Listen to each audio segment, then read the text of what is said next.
Chapter 367. Ugh.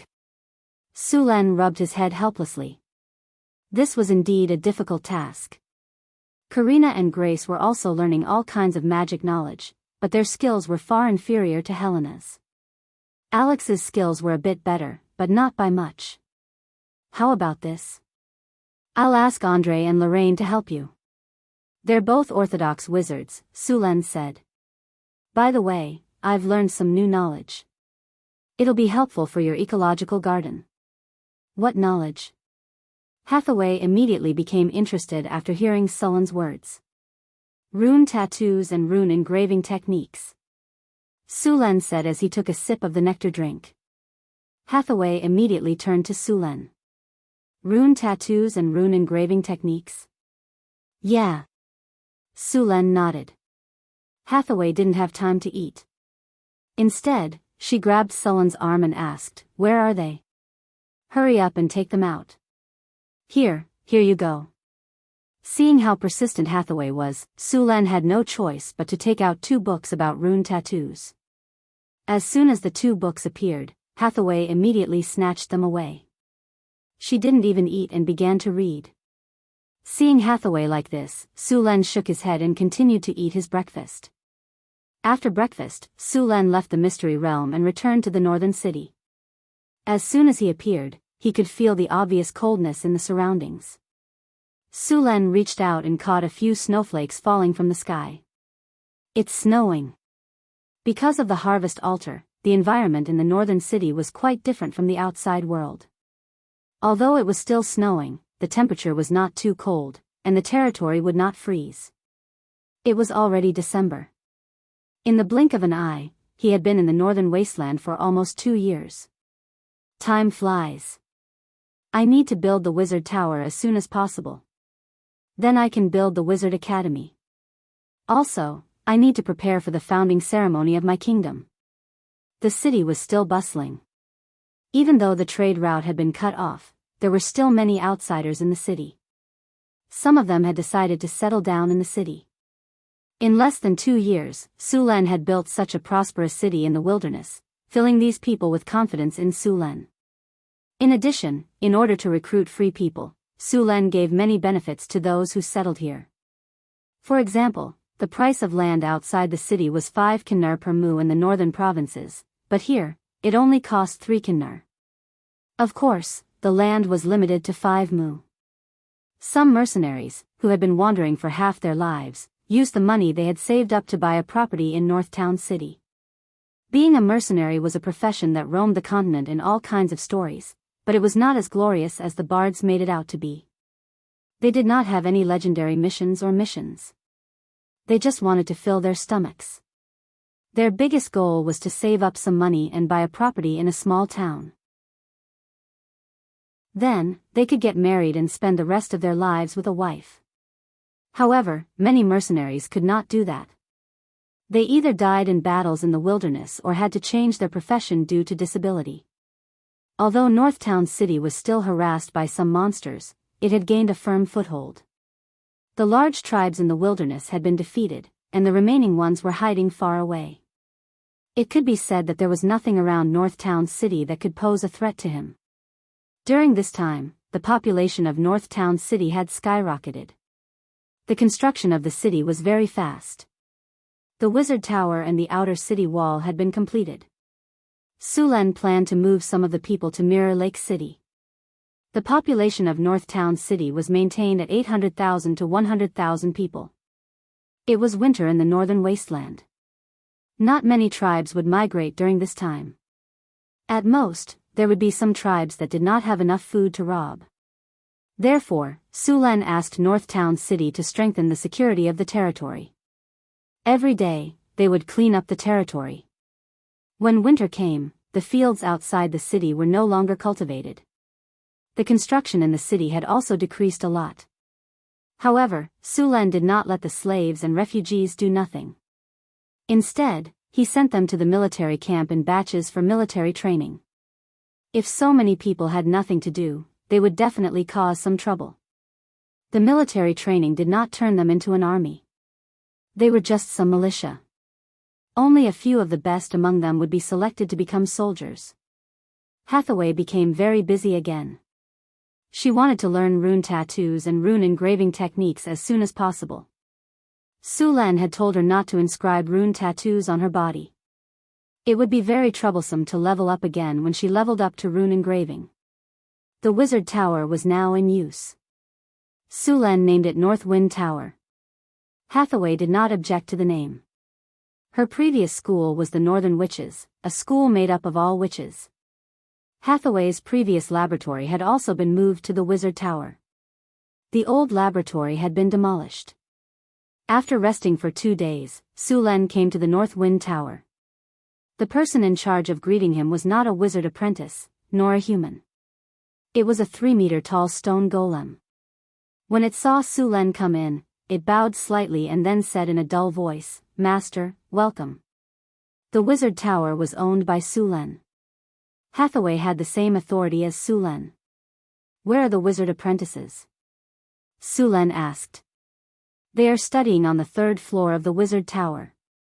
Wizard Andre is teaching them," the golem said. Su Lan nodded. Then, under the guidance of the golem, he began to tour the Wizard Tower. This was the first time he had visited a complete Wizard Tower. The interior space of the Wizard Tower was very large. In fact, most Wizard Towers had a very large interior space.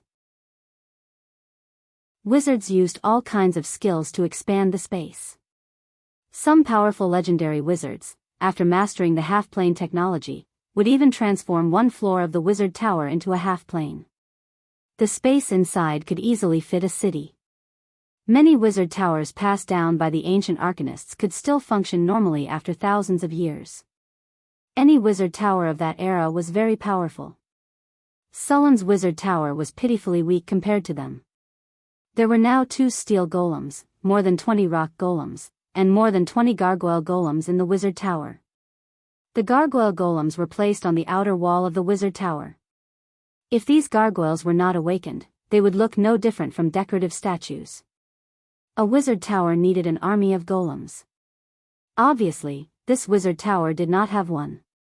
Another important problem was that this Wizard Tower did not have a tower spirit. The creation of a tower spirit had to be at the legendary level. Hathaway's strength was still not enough. The golem in front of him must have been cast by Hathaway's soul enlightenment. Its intelligence was much higher than that of ordinary stone golems. It was like an intelligent robot. High-level tower spirits were somewhat like artificial intelligence, but more powerful than artificial intelligence. Su Lan was still learning alchemy. He was still very interested in golems and tower spirits. Unfortunately, the requirements for mastering it were too high. Not only did it require a very high level of magic and alchemy skills, but it also required a lot of special knowledge. Su Lan was still unable to build golems. After all, he had only learned wizard instructions for a short time. Strictly speaking, Su Lan was now only a level 10 wizard. Of course, because he had mastered the magic tattoo technique, his level could be slightly higher. As for building a mechanical life, Su Lan was still not sure. After all, the realm of the soul was too mysterious. Under normal circumstances, the soul part could only be studied at the legendary level. He walked up the Wizard Tower floor by floor. Su Lan saw a lot of strange things. Some were magic devices that he could not understand, and some were all kinds of strange laboratories. Compared to Hathaway's laboratory, it was a world of difference. The previous experiment looked like a small workshop. Squeak. When Su Lan passed by a place that looked like a prison, he suddenly heard a sound that sounded like a mouse. He turned around and looked. Immediately, he saw 3 giant bats locked in cages. These bats were all the size of washbasins and looked somewhat ferocious. Their mouths were full of sharp fangs, and they were constantly biting the cage in an attempt to escape. Unfortunately, their sharp fangs were completely useless against the cage made of special metal. These were magic bats, which belonged to a special magical life. They had all kinds of abilities and were the most commonly encountered monsters in the Wizard Tower. They were creatures that wizards had modified and could be used to guard the wizard tower. These magic bats had a lot of extraordinary abilities, such as invisibility, stealth, detection, blood-sucking, and their attacks were also accompanied by diseases. They could be said to be the standard rookie killer. If you encountered a magic bat in the wild, the possibility of death was quite high.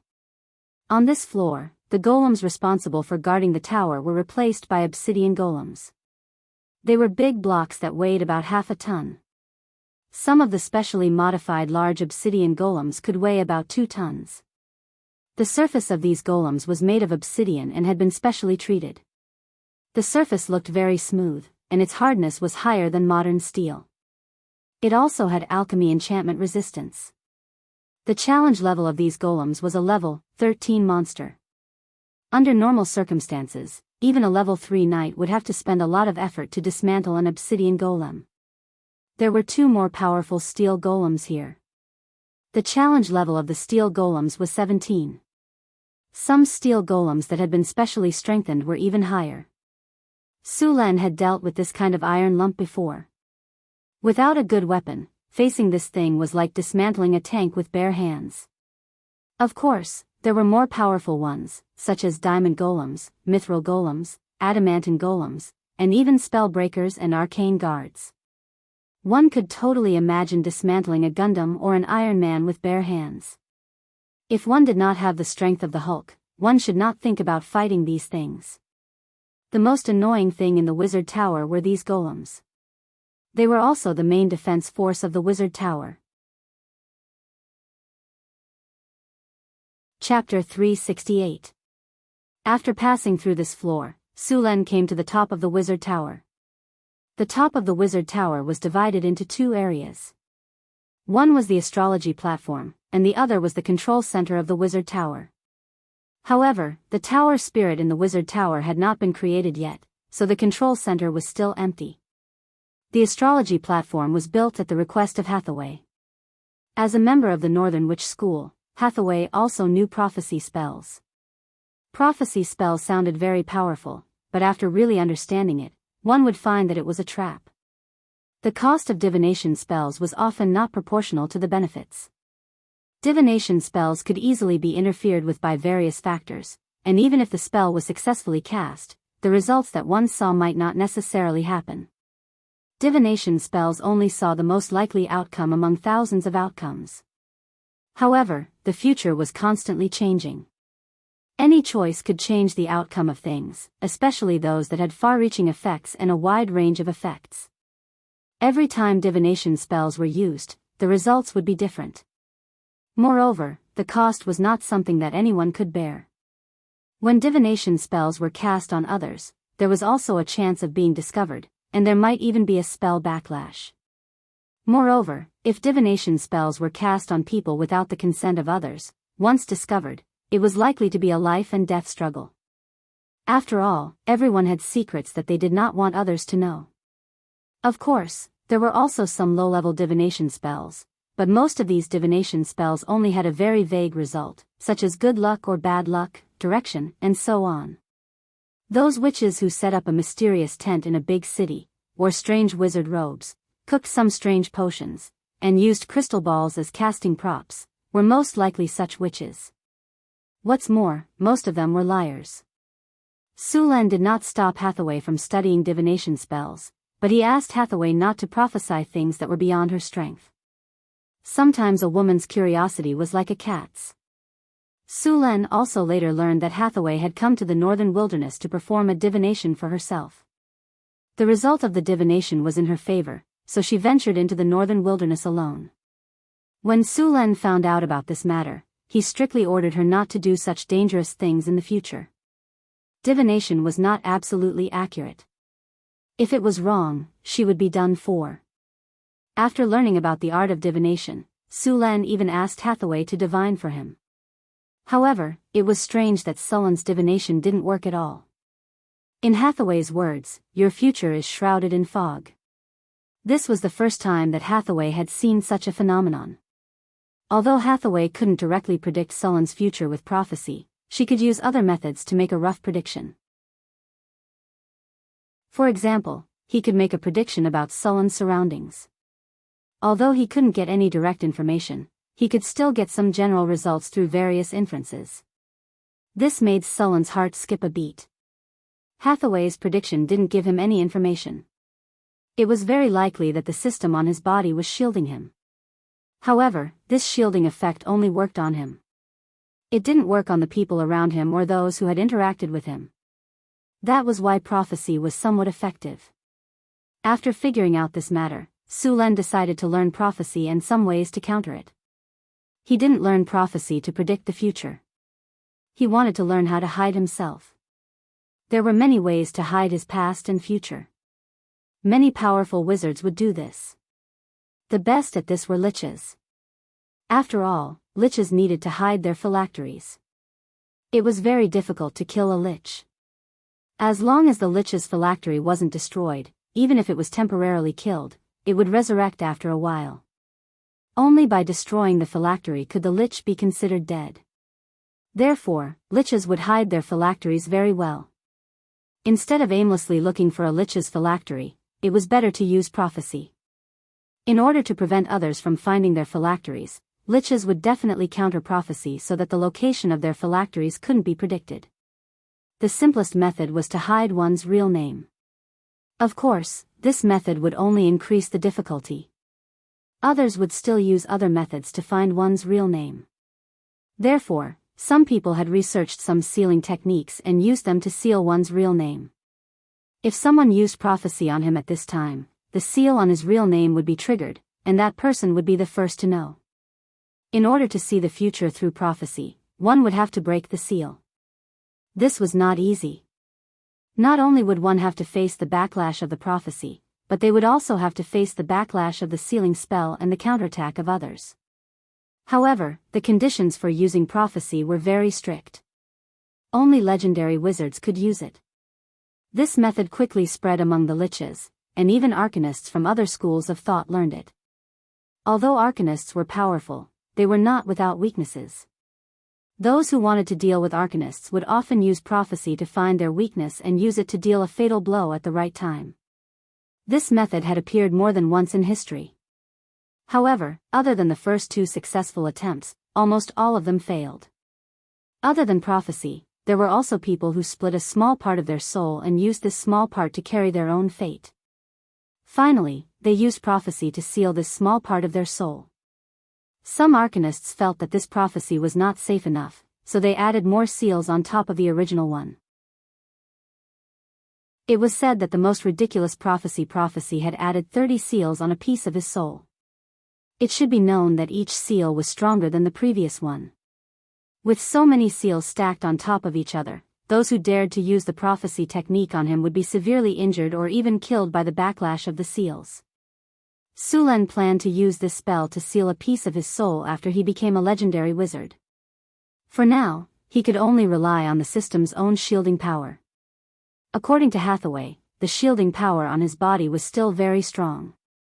Therefore, Su Len was not in a hurry now.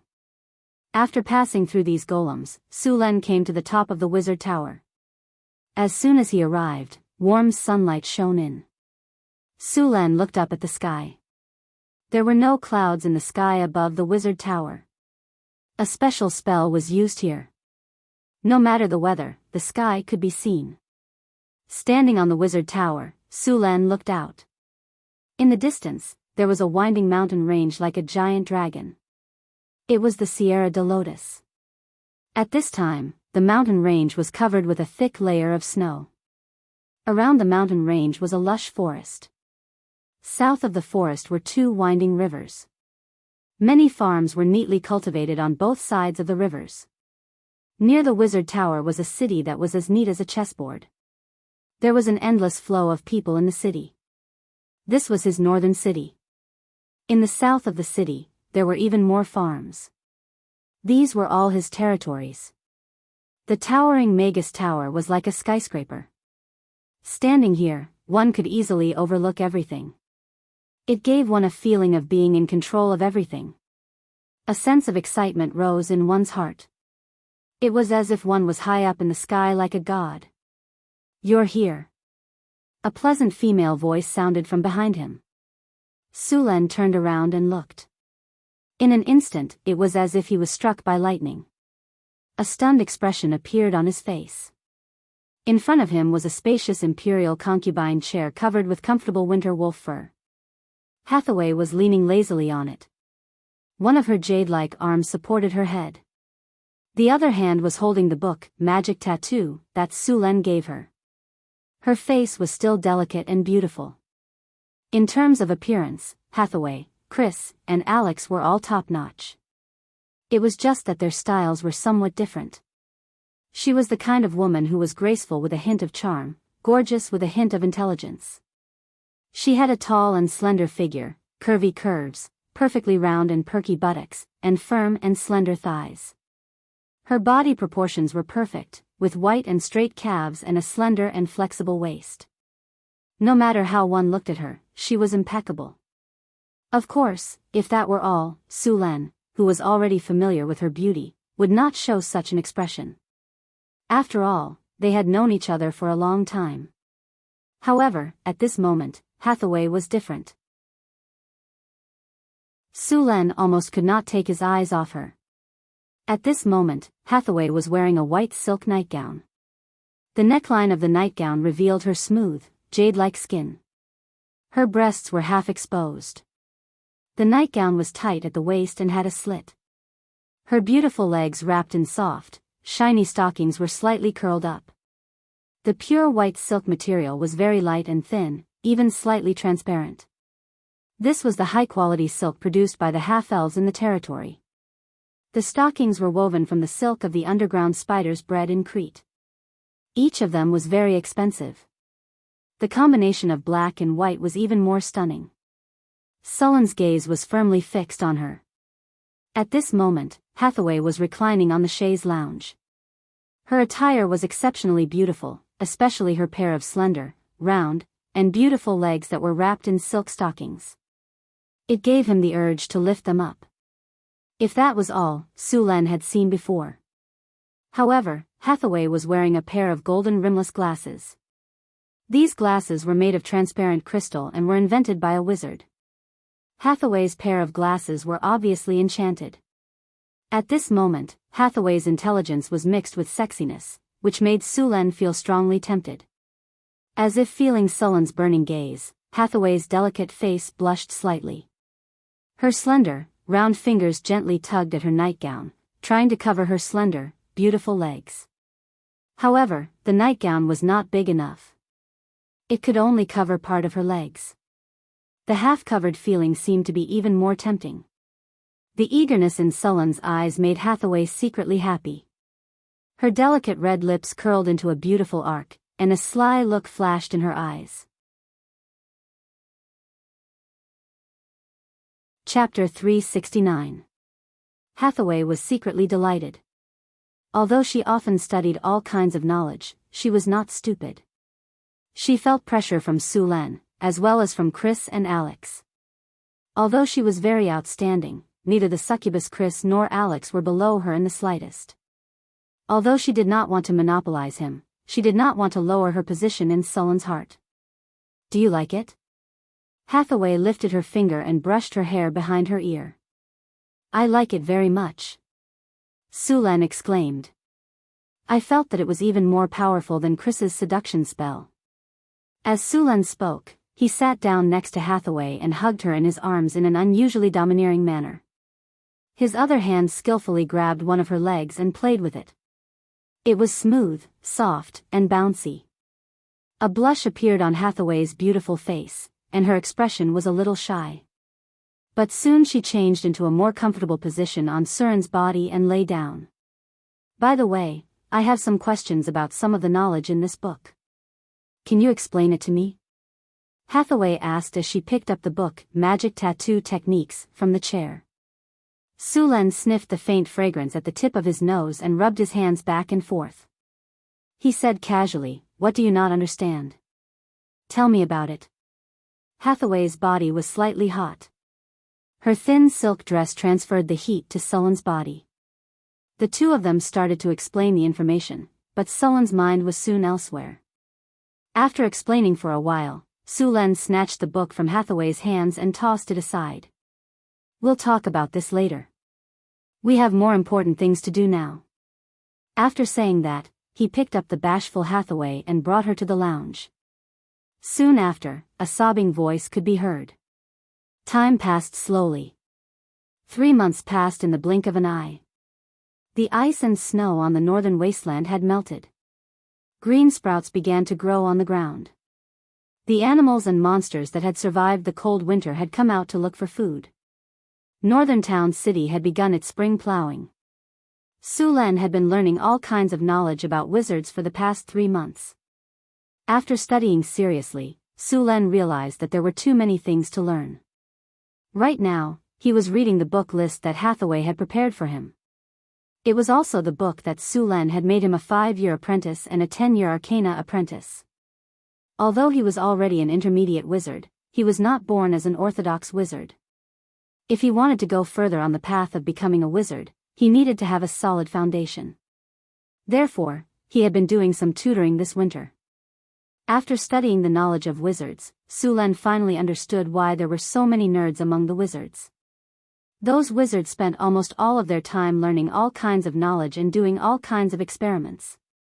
This was especially true for the academies. The number of such wizards was as high as 80%. He also understood why those liches would do the conversion ritual. From Sullen's point of view, giving up physical pleasure, giving up the pleasure of eating good food, giving up the pleasure of dopamine, and devoting all of their attention to magic. Living in the wizard tower for decades was no different than being in jail. No, it was even worse than being in jail. Even if they were in jail, they could find their friends to solve the problem. They could even do it with men. Liches, on the other hand, were just a pile of bones. This kind of immortality was not fun at all. It was even torture. But why would anyone want to do this? Now he understood that those liches were basically nerds in the academies. There were many types of sorcerers. The most popular ones were the evocation, defense, curses, necromancy, and so on. There were also divisions based on inheritance, combat sorcerers, and academy sorcerers. Battle wizards rarely participated in the research of knowledge. They were more proficient in fighting and had tyrannical strength. Academies, on the other hand, were not good at fighting. However, as time passed and the academies grasped more and more knowledge, this kind of perception would quickly decrease. In every era, the most powerful adepts were usually from the academies.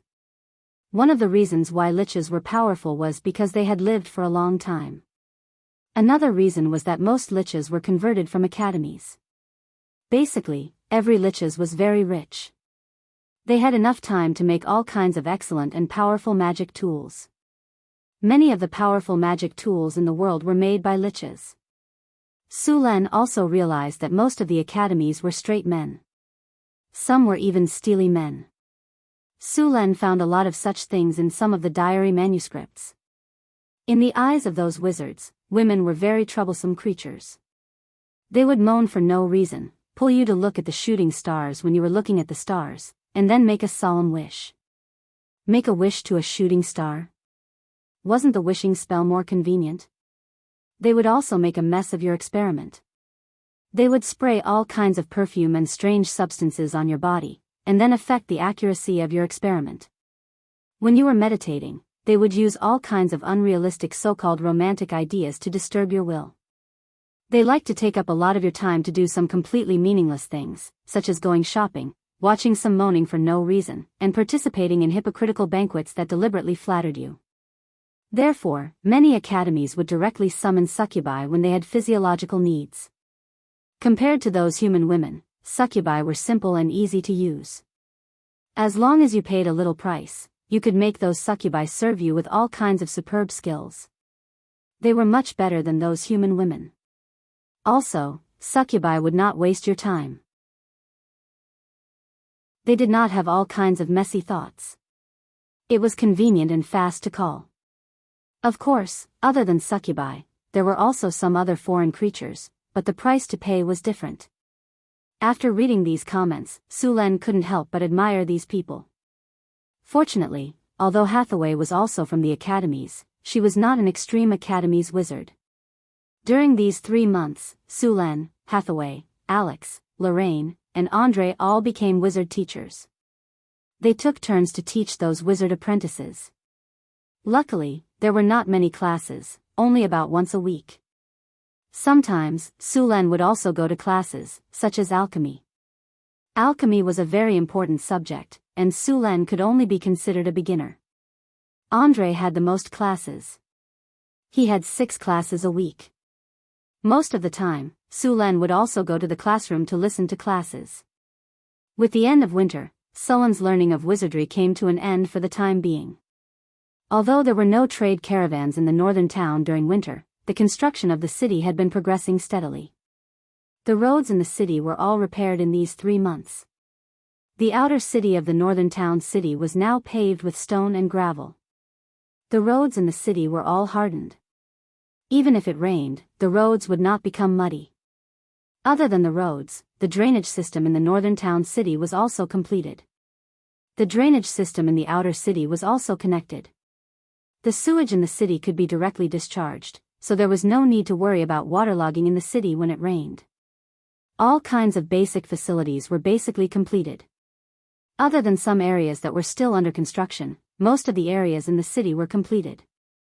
After the construction of the northern town city was completed, Sulan entered the countdown to the founding of the northern town city. The ice and snow melted, and the roads were smooth again. The trade caravans in the northern town city began their journey again. However, this time, other than transporting goods, they also had another job, which was to send messages to the nobles and countries that were on good terms with the northern town city.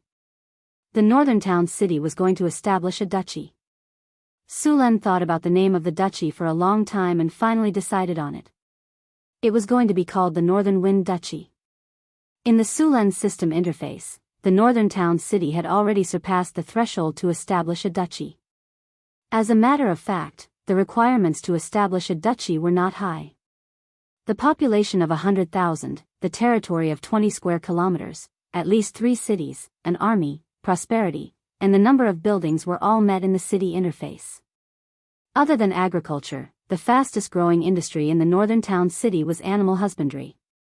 They had been eating fish for a long time, so they could not wait to eat beef and mutton.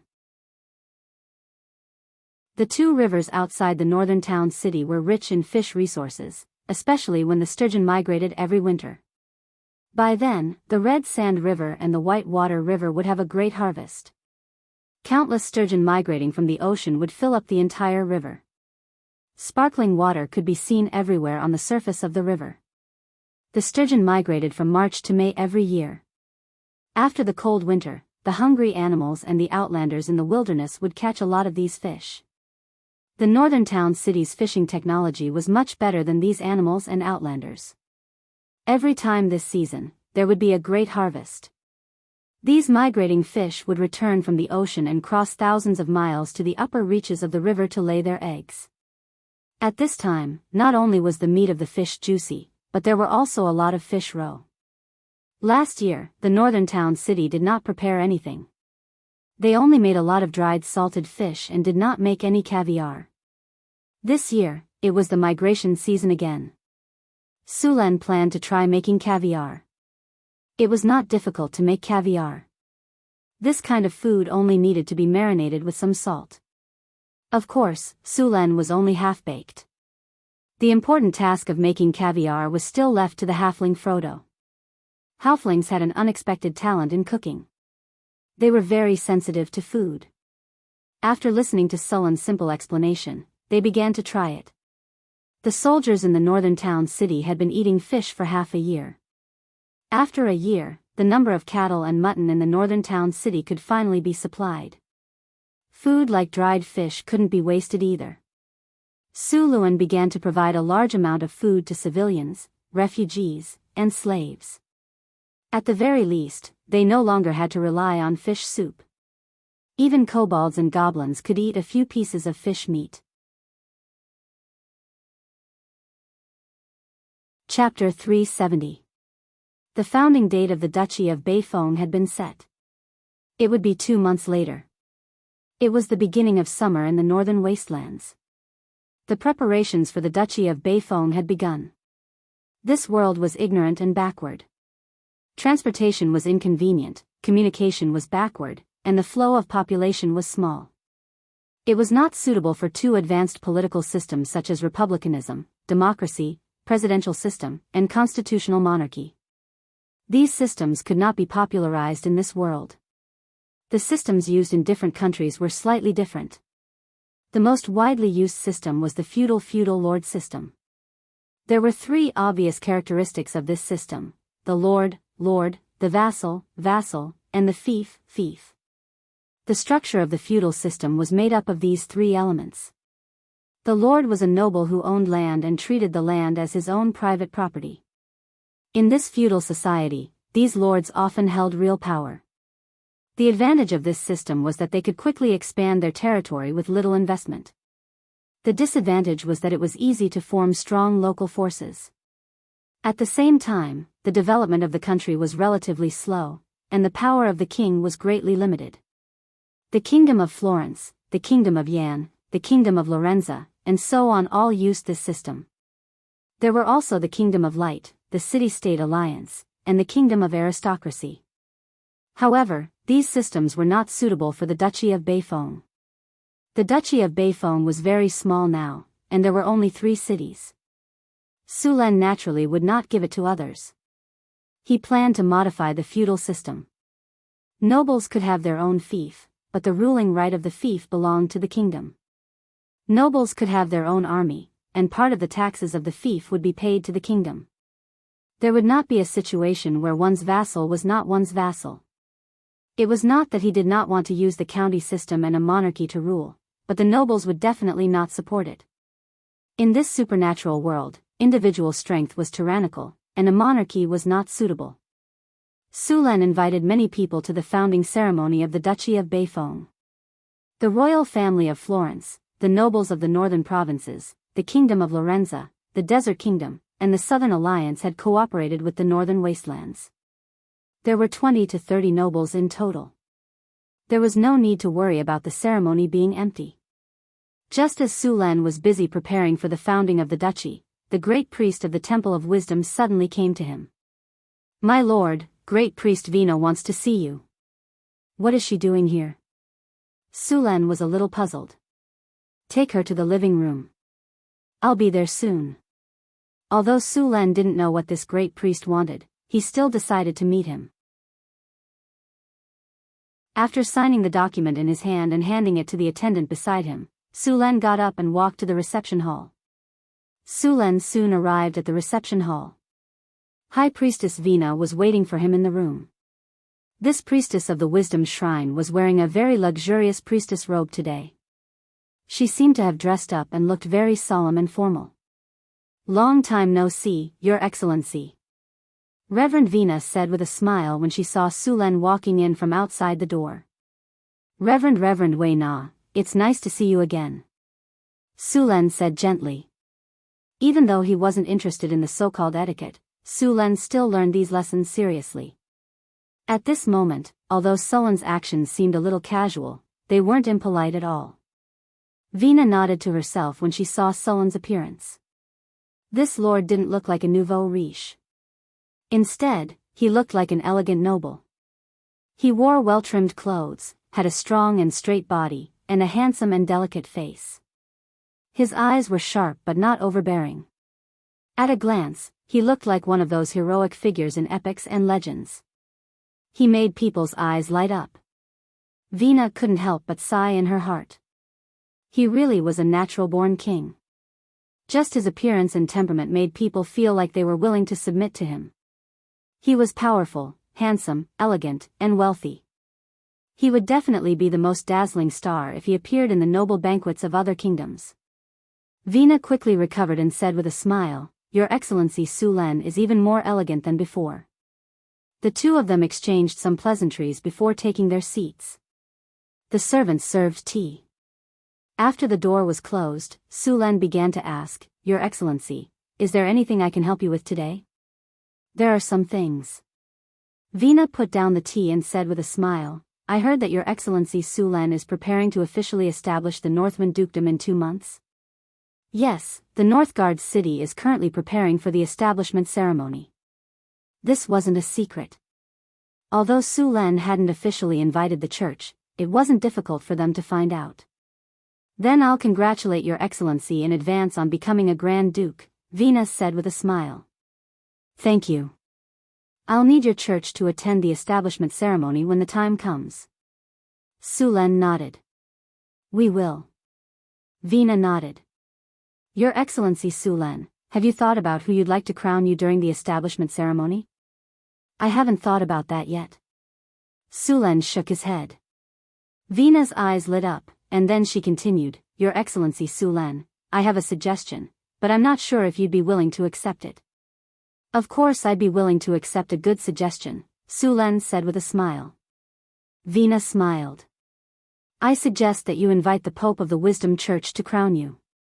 If you're willing, the Pope will personally come to crown you on the day of the ceremony. The Wisdom Church will personally come to crown me? Sullen's heartbeat suddenly sped up. As one of the most powerful churches on the continent, the Wisdom Church's status was unquestionable. Many small dukedoms didn't even have the chance to see him. After all, this Pope was the spokesperson of the Wisdom God in the main material plane. If the Wisdom Church supported the Northwind Dukedom, its status on the continent would instantly rise. It would no longer be a small, transparent country. The Northwind Dukedom would also be recognized by all the kingdoms on the continent. However, this would bring about a problem. If Su Lan accepted the Wisdom Church's coronation, then the Northwind Dukedom would become a force of the Wisdom Church. In this way, the Wisdom Church's strength would definitely increase greatly in the northern city. This wasn't in Sullen's interest, so the Wisdom Church should just focus on their studies. Su Luan thought for a moment and refused, I'm sorry, Reverend Vina. I'm very happy that His Holiness is willing to come to this remote and desolate northern wilderness to crown me, but I think it's better not to bother His Holiness. Vina looked at Su Lan seriously, then nodded and didn't continue the topic. Since Su Lan rejected the Wisdom Church's olive branch, the Wisdom Church wouldn't force him to accept it. The two continued to chat in the parlor for a while, then Su Lan personally sent Vina out of the castle. The Wisdom Church wasn't an underground church like the Dark Lady. As long as one rejected it, they would be an enemy, so there was no need to worry about the Wisdom Church's revenge. In fact, most churches were like this. Only those in the evil camp would be like this, but Su Lan wasn't worried. After Su Lan sent the Wisdom Church's priest away, in the next few days, the War Church, the Wealth Church, the Justice Church, and several other churches came one after another. Their goal was the same as the Wisdom Churches, which was to invite Su Lan to their pope for the coronation. Of course, Su Lan rejected. Unlike the other royal families, Su Lan was able to establish a kingdom by relying on his own strength. He knew that his power came from himself, and it wasn't the so-called God's power. There was no need to find himself a mother-in-law. He also had the power to protect his territory. Spring had arrived, and the northern city became very busy. A large number of serfs and refugees were organized to come for spring plowing. Spring plowing was very important to any country. There were now 100,000 acres of land outside the northern city. Other than a portion that had already been planted, the rest needed to be planted in half a month. At the same time, other places in the northern city were also very busy. Many of the rules in the northern city needed to be reorganized into laws. At the same time, the promotion of the army also needed to be fully explained. Taxes, trade, and so on also needed to be made official. The invitations sent out by the northern city received responses in a month. Almost all the nobles who received the invitations said that they would come. Some who couldn't come for various reasons sent their sons to participate in their place. As long as the nobles in their right mind wanted to continue working with the northern city, they wouldn't refuse this kind of founding ceremony. The Florentine royal family said that they would send Prince Grant to celebrate in person. The Marquis of Savoy also said that he would send his son and daughter to participate in the founding ceremony. The northern city had sent a large number of troops to the northern city to clean up the outsiders. The trade route to the northern city was especially important. Su Len found the Little Mare mission and asked for more centaurs. He then asked the cavalry to clean up all the bandits around the road. During this period of time, Su Len didn't want to see any merchant caravans being robbed by bandits. The roads and all kinds of infrastructure in the northern city had been completed, but there were still many details to be completed.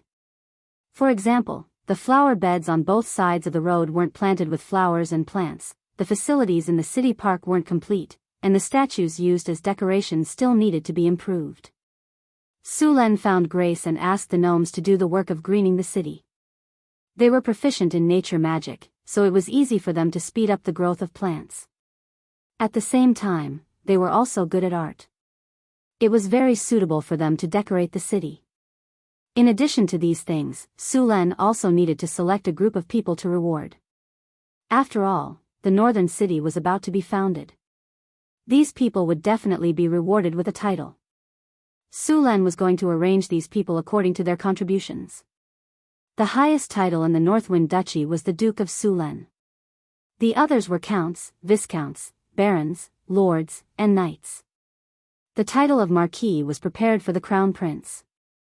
The others were only counts at most. P.S. Please subscribe, please subscribe, please subscribe.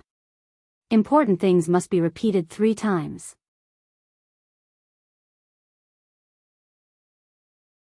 Chapter 371. The news of the northern battlefront city building a new kingdom slowly spread. After hearing the news, many merchants brought all kinds of resources to the city. Many circuses were also preparing to head to the city. In this era, there were not many large-scale celebrations. The merchants would take every opportunity to earn kinnar. The number of merchants heading to the northern battlefront city increased rapidly. Just as the construction of the northern battlefront city was in full swing, a cavalryman galloped toward the city. Judging by his attire, it was obvious that he was a messenger. The galloping of the horse was very urgent. The messenger was running at full speed. There was an emergency passage in the northern battlefront city for messengers. No one was allowed to use it. Even though the northern battlefront city was crowded with people, no one dared to go near the emergency passage. The messenger galloped all the way without stopping. He soon arrived at the inner city. He only stopped when he reached the main gate of the Lord's mansion. Then, he heard hurried footsteps. A series of urgent knocks came from the door. Su Len stood up and opened the door. He knew it was an emergency, but he was curious. Were there other powerful tribes around the city that dared to attack the northern battlefront city? My lord, there is an emergency. What is it? Su Luen quickly took a leather tube. He first checked that the seal on the leather tube was intact, and then opened it. The army of the northern battlefront city had been sent out to clean up the goblins, kobolds, and gnolls around the territory. Some of them were sent to protect the trade routes. There were not many soldiers left in the city. However, the crossbowmen were left in the city. If he wanted to, he could easily gather a few thousand men. If someone thought the northern battlefront city was weak and decided to launch a sneak attack, the crossbowmen would definitely surprise them. The messenger was panting heavily. Sweat kept pouring out of his body. His clothes were soaked in sweat. It was obvious that he had not rested at all during the journey. We've discovered traces of lizard men in the river. Our fishing boats have been attacked. The messenger quickly reported after his breathing had calmed down. Su Luen opened the book of military intelligence prisoners in the leather tube and read it, frowning. Lizard men? Don't they live in the swamps downstream of the Red Sand River? Why are they migrating upstream? Su Len flipped through the military report and felt a little strange. Why are the lizard men joining in on the fun at this time? Are they here to attend my coronation? Su Len wasn't too worried. He was confident that he could defeat the lizard men. Go and invite General Ayton and General Johnson here. Su Len put down the urgent military report and ordered the attendant beside him. The attendant accepted the order and left. About 15 minutes later, General Ayton arrived at Sullen's study. Su Len handed him the urgent military report on the table. After he finished reading it, Sulan said, Aiton, immediately take some people downstream to investigate. I want to know more about these lizard men. Xianxia, go and gather the army we've established. Yes, sir. Yes, sir. The two of them nodded, then turned around and began to move. Johnson turned around and went to assemble the army. Thump, thump, thump. The muffled sound of drums echoed throughout the camp. The soldiers resting in the tents immediately got up and put on their armor in an orderly manner. They listened to the orders of the flag bearers and gathered together. After the two of them left, Sulan found Hathaway and asked her to take charge of the northern city. Sulan felt a little strange about the lizardmen's movement to the north. These creatures could easily leave the swamps. They were like fish in water in the swamps and were very powerful. However, once they left the swamps and came to land, these lizard men were even weaker than the gnolls. Their only advantage was probably their ability to regenerate and reproduce. After they left the swamps, even if the northern city was a little weak, the lizard men were still no match for the crossbowmen. Sulan left the northern city with 300 soldiers and traveled down the river. Along the way, Sulan received more information about the lizard men. This time, the lizard men were very active. Sulan even suspected that they had mobilized all their forces. Why would the lizard men mobilize all their forces at this time of the year? Migration? Expansion of territory? Or a food crisis? Sulan immediately ruled out the possibility of expanding their territory.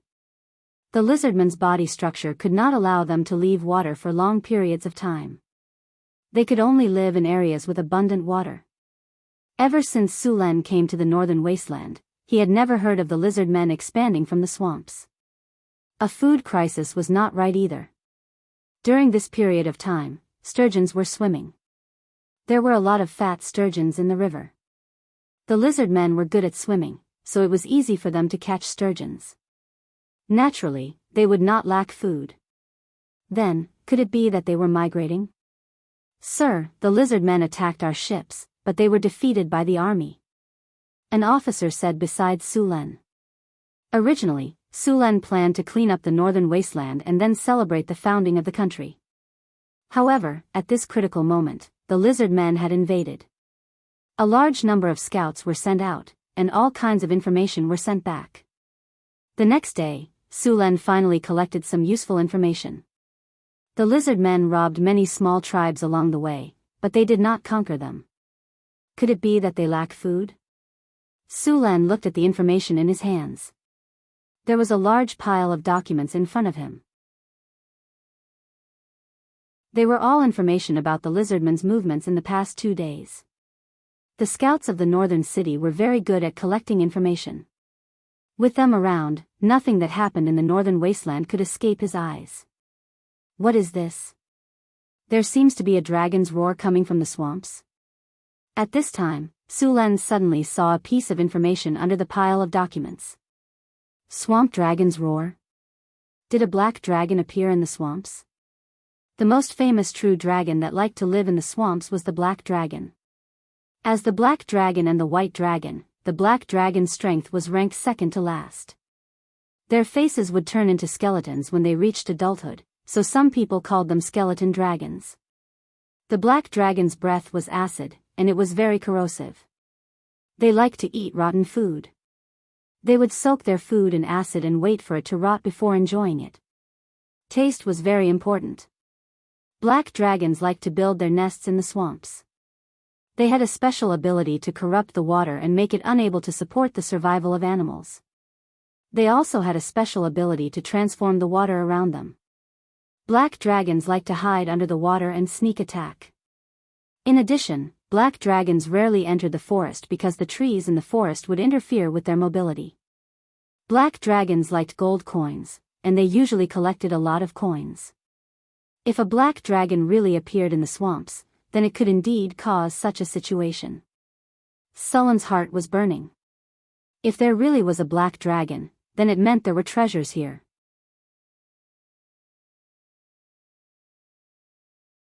Chapter 372. Sulan led the army along the river. He didn't bring many people with him this time, only 12 barbarian marauders and 200 half-elf archers. Although there weren't many people, they were all elites. If the 12 barbarian marauders went all out, it wouldn't take them much effort to wipe out an army of thousands. With the help of the 200 half-elf archers, it wouldn't be difficult to wipe out an army of 3,000 to 5,000 people. Dealing with some lizard men wouldn't be a problem either. Sulan never thought of enslaving the lizard men. They were different from orcs and gnolls. They were a very cruel and cold-blooded race. They would attack all creatures near water or swamps. After attacking other tribes, they would kill everyone, including adult males, women, and children. The lizard men had a large population. They killed other creatures in order to gain more living space. They were not as strong as gnolls on land, but there were many of them. A lizardman tribe could have a population of thousands. If a battle broke out, they could pull out more than half of the population. Basically, every lizardman tribe had at least one spellcaster, usually a sorcerer or a druid.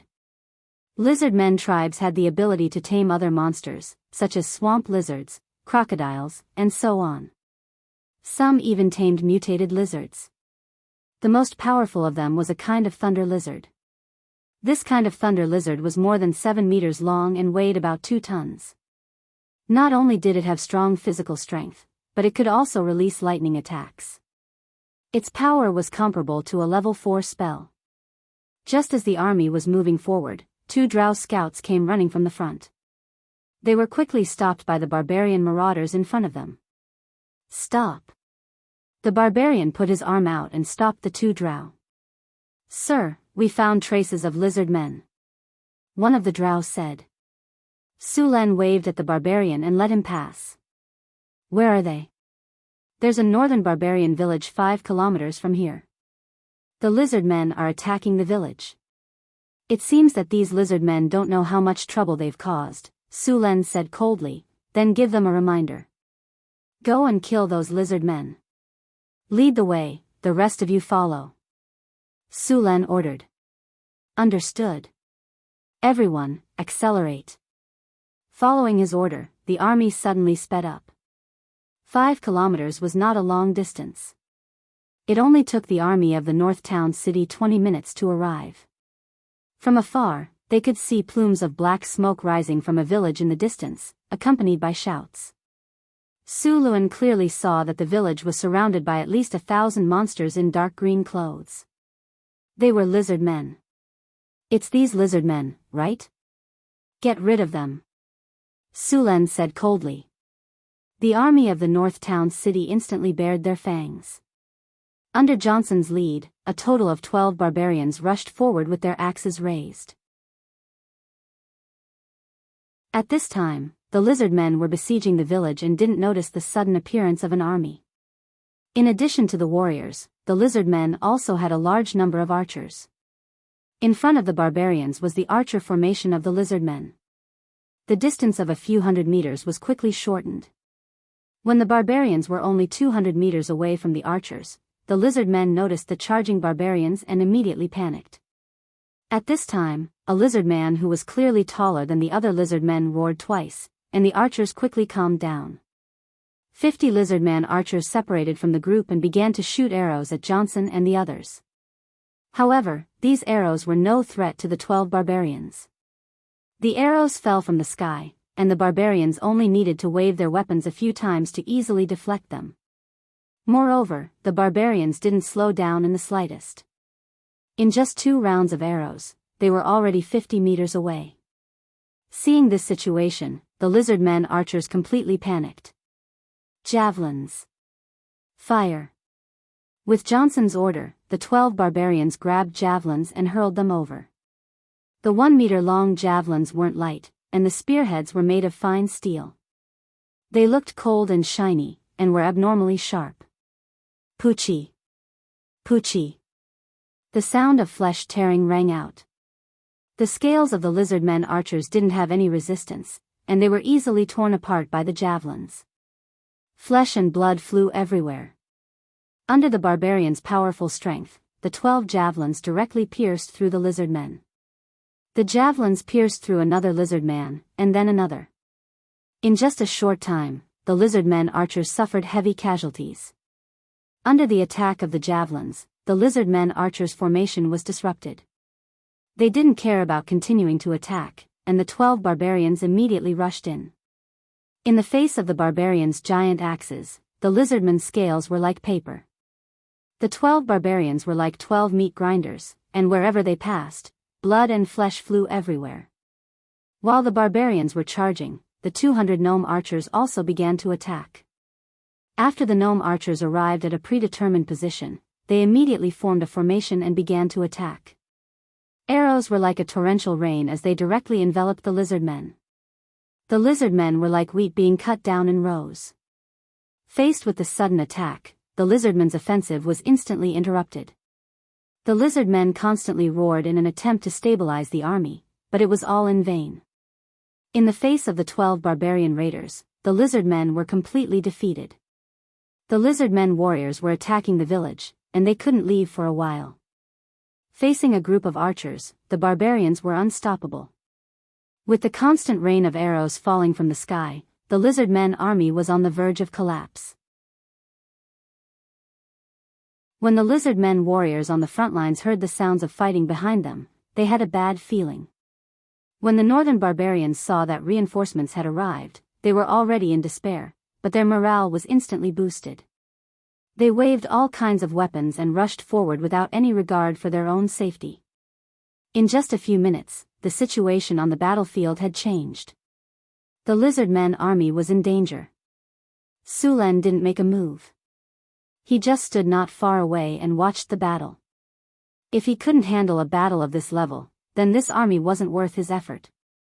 Besides, as the lord of the northern city, he couldn't charge at the front every time. If he did, then what was the point of having an army? Hiss! Hiss! A hissing sound came from the lizard men, and a 5-meter-long and 3-meter-tall creature covered in scales rushed out of the river. As soon as it appeared, it rushed towards the barbarians who were slaughtering their way through the water. Roar! When the monster roared, the lizard men who had already fallen into chaos on the battlefield became even more spirited. Their originally fearful expressions were replaced by fanaticism. They roared and rushed towards the enemy. Swamp lizard. When he saw the monster, Sulan recognized it at a glance. It was a swamp lizard. Under the command of a lizard man, the swamp lizard directly rushed towards the nearest barbarian. It waved its sharp claws, and with its strength, even steel would be deformed. Roar. Giant strength. God's descent. Johnson roared, and then his body flashed with light. His originally tall and strong body grew even taller. His muscles bulged, and his original height of 2.1 meters broke through to 2.5 meters. His skin turned bronze and shined with a metallic luster. Because the barbarians had transformed, they could no longer wear armor. After all, the northern city didn't have armor that could change size according to their body. In addition, these barbarians were very skilled in battle, so these 12 barbarians didn't wear any armor. They didn't even have a shield. Only their clothes were special, so they wouldn't be torn apart. Otherwise, they would be running around naked. After activating Celestial Descent, Johnson, who was already very powerful, directly stepped into the legendary realm. Facing the swamp lizard that pounced on him, Johnson had no intention of dodging. He used his arm to block the swamp lizard's attack. Boom! Waves of air rolled. After seeing this scene, the lizard men army, who were still boiling with anger, suddenly felt as if their throats were being choked. Their angry roars were stuck in their throats, and what happened next made them even more terrified. Rise! Johnson roared, and the veins on his strong arms bulged. Then, the swamp lizard's huge body was directly thrown to the ground. Johnson faintly smiled, but in the eyes of the lizard men, this smile was even more terrifying than the smile of a demon. Johnson reached out and grabbed his axe. Taking advantage of the moment when the swamp lizard got up, he jumped on top of it. He waved the axe in his hand, and the sharp edge of the axe tore through the swamp lizard's tough scales, leaving a terrible wound on its body. The immense pain caused the swamp lizard to go crazy. Its body rolled, wanting to flip Johnson over. However, Johnson had been prepared for this. He jumped down first, and took advantage of the opportunity to fiercely chop the swamp lizard's abdomen with his axe. This was one of the swamp lizard's weak points. The sharp axe tore through the scales without any hindrance, and directly opened a terrible wound on the swamp lizard's abdomen. Blood splattered everywhere, and scorching hot blood spurted out. Even the internal organs were clearly visible. After suffering such a serious injury, even a giant beast like the swamp lizard was on the verge of death. Seeing their trump card being easily dealt with, the lizard men couldn't hold on any longer. Their morale fell to the bottom, and many lizard men began to flee. However, it was already too late. The other 11 barbarians also roared and activated God's descent. The 12 barbarians were like 12 sharp knives, and all the enemies in front of them were torn apart. The lizardmen's formation was directly penetrated by them.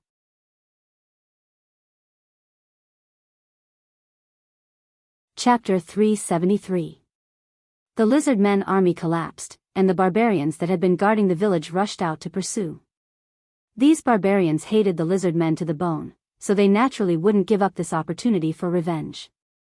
During the pursuit of the lizard men, there was a small incident. A small group of lizard men had gathered together and retreated. However, they didn't scatter and flee. Instead, they fought as they retreated.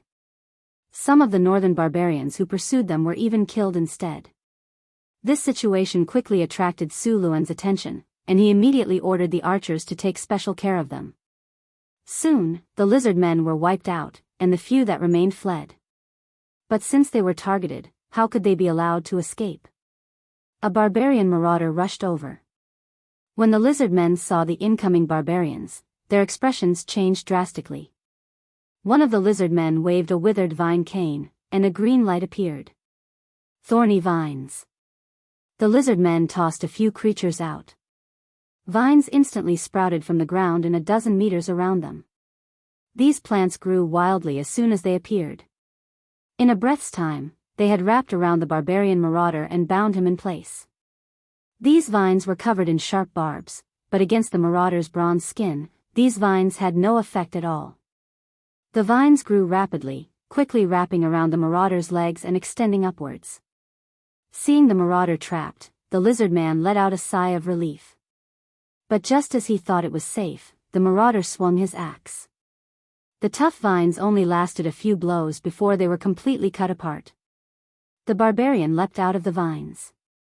Seeing this, the lizard man instinctively wanted to flee. However, the barbarian was faster. Before the lizard man could move, the barbarian was already brandishing its weapon, ready to cut him down. "Leave one alive." Sullen's voice suddenly rang out. The marauder's weapon was forcefully deflected, and it slashed the lizardman's nose into the ground. The lizard man felt a chill run through his body, and he couldn't help but fall to the ground, cold sweat pouring out. The battle had basically come to an end. A large number of lizard men had died, and the 12 marauders were unharmed. The northern barbarians had also stopped their pursuit.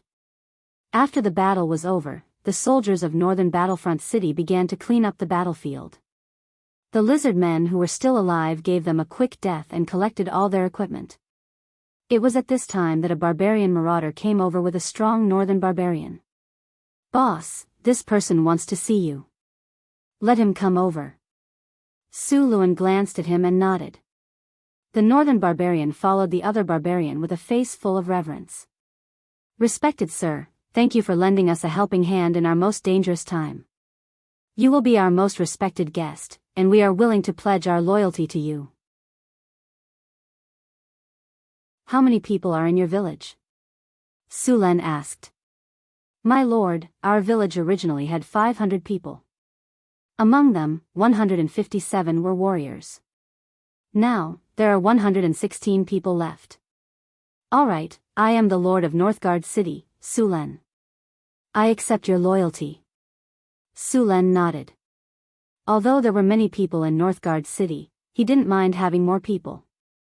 Pack up your things, and then follow them to clean up the battlefield. Yes, sir. Congratulations, host. Under your leadership, your army has won a great victory. You have received 2,300 experience points, and you have received the item Fine Iron X3. Congratulations, host. You have defeated the lizardmen. You have received a gold treasure chest.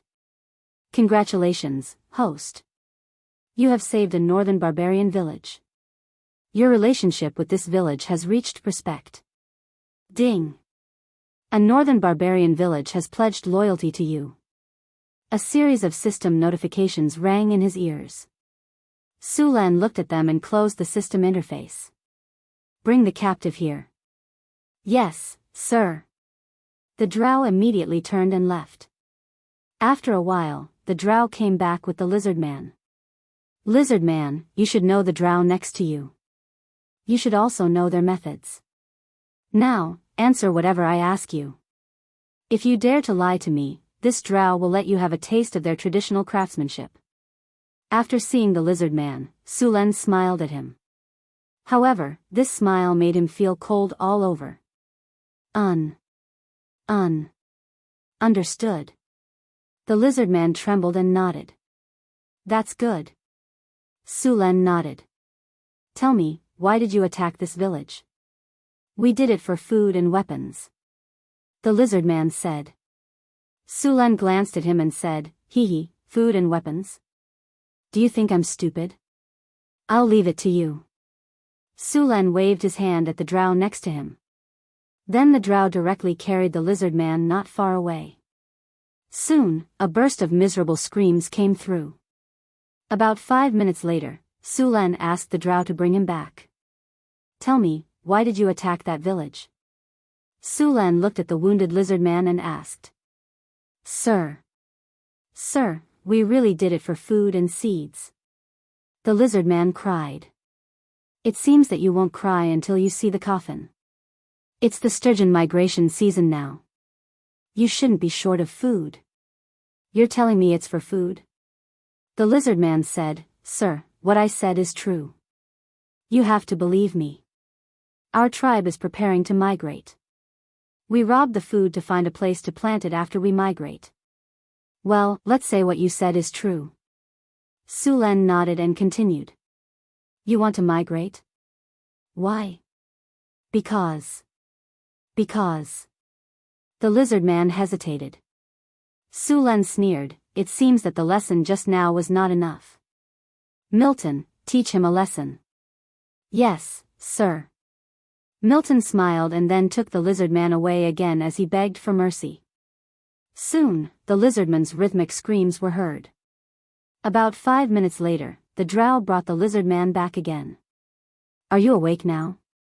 Awake. What a scumbag. Why do you have to beat me to tell you? Sulen shook his head and said.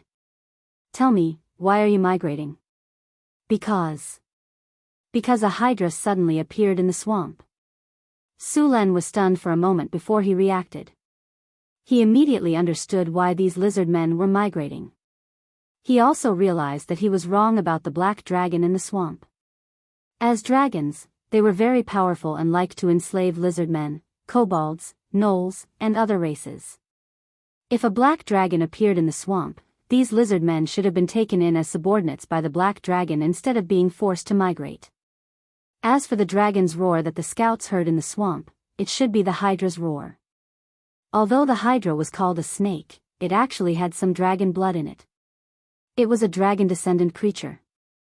However, unlike ordinary dragon-descendant creatures, the hydra's strength was almost comparable to a real dragon. The hydra was also known as the hydra.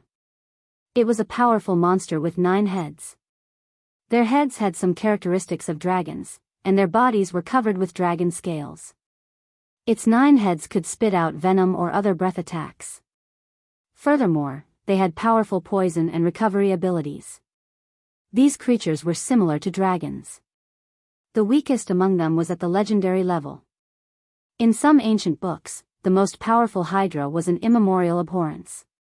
However, This immemorial abhorrence Hydra had been slain in ancient times. Sulan did not know if there were any Hydras of this level. Although Hydras had the strength of a legendary level, they did not know how to gather subordinates. Most of the Hydras were not normal. Because they had 9 heads, they had 9 consciousnesses, and they would compete with each other for control. Like demons, Hydras were chaotic and evil creatures. They would attack any creature they saw. When there were no enemies, the 9 heads of Hydras would even kill each other. It could be said that Hydras were in a state of schizophrenia all year round. It was not an ordinary split, but 9. Therefore, Hydras that were in a state of chaos for a long time did not gather subordinates. These lizard men did not want to die, so they could only leave the swamp and migrate. Although the Hydra was chaotic, its fighting strength was not weak. It was even stronger than a white dragon. Its regenerative ability was very strong. As long as one of its heads was not dead, the Hydra would not die. As long as it had enough time, even if only one of its heads was left, it could grow back the other 8 heads. At the same time, the environment of the Hydra's living area would also change. For example, the swamp would become a poisonous swamp. In the area it lived in, the swamp would be highly toxic. If the Hydra was not dealt with, perhaps after next year, the sturgeon in the Red Sand River would no longer swim. The poisonous water in the swamp would pollute the river, and from the downstream to the estuary, a large number of creatures would die. Of course, the Hydra's body was not ordinary. Its skin was comparable to a real dragon's skin. Its blood was also a precious alchemy material that could be used to make dragon blood potions. Its fangs, scales, organs, and so on were all very good materials. After learning that there was a Hydra here, Su Luan had already regarded it as prey. Although the Hydra was powerful, it was still relatively easy to deal with compared to the dragon. This was because the dragon liked to enslave a large number of monsters. The older the dragon, the more creatures it could enslave. Many times, the dragon-slaying teams were killed by the dragon's servants before they could even see the dragon. What's more, dragons were very cunning. Among the chromatic dragons, except for the red dragon, the other chromatic dragons liked to sneak attack. Hydras, on the other hand, were different. The 9 heads fought with each other without thinking, so it was easier to kill a Hydra.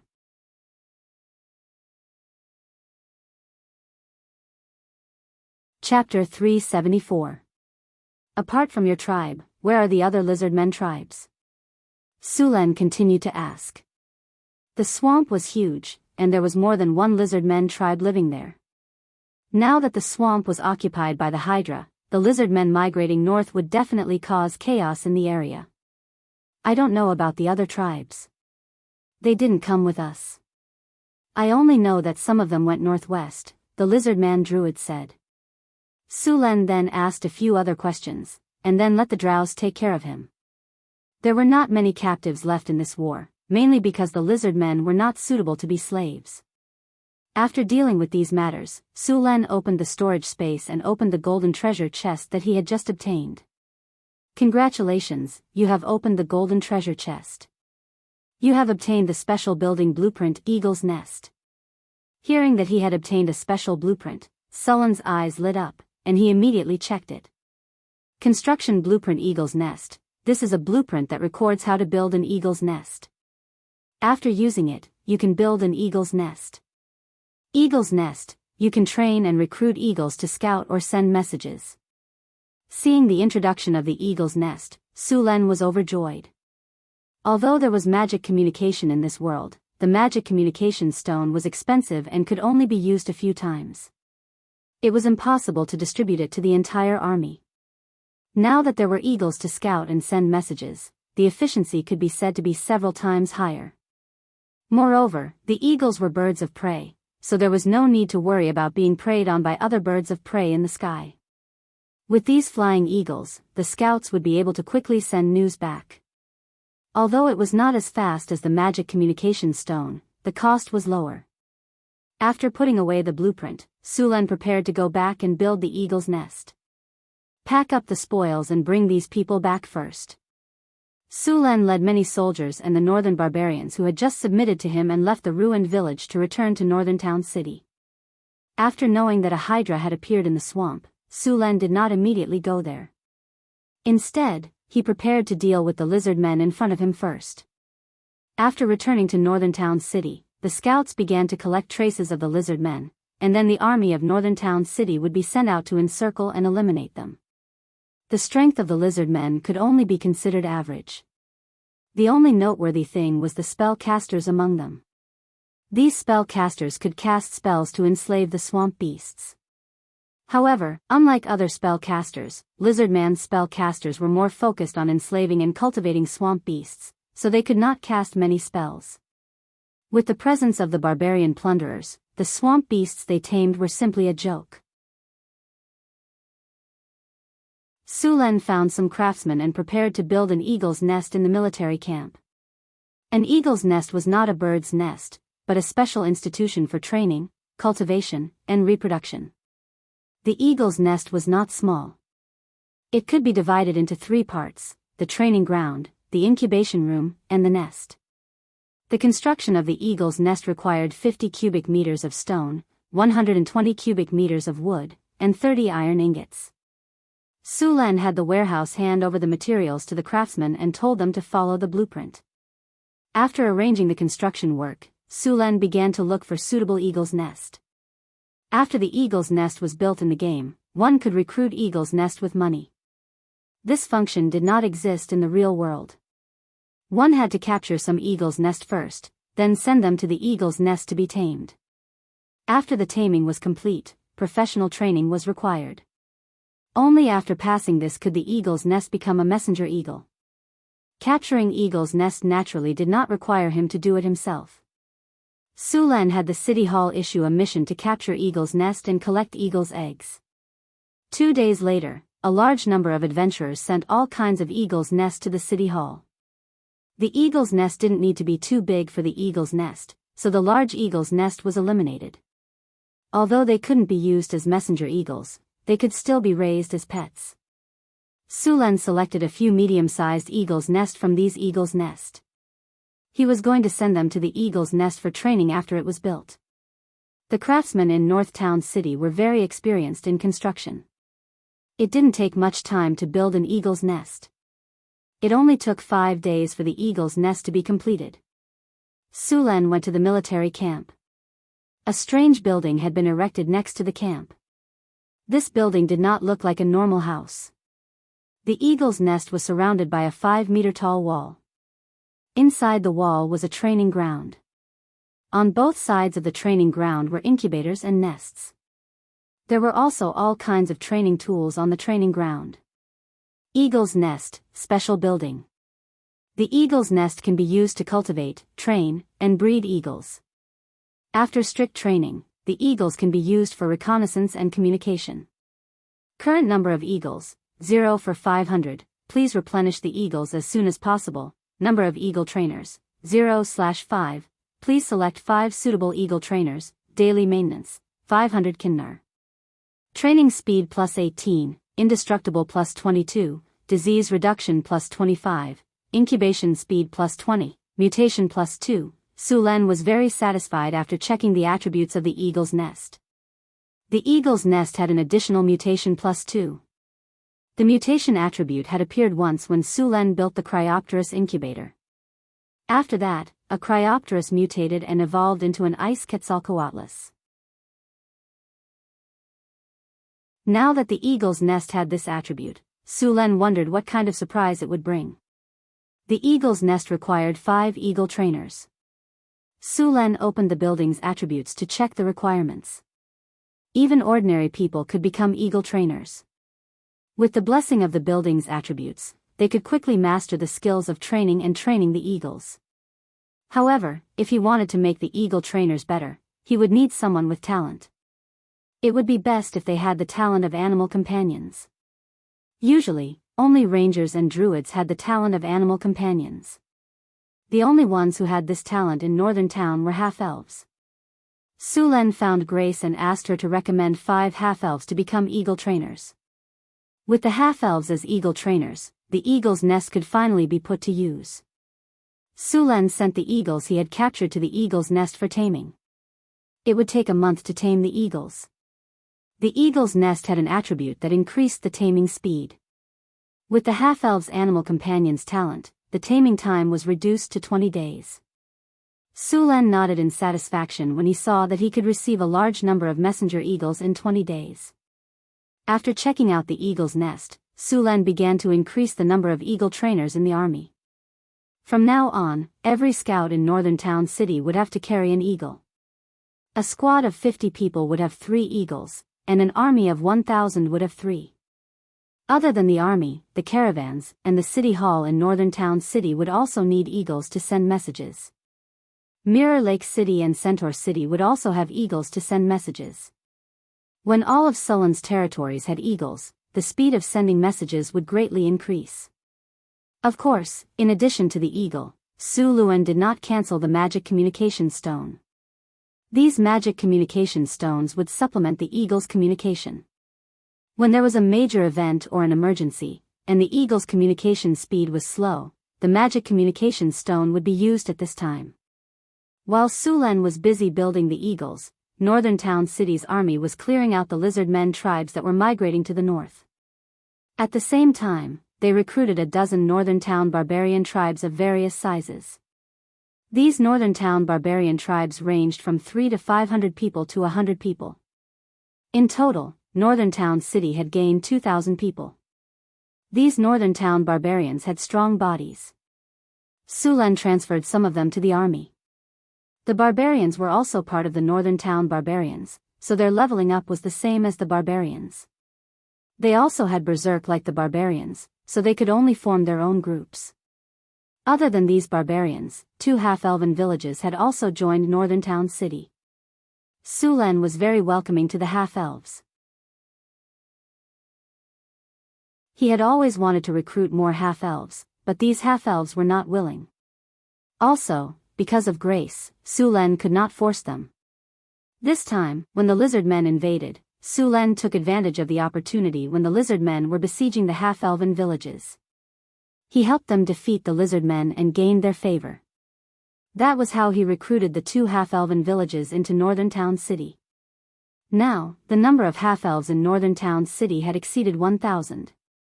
While he was clearing out the lizard men, Sulen did not forget about the Hydra in the poisonous swamp in the south. 1/3 of the scouts in Northern Town City had gone to the poisonous swamp to collect information. In order to cooperate with them, Sulen asked Andre to lead the wizard apprentices to make some antidotes, insect repellents, underwater breathing potions, and a few other potions that could be used in the swamp. With the help of these potions, these drows could enter the poisonous swamp more easily and obtain the information Sulen wanted. Although Sulen was powerful, he would not underestimate his opponents, especially dangerous targets like the Hydra. There were 2 origins of the Hydra's bloodline. One was said to be from the ancient Hydra with multiple heads, and the other was from the Hydra. However, research had found that the Hydra's body had both of these bloodlines. Hathaway was also very interested when she heard that Sulen had found a Hydra. Therefore, when she heard that Sulen was preparing to deal with the Hydra, she also came up with various ideas and plans. The most annoying thing about the Hydra, other than its powerful recovery ability, was its venom. According to the legends, even the gods were very afraid of the venom of the ancient Hydra. Although the Hydra in the poisonous swamp was not as powerful, it still did not feel good to be bitten by it. Without a special antidote, even a legendary figure would not be able to survive for long. Sulen did not want to test whether the Hydra's venom was more powerful or if his body was stronger. It was not easy to get rid of the Hydra's venom. This kind of antidote required a lot of precious magic materials. Luckily, most of the materials could be found in the Northern Town City's Mystery Plane and the Sky Garden. He could just collect them and use them directly. The few that he did not have, he could just ask the merchants to buy them or issue a quest in the city hall.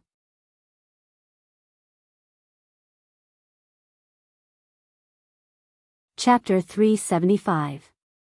After a friendly match with Hathaway, Sulen left the astrology platform feeling refreshed. Hathaway's mastery of Greece was getting better and better. Even the little succubus Chrissy couldn't compare. Sulen and Hathaway discussed Transfiguration, Wizard's Hand, Art of Tentacles, and other magic books in detail. In the end, Hathaway was exhausted and had to end the match. Hathaway also had some new products. For example, a special oil that could be used together with grease. It was made by Hathaway using the essence of more than 10 flowers. Not only was it smooth, but the smell was also very fragrant. Just a little bit was enough to make it very smooth. They walked out of the wizard tower through the stairs. The elemental energy in the wizard tower was very dense. The elemental pool in the wizard tower had transformed the entire wizard tower into a place where elemental energy was active. Wizards could live in this environment like fish in water. Boom! A muffled sound was suddenly heard, followed by a burst of black smoke coming out of a laboratory not far away. Two golems quickly rushed over, and the door of the laboratory opened.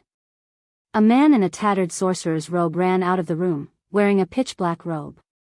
The two golems didn't say anything and directly sprayed liquid at the man. Stop! Stop! I don't have any radiation on me, the man said angrily.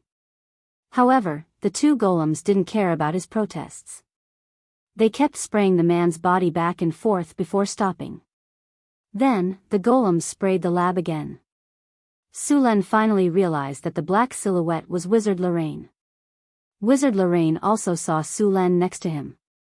After being stunned for a moment, Wizard Lorraine smiled awkwardly and said, "Haha, experiment mistake, basic, hee, no problem. No problem. It's just that these golems are making a big deal out of nothing. Mr. Sulen, can you ask Ms. Hathaway to change the settings of the golems? They're too rude." "I think that's a good idea. Magus experiments are very dangerous, so these precautions are necessary." Su Luan looked at Luo Lin, who was like a drowned rat, with a trace of mockery in his eyes, and said righteously, "All right, I knew it. You guys just want to see a joke." Wizard Lorraine snapped his fingers and used a cleaning spell to clean the dust and water off his body. "You're underestimating me. I've been professionally trained in noble etiquette. No matter how funny it is, I won't laugh unless I can't hold it in." Sulen left the wizard tower in a good mood and returned to the Lord's castle. At that moment, the Drow scouts who went to the swamp came back with some information. "Sir, we found the Hydra in the poisonous swamp." The Drow with a scar on his face said. "Where is it in the poisonous miasma swamp?" Su Luan leaned against the chair in the study and asked. Scarface took out a parchment scroll and said, "Sir, this is a simple map of the swamp that we drew." He handed the parchment scroll over. Sulen took the parchment scroll and spread it on the table. There was a very simple topographic map drawn on the parchment scroll. A winding line represented a river, and the paths in the swamp were also marked. In a place that looked like a lake in the swamp, there was a mark of a multi-headed snake.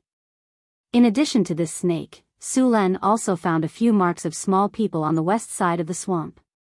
"This snake is a 9-headed snake, right?" Sulen pointed at the map and asked. "Yes, sir." Sulen continued to ask, "What are those small people on the west side of the swamp?" "Sir, we found a swamp giant tribe there. There are about a dozen of them," Scarface explained. "Swamp giants." Sulen looked up at him in surprise. After confirming again, Sulen nodded. The swamp giants were one of the branches of the giant species in the multiverse. They were also known as swamp giants, and they generally lived in the swamps of the material world. There was a swamp plain between the water elemental plane and the earth elemental plane, and a large number of swamp giants also lived there. The swamp giants of the swamp plain were much stronger than those of the prime material world. Adult swamp giant warriors in the swamp plain were around 6 meters tall and weighed around 8,000 pounds. Females were slightly shorter and had a lifespan of around 300 years. The swamp giants of the prime material world were around 4 meters tall and weighed around 5,000 pounds. Swamp giants were grayish-brown and usually did not have armor on their bodies. After all, ordinary metals could not survive in the swamp for a long time. However, they usually had a layer of mud on their bodies. Their main weapons were javelins, giant axes, and rocks. Their attacks were very long range. Swamp giants were weaker than their cousins, the frost giants, and only a little smarter than the hill giants. After hearing that there were swamp giants in the swamp, Su Len suddenly had an idea. "Sir, these swamp giants are not on good terms with the Hydra. When we were collecting information, we found that there was a conflict between the two," Scarface said respectfully. "Sure enough, a mountain cannot accommodate two tigers." Su Len smiled. The swamp giants were not weak. Although they could not compare to the frost giants, they were not much weaker.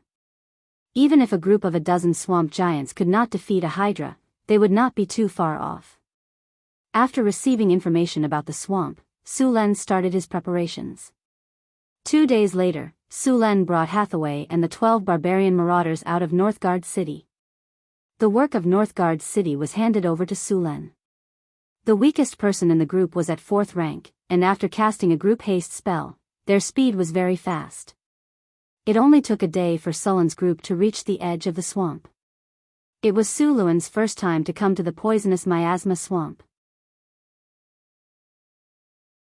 Su Luan frowned slightly at the environment of the swamp. First of all, because of the large amount of water in the swamp, the ground here was basically not dry and many places were like mud. Stepping on it would slightly sink, and lifting it would cause a large amount of mud to rise. More importantly, some places that looked like roads might be traps. Stepping on them would cause them to sink into the mud, and if they were not rescued in time, they would quickly be swallowed up. Apart from the ground, the swamp was also filled with a sour smell. This was the smell of animal corpses, decaying plants, and so on. Some of the swamps would bubble up from time to time. The air was very humid, and under the sunlight, the entire swamp was covered in water vapor, making the swamp's environment hot and humid. Apart from this, there was also a large number of mosquitoes flying above the swamp. If an adventurer entered this kind of area unprepared, even if they did not sink into the mud, just the bites of mosquitoes would take away half of their life. These mosquitoes carried a large number of diseases, and being bitten by them was very likely to cause all kinds of diseases. If they did not have mosquito repellents, it was better not to approach this place. Su Len took out a few bottles of insect repellent and distributed them to everyone. The repellent was light green in color and emitted a kind of grassy fragrance. After using it, they would not be bitten by mosquitoes for a certain period of time. In addition to the repellent, Hathaway gave everyone a lighten spell. This spell could greatly reduce the body's weight, and they would not have to worry about sinking into the mud. It was very convenient to move in the swamp. Su Len took out a sky lantern and cast invisibility on everyone. With invisibility, they would not have to worry about being discovered by the swamp giant or the Hydra. Apart from this, everyone also took antidotes. There was a lot of miasma in the swamp, and if they were not prepared, it was very likely to cause dizziness and nausea. In serious cases, they might even fall into a coma. In this kind of environment, spellcasters also had to reduce their magic consumption in order to avoid not being able to exert their full strength in the face of danger. After all the preparations were completed, the group entered the swamp. Because of the Hydra, the lizard men in the swamp had been forced to migrate. Even if there were some that stayed, they would hide in some remote areas, so they did not encounter any lizard men. Although there were no lizard men, there were many other creatures in the swamp, such as swamp lizards, swamp crocodiles, and some birds and snakes that lived in the swamp. It was said that there were also Titan pythons living in the swamp. It was a fierce beast with a challenge rating of level 15, but this kind of Titan pythons generally lived in swamps with a warm climate in the south.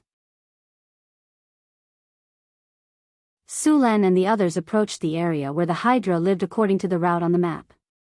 Su Len needed to check the situation of the Hydra first. In addition to the Hydra, he also needed to know about the swamp giant on the west side of the swamp. Although scouts had already explored it before, he still wanted to see it for himself. Although the swamp looked dirty and filled with all kinds of miasma, in fact, it was very rich in food. There were a lot of fish living in the swamp, and the Hydra did not have to worry about a lack of food here. This is where the trouble is. Su Len and the others hid in an area with lush reeds. A group of black clouds flew quickly in the sky.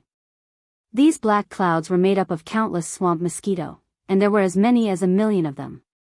The swamp mosquito was much larger than ordinary mosquitoes, and with long mouths, they looked ferocious and disgusting. If they swarmed together, they could directly suck a person's blood dry. For someone like Su Len, who had trypophobia, it was simply unbearable. Fortunately, they had insect repellents on them, and they were in stealth mode. The mosquitoes did not notice them, and soon the mosquitoes flew away, and the group continued on their way. Suddenly, a dull dragon's roar came from the distance. Sullen's eyes lit up. "Hydra, it seems that we have found our target." Everyone hurried to the place where the sound came from. After 10 minutes of walking through the swamp, the sound was getting closer and closer.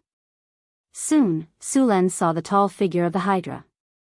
At this time, the Hydra was attacking a 3-meter-long crocodile. Under the siege of the Hydra's many heads, the crocodile only lasted a few minutes before it was killed by the Hydra. Then, Su Len saw the 9 heads began to fight for food.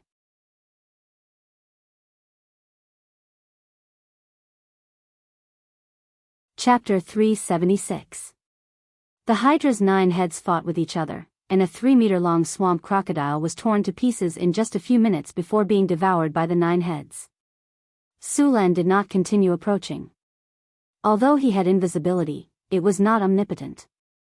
There were many ways to counter it. For example, some true dragons had true eyes that could see through invisibility and illusions. Some spells and magic tools could also achieve the same effect. After eating its fill, the Hydra in the distance slowly swam into the depths of the swamp. This Hydra was about 18 meters long and covered in a layer of dark green scales. Its head looked very similar to a dragon's, which meant that the bloodline of this Hydra was closer to that of a dragon. Su Len followed the Hydra from afar and did not get too close. After walking for about 10 minutes, the Hydra entered a pool to rest. After confirming the Hydra's location, Su Len and the others quietly left. They then began to search the west side of the swamp. This time, their target was the swamp giants. The swamp giants were actually easier to find than the Hydra. After all, they were different from the Hydra. The swamp giants had built a small tribe in the swamp, which was easier to find than the pool where the Hydra lived. Soon, Su Len found the swamp giants according to the markings on the map. These swamp giants had just finished their hunt. A 4-meter-tall, muscular swamp giant was carrying a creature that looked like a hippopotamus back to the tribe. There were 5 or 6 swamp giants in this small tribe. This swamp giant is the leader creature. At this moment, Hathaway's voice suddenly sounded in his ears. "He's a legendary swamp giant." Su Len nodded and became even more cautious. It was no wonder that a legendary swamp giant dared to fight the Hydra head-on. The Hydra had 9 heads, which gave it a great advantage in a one-on-one fight. Facing the Hydra was like being surrounded by several monsters.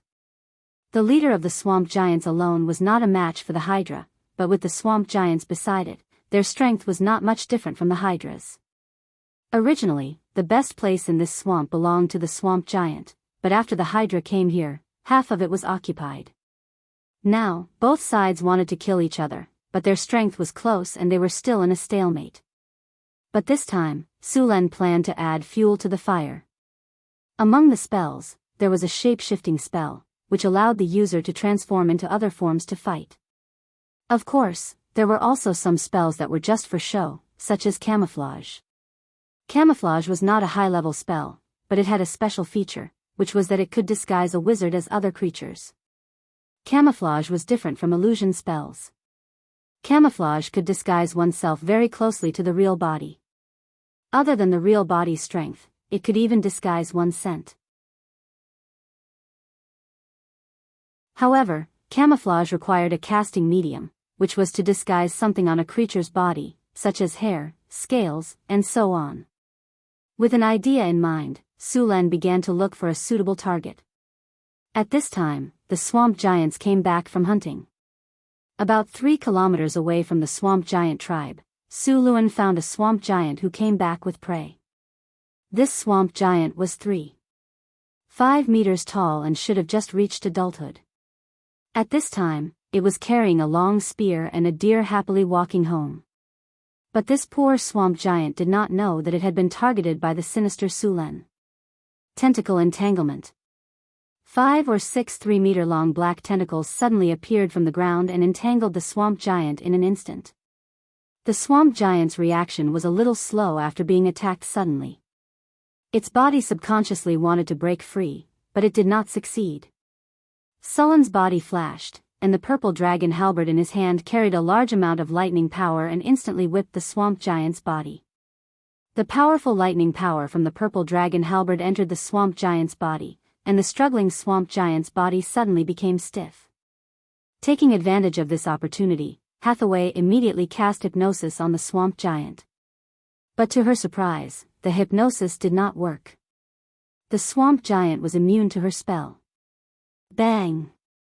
Sulen's body flashed, and the purple dragon halberd in his hand hit the back of the swamp giant's head. Then, the 3-meter-tall swamp giant crashed to the ground. Sulen waved the purple dragon halberd and said, "You could have just fainted. Why did you have to have me use physical hypnosis on you? Hurry up and cast a few more spells on him. If he suddenly wakes up, things will be troublesome." Hathaway rolled her eyes at Sulen and deliberately dragged out her words. "Got it." Then, flashes of light flashed, and various negative statuses were placed on the swamp giant. The swamp giant could not resist. After subduing the swamp giant, Sulen's plan officially began. Hessian collected some hair and blood from the swamp giant and then cast disguise on Sulen. With a flash of light, Sulen's body was wrapped in light. The next second, he turned into a 3-meter-tall swamp giant, exactly the same as the swamp giant that had fallen asleep next to him. "How is it?" Sulen stretched his body. "Not bad. It's the same as before." "That's good. This spell lasts for half an hour." "It must be completed within this half an hour," Hathaway reminded him. "Don't worry." Sulen waved his hand. Then, Sulen disguised himself as a swamp giant and walked toward the pool where the Hydra lived. The swamp giant was placed in a magic formation not far from the swamp giant's camp. Sulen was very fast and arrived at the pool in a short while. At this time, the Hydra was hiding in the pool and sleeping. Sulen snapped his fingers, and a huge fireball appeared in front of him. With a gentle wave of his hand, the fireball fell directly into the pool. Boom! A deafening sound rang out, and the dark green pool water flew more than 10 meters high. Roar! Then, an angry dragon roar sounded. The next second, 9 ferocious heads rushed out of the water. However, as soon as they came out of the water, they were hit by a long spear. Blood splattered, and a sharp pain came. The other heads of the Hydra swayed and bit at him. Sulen naturally wouldn't stay still. He dodged in a flash, and the long spear in his hand hit another head of the Hydra again. The Hydra, who had been disturbed from its sleep and had a bad temper, was hit twice in a row. It became even angrier. The pool rolled, and its huge body directly stood up. After seeing that it was a swamp giant who attacked it, the old and new hatred added up. The Hydra's 18 eyes turned red, and its cold and crazy eyes made even Sulen's hair stand on end. Acid spray. The next second, one of the Hydra's heads suddenly spewed a large amount of stinky acid. Sulen's expression changed, and he dodged to the side. However, as soon as he dodged the acid attack, another acid attack was already waiting there. At this time, Sulen couldn't care about anything else. If he was attacked, his camouflage would be destroyed. He dodged in a rather embarrassing manner, and then his body jumped to the right as much as possible. The Hydra's breathing came from behind him. Sulen felt the sour smell in the air, and then his body was enveloped by another acid spray. He still couldn't dodge it. The Hydra had too many heads. With so many heads working together, Sulen felt like he was fighting 1 against 9. This was cheating. How many times can you dodge with 9 heads continuously spitting out attacks? Unless he used teleportation to escape, there was no way he could dodge at all. The stinky corrosive liquid enveloped Sulen. At this time, a light flashed, and a translucent energy barrier appeared on the surface of Sulen's body, blocking all the acid outside. However, the area where the acid and the energy barrier came in contact kept making sizzling sounds. The Hydra's acid spray was not much different from the Black Dragon's acid spray. Although the amount of acid spray from each head was not as much as the Black Dragon's, the total amount was several times that of the Black Dragon's. The energy barrier on Sulen's body appeared on the surface of his body. This spell was cast quickly, but its defensive power was not enough when facing a legendary enemy. Although it blocked the acid spray, it looked like he couldn't hold on much longer. However, a short period of time was enough. Mage armor. Ice armor. 2 flashes of light blocked the Hydra's acid spray. Then, Sulen's figure flashed and rushed out of the range of the acid spray. The Hydra thought that it had killed the swamp giant that dared to disturb its sleep and attack it, but the next second, the swamp giant rushed out of the acid spray and once again hit one of its heads with the spear in its hand. After being attacked consecutively, the Hydra became even angrier and rushed forward with a roar. This time, Su Luan didn't entangle with the Hydra anymore. His figure flashed and he ran away. Although the Hydra couldn't fly and its body was big, its movement speed was not slow. Its body moved quickly on the water. Seeing the Hydra chasing after him, Su Len did not panic. In fact, he was not running at full speed. Besides, he still had Flash in his hand. He could leave the battle at any time if he wanted to. Su Len used camouflage to lure the Hydra toward the swamp giant's tribe. The two were very fast. It only took about 10 minutes for them to get close to the swamp giant's tribe. When they ran quickly, they caused a lot of noise. The swamp giants in the tribe also noticed Su Len and the Hydra. When they saw that the Hydra was chasing their companion, the swamp giants roared angrily. The swamp giant in the lead picked up its weapon and rushed out. At this time, Su Luan had run to their predetermined location, where the sleeping swamp giant was hiding. Su Luan's body suddenly accelerated, and in an instant rushed into the concealment formation and disappeared.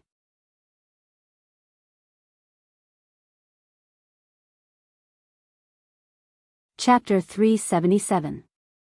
After Su Len entered the magic array, he instantly disappeared and reappeared several kilometers away. At the same time, the magic array lost its effect and the swamp giant woke up from its slumber. However, by the time it woke up, the Hydra had already rushed over. The infuriated Hydra didn't notice the difference between the two swamp giants and directly attacked. The two heads bit at the swamp giant from the left and right. Before the swamp giant could react, it was bitten by the Hydra. In the next second, a trace of ruthlessness flashed in the Hydra's eyes as its head exerted force and tore off the swamp giant's arm. Roar! The swamp giant felt intense pain as blood gushed out. However, as a rank 4 creature, it was an entire rank lower than the Hydra. Now that it was bitten by the Hydra, it had no chance to resist. In just a few breaths, the swamp giant was killed.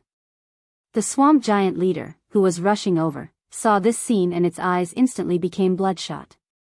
It grabbed a boulder and threw it at the Hydra. Bang! The rock was like a meteor as it ruthlessly struck one of the Hydra's heads. Flesh and blood splattered everywhere. Seeing their comrade killed, the swamp giants wanted nothing more than to cut the Hydra into pieces. They roared and charged forward. With 13 swamp giants and a Hydra, the entire battlefield became extremely intense.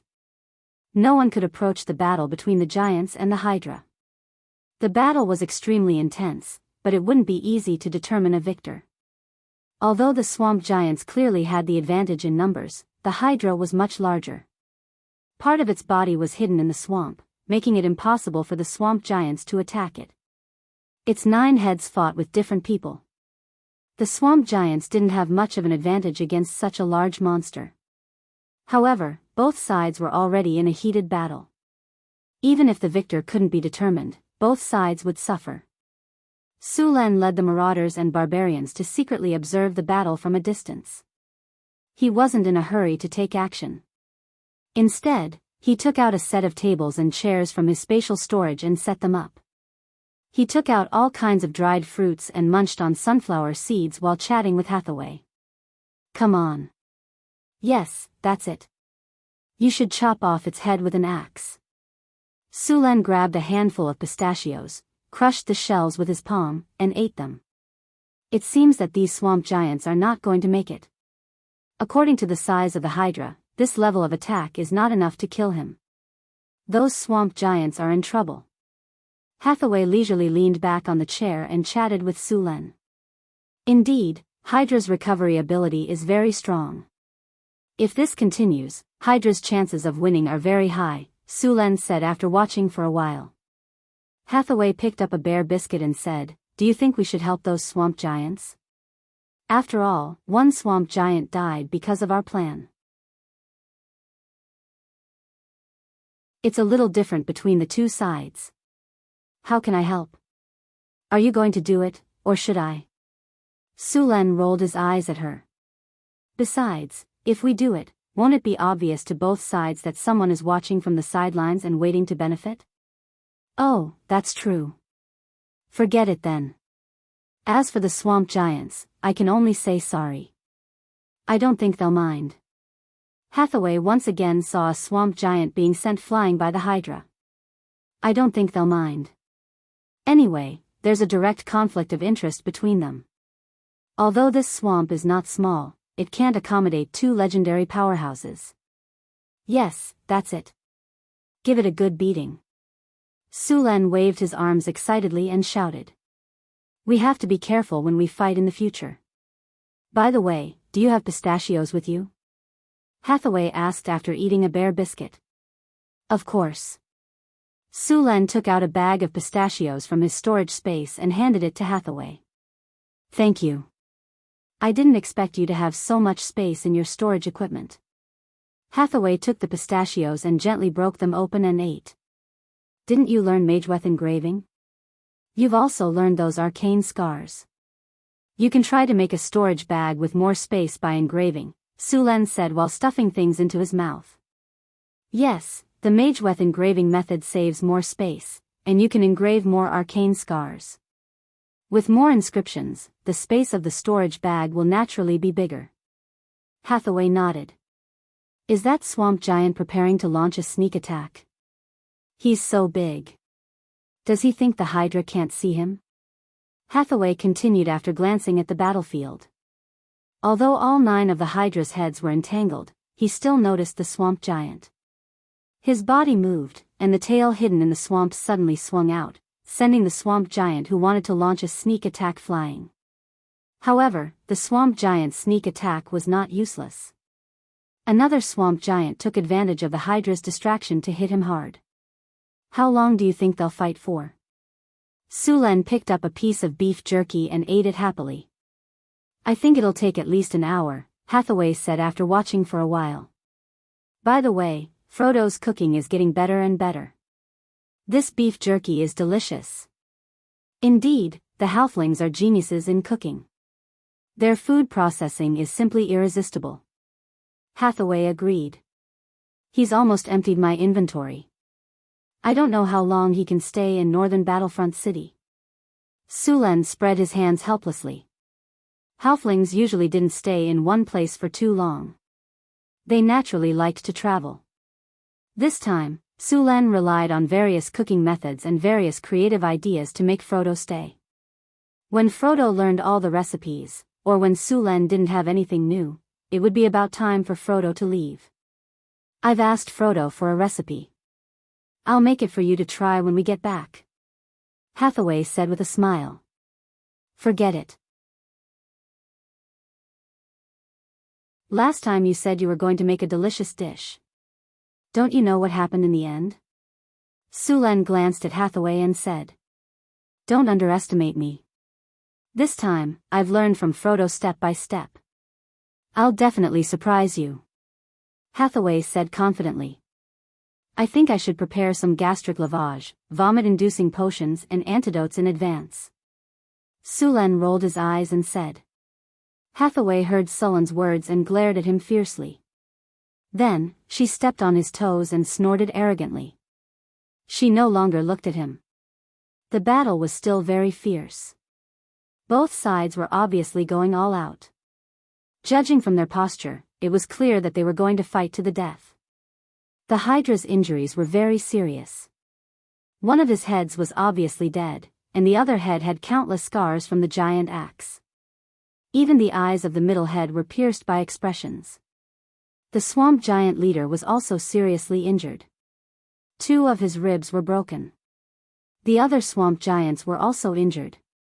In this situation, should we continue to fight to the death or prepare to retreat? Sulen said with a smile. He was now looking at the 2 sides fighting and had no intention of intervening. Although the Hydra seemed to be seriously injured, it was still difficult for him to die. The Hydra's recovery ability was very fast. If no one disturbed him, the Hydra's injuries would be almost healed in a short time. It's about time. Both sides have basically reached the final stage. We can make a move now. It'll be a big loss if we can't get the kill tonight. Sulen said with a smile. The Hydra is seriously injured, and the swamp giants are not doing well either. Get ready. I'll deal with the Hydra. You deal with the swamp giants. Sulen ordered simply. Hathaway nodded and said, okay. A strong magic light appeared. Such a strong energy fluctuation instantly attracted the attention of both sides. The next second, Sullen's figure suddenly appeared beside the Hydra. Su Luan's body appeared in midair, and his whole body was shrouded in a layer of thunder and lightning power. The powerful thunder and lightning power kept flashing, and a long halberd completely surrounded by the power of thunder and lightning instantly pierced into the center of the Hydra. Lightning spear. The dazzling lightning power flashed.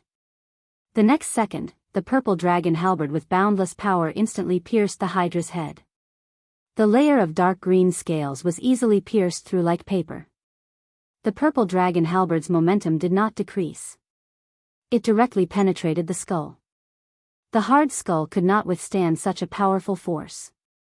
The purple dragon halberd pierced the Hydra's head. The powerful electric current flowed along the river and destroyed the Hydra's brain.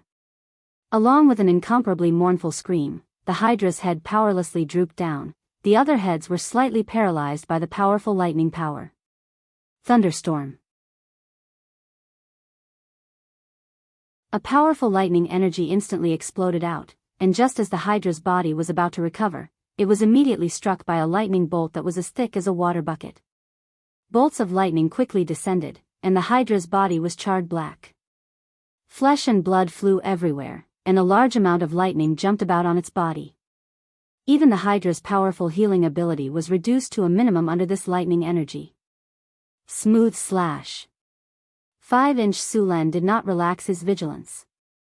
While the Hydra was attacked by the thunderstorm, his figure quickly streaked across the sky. The purple dragon halberd in his hand was constantly waving. The powerful force directly cut off several of the Hydra's heads. Blood splattered everywhere. There was an ear-piercing sound of metal and bone colliding. The Hydra was originally in a seriously injured state. After suffering such a fatal attack, its life force quickly slipped away. Its huge heads were cut off one by one. The Hydra's 18-meter-long body fell to the ground with a loud bang. If he wanted to kill the Hydra, he had to kill all of its heads. Su Luan seized the opportunity to launch a sneak attack while the Hydra and the swamp giant were both injured, and successfully killed the Hydra in one fell swoop.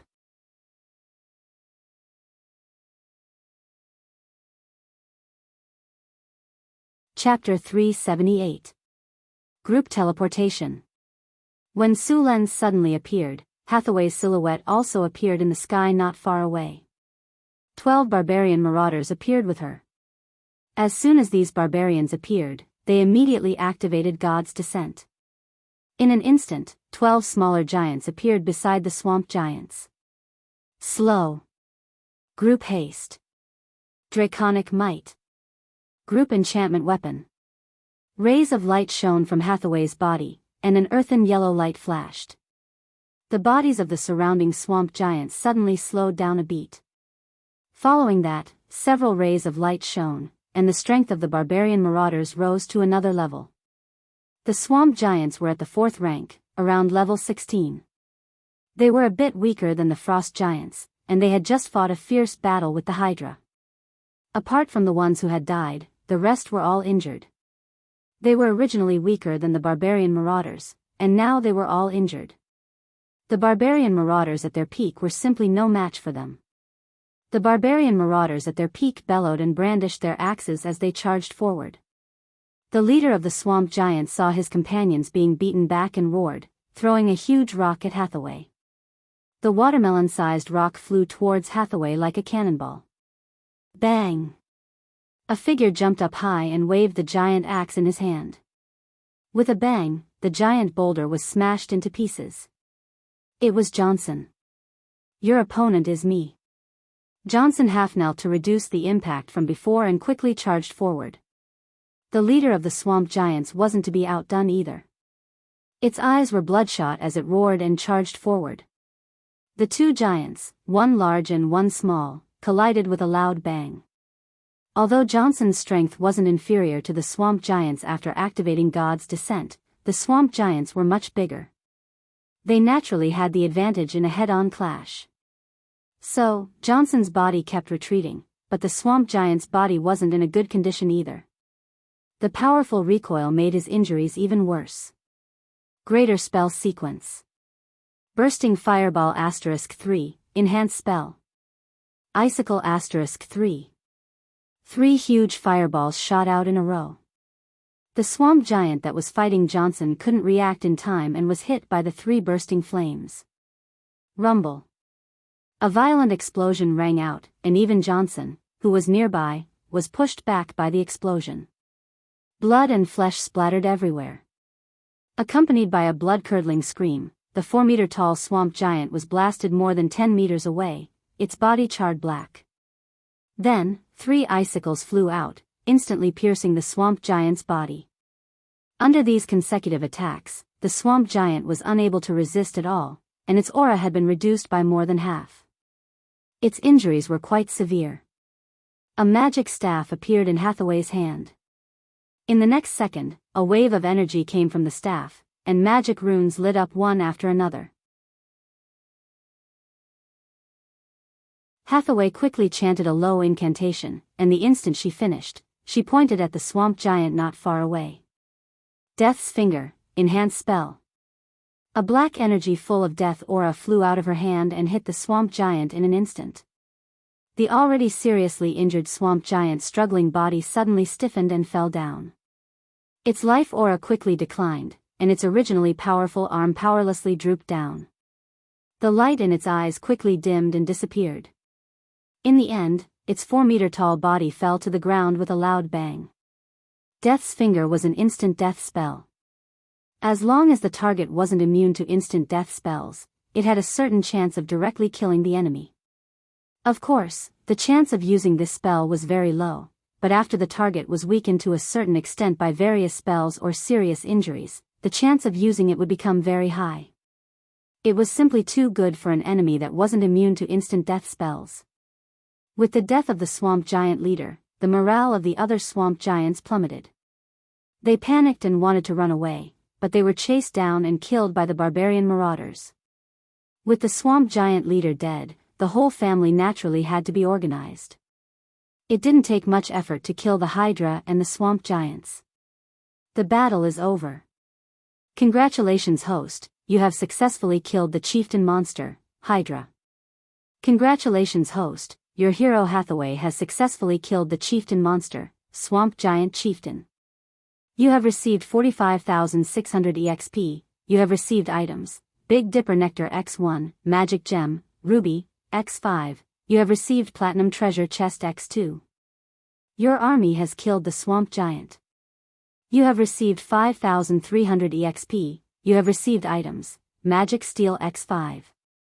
Battle of the Venomous Swamp, May, year 1688 of the Huiwa calendar.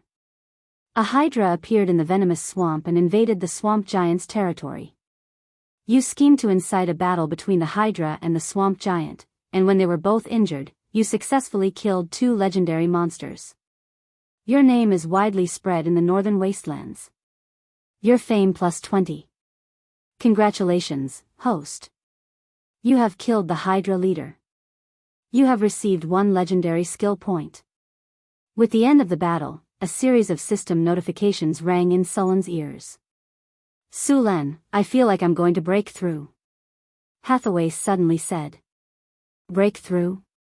You're going to break through to the legendary rank? Sulen looked at Hathaway in surprise. Hathaway nodded. Yes, I have a feeling. Sulen opened the system panel and looked for Hathaway's information. Sure enough, Hathaway's level had reached the edge of the legendary rank. Her EXP was overflowing, and she could advance at any time. Hathaway didn't level up now because she felt that it wasn't safe here. She wanted to go back to the Wizard Tower to advance to the legendary rank. Thinking about it, Hathaway had received the EXP from killing the Frost Giant Chieftain. This time, with the Swamp Giant Chieftain, she had killed 2 legendary monsters. Her EXP should be enough. That's great. Let's go back now, Sulen said excitedly. Next, Sulen and the others began to quickly search for the loot, mainly the corpses of the Hydra leader and the Swamp Giant. The Hydra leader and the Swamp Giant Chieftain didn't have the habit of collecting treasures. Naturally, they didn't have a lot of wealth like the dragons. Sulen only searched briefly and left after finding nothing. The bodies of the Hydra leader and the Swamp Giant were too large. Whether it was Hathaway's storage bag or Sullen's storage space, neither could fit them. As for throwing them away, Sulen couldn't bear to do so. He could only make a few large carts to drag these things away and send them back to Northern Town to deal with them later. The precious materials were handled by Hathaway on the spot and stored in Sullen's storage bag in Sullen's storage space. After spending some time cleaning up the battlefield, Sulen and the others left the swamp. When they returned to Northern Town, the huge corpses of the Hydra leader and the Swamp Giant Chieftain caused a huge uproar. These huge monsters were extremely shocking. Even the temples and churches were surprised by Sullen's strength. The corpses of the Hydra leader and the Swamp Giant Chieftain were high-value magic materials that needed to be processed and preserved as soon as possible. These things were handed over to Alex and Karina to deal with. The first thing Hathaway did when she returned to the Wizard Tower was to go into seclusion. Since Hathaway was about to advance to Legendary, Sulen directly closed the Wizard Tower temporarily. Apart from Alex, Chris, Karina, and Grace, everyone else left for the time being. Hathaway's advancement to Legendary was somewhat different from Sullen's. Sulen was closer to a warrior, while Hathaway was a pure spellcaster. She needed more elemental energy. After she entered the seclusion room, the Wizard Tower's elemental pool adjusted 80% of the energy supply to the room. At this time, the elemental energy in the room was so dense that it almost liquefied. As time passed, the energy in the elemental pool was quickly consumed. Because of the shielding circle set up in the seclusion room, the outside world didn't know the state of the room, so Hathaway's advancement didn't spread out. After waiting for about 3 hours, the door of the seclusion room finally opened. Hathaway walked out with a face full of excitement. As soon as the door opened, Alex couldn't wait to rush over and ask, "How was it? How was it? Did you succeed?" Judging from his expression, he must have succeeded. Chris, who was at the side, said with a smile. But why did her tone sound a little sour? "Legendary wizard, huh? How do you feel?" Karina asked. Hathaway smiled and said, "Successful advancement. I feel like I've seen the world again." Although there was only one rank between a legendary wizard and a great wizard, the difference was like heaven and earth. As a matter of fact, in terms of mana, the growth of the power of the will and the accumulation of mana from a beginner wizard to a great wizard was all about the accumulation of mana. Once a wizard reached the legendary rank, their soul would undergo a sublimation, and they would begin to come in contact with the essence of the world and understand the laws. This was the fundamental difference between a legendary wizard and a great wizard. When I reached the legendary rank, my soul seemed to come in contact with the source sea. It was a very strange feeling. When you all become legendary, you will feel it too. Hathaway briefly explained the changes of becoming a legendary wizard. Chris, Karina, Alex, and Grace all looked at her with envy. They were indeed very envious. One had to know that Hathaway's rank was the lowest back then, but now she was the first to break through to the legendary rank. They couldn't help but be envious. As a succubus, it was a little difficult for Chris to advance. She still had a third of her experience bar. As a sorcerer, Karina was also lacking a lot of experience. As for Alex and Grace, they weren't much better off. Congratulations on officially stepping on the path of a wizard, Sulen said with a smile. For ordinary people, the legendary rank was basically the end they could only look up to. But after becoming a legendary wizard, they understood that the legendary rank was just the beginning.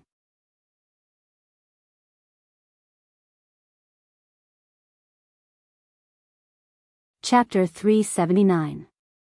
Hathaway becoming a legendary was a big deal for the Northern Battlefront City. It added a heavy weight to the Northern Battlefront City that was preparing to establish a new nation. Now that there was a legendary wizard, many things in the Northern Battlefront City could officially be put on the agenda. For example, the Wizard Tower Spirit. A Wizard Tower Spirit had to be at least a legendary rank before it could be made. Now that Hathaway had become a legendary wizard, it was time for the Wizard Tower Spirit to be made. Only with a Tower Spirit could the Wizard Tower be considered a complete Wizard Tower. After Hathaway finished her advancement, Su Luan also started to check his harvest. He had taken the Big Dipper elixir to increase constitution. Su Luan's constitution had reached 44 points, and after taking the Big Dipper elixir, it increased to 47 points. The other magic gems and magic steel were directly stored in the warehouse. These two items were considered relatively precious magic materials. Small magic gems had auxiliary effects in many experiments, while large magic gems played a key role in many situations. They were also often used in some magic tools. As for magic steel, it had a wide range of uses. The outer shell of the steel golem was made of magic steel, and many constructs used magic steel. Sulen opened the storage space and saw two white treasure chests with a faint golden light. They were the platinum treasure chests he got from killing the Hydra. He chose to open the treasure chests, and there was a flash of light. The familiar sound of the system rang in his ears. Congratulations, host, you have successfully opened the platinum treasure chest. You have received 10 pieces of Oniac steel. Congratulations, host, you have successfully opened the platinum treasure chest. You have received a legendary soul crystal.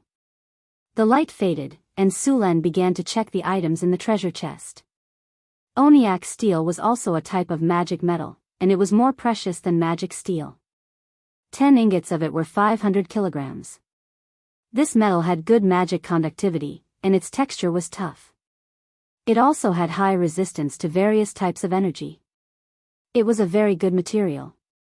Including this one, Su Luan now had 2 legendary soul crystals. One of them was prepared to be used to make a tower spirit, while the other was to be used to make a legendary golem. A wizard tower naturally had to be equipped with at least one legendary magic statue. After putting away these things, he began to deal with the bodies of the Hydra and the swamp giant. The Hydra's carcass was huge, and its scales and dragon skin needed to be removed. The Hydra's scales were tough, much tougher than the ice Quetzalcoatlus' scales. The armor made from them would have a high defense, even higher than that of a normal white dragon scales. The Hydra had a large number of scales, and all of them could be used to make more than a dozen sets of armor. The Hydra's skin was also very tough and could be used to make dragon skin armor and dragon skin robes. This kind of legendary material could be used to enchant even more powerful spells. Apart from the dragon skin that wasn't suitable to be made into magic robes, the rest of the dragon skin could be made into magic robes. Robes made from this legendary material had a high chance of reaching legendary magic items. Of course, the Hydra's skin alone wasn't enough. Many other precious materials were needed. After the scales and skin were distributed, Sulan began to divide the rest of the Hydra's materials. A huge monster that was 18 meters long had a lot of blood. Sulan found dozens of containers to hold the blood. The Hydra's weight was 20 tons, and its blood was only 1.5 tons. The Hydra had 9 hearts, each of which was 70 to 80 centimeters in diameter and weighed more than 25 kilograms. The poor quality blood could be used to make magic ink, and the good quality blood could be used to purify blood or make dragon blood potions. The rest of the internal organs could also be used as ingredients for magic potions. As for the Hydra's fangs, they were all pulled out to be made into short swords or machetes. The venom sac could be used to make poison, and the remaining bones and meat had their own uses. If Sulan was a necromancer, he could directly summon an undead Hydra, but now it could only be used as a magic ingredient. The meat could be used after being processed. This Hydra had a total of about 10 tons of meat. In order to preserve it for a long time, Sulan arranged for the meat to be made into dried meat. After dealing with the Hydra's body, Sulan began to deal with the swamp giant's body. The way he dealt with the swamp giant's body was similar to the way he dealt with the frost giant. Sulan also purified some blood from the swamp giant's blood. However, compared to the frost giant, the swamp giant's blood this time was much less. The quality of the swamp giant's blood was also slightly inferior to the frost giant's. In the end, the swamp giant's blood could only be used to inscribe the bloodline Mageweth on the 4 barbarians. Sulan planned to choose a few more barbarians to inscribe the Mageweth on them when he had time. In the following days, Sulan became very busy. A large amount of blood needed to be purified. A part of the Hydra's blood was concocted into mana ink, which could be used to write scrolls. The remaining part of the blood was purified by Sulan. The Hydra's blood contained a certain proportion of dragon's blood, which Sulan used a runic array to purify. Sulan only managed to extract a bottle of dragon's blood from the last ton of Hydra's blood. As for the rest of the dragon's blood, it could not be separated due to technical issues. The amount of dragon's blood in such a bottle was not even enough for one person. After the purification, there was only about 1% of the blood left. Although it was not pure dragon's blood, the Hydra's bloodline was not much worse than dragon's blood. This blood could be used to concoct a magic potion similar to the dragon's blood potion when combined with the Hydra's heart. Sulan was not good at this kind of magic potion. In order not to waste the materials, it was best to let Hathaway make it. After Hathaway became a legendary, her skills in concocting magic potions had improved a lot. Making these potions was a piece of cake for her. In just 2 days, Hathaway concocted the Dragon's Heart Potion using the Hydra's heart and blood. Dragon's Heart Potion, a high-level magic potion made from the Hydra's heart and blood that contained dragon's bloodline and more than 10 rare materials. After consumption, it can increase strength and vitality. There is a very low chance of awakening the dragon's bloodline. Note, the Dragon's Heart Potion can increase strength and vitality by 1 point for Constitution and Strength below 40. For Constitution and Strength above 40, it will increase strength and vitality by 0.5 points. It will not be effective for attributes above 45. The potion cannot be consumed continuously. A total of 9 bottles of the Dragon's Heart Potion were made. After seeing the attributes of the potion, Sulan was surprised. The increase in attributes was expected, but the fact that the Dragon's Heart Potion could awaken the dragon's bloodline surprised Sulan. The Dragon Bloodline Warlock was a very powerful type of warlock. Not only did the Dragon Bloodline Warlock have a strong body, but they also had the ability to cast spells. They were much stronger than ordinary warlocks. With this Dragon's Heart Potion and the Dragon's Blood Essence that he had purified before, he could cultivate a Dragon Bloodline Warlock.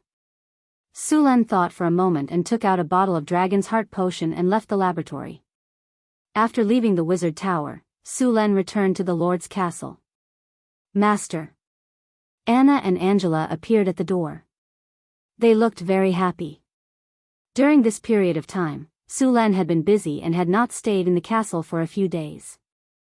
The 2 little half-elf maids lifted their skirts and bowed to Sulan. Welcome back. Sulen smiled and hugged the two little maids in his arms. He then slapped their perky buttocks and let them go. How have you been? Sulen asked. Everything is good. The two little maids said with slightly blushing faces. Sulen smiled and whispered in their ears, I'll reward you tonight. Then the two little maids' faces became as red as apples, looking very attractive. Oh right, where is Phyllis? What has she been doing? Sulen looked around and asked. Madam Phyllis has been practicing martial arts. She should be in the castle's training ground now, Anna whispered.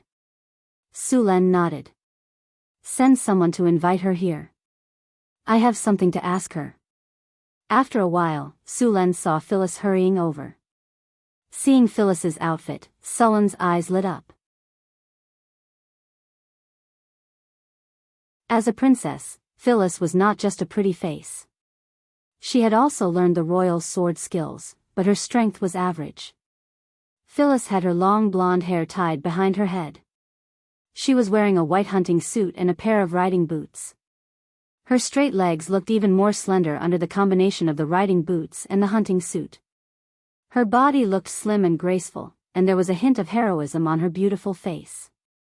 Sulen, you were looking for me? Phyllis ran to Sulen and asked with joy. Yes, come with me. I have something to tell you. Sulen took Phyllis's arm and walked upstairs. Phyllis's white jade-like face suddenly turned red. She whispered, Sulen, it's still daytime. Sulen was slightly taken aback. Then, he knocked her head in annoyance. What are you thinking? I have something to ask you. Oh. Phyllis nodded with a red face, but there was a flash of disappointment in her eyes. The two came to the room. Sulen took out a bottle of Dragon Heart Potion and handed it to Phyllis. This is the Dragon Heart Potion. It has a certain chance of allowing you to obtain the dragon bloodline and become a dragon disciple. Try it. Dragon bloodline? Phyllis looked at the crystal bottle in surprise. There was some red liquid in the bottle that kept shaking, and there were some sparkling stars in the liquid. This is for me. Phyllis knew very well that Dragon Disciple was a powerful extraordinary. Yes, it has a chance of awakening. Try it and see the effect. Sulen nodded. Phyllis looked at the crystal bottle and then looked at Sulen. Then, she opened the crystal bottle and drank the potion. As soon as it entered her mouth, Phyllis smelled a strong bloody taste. She almost vomited. Fortunately, she knew the value of the potion and forced herself to drink it.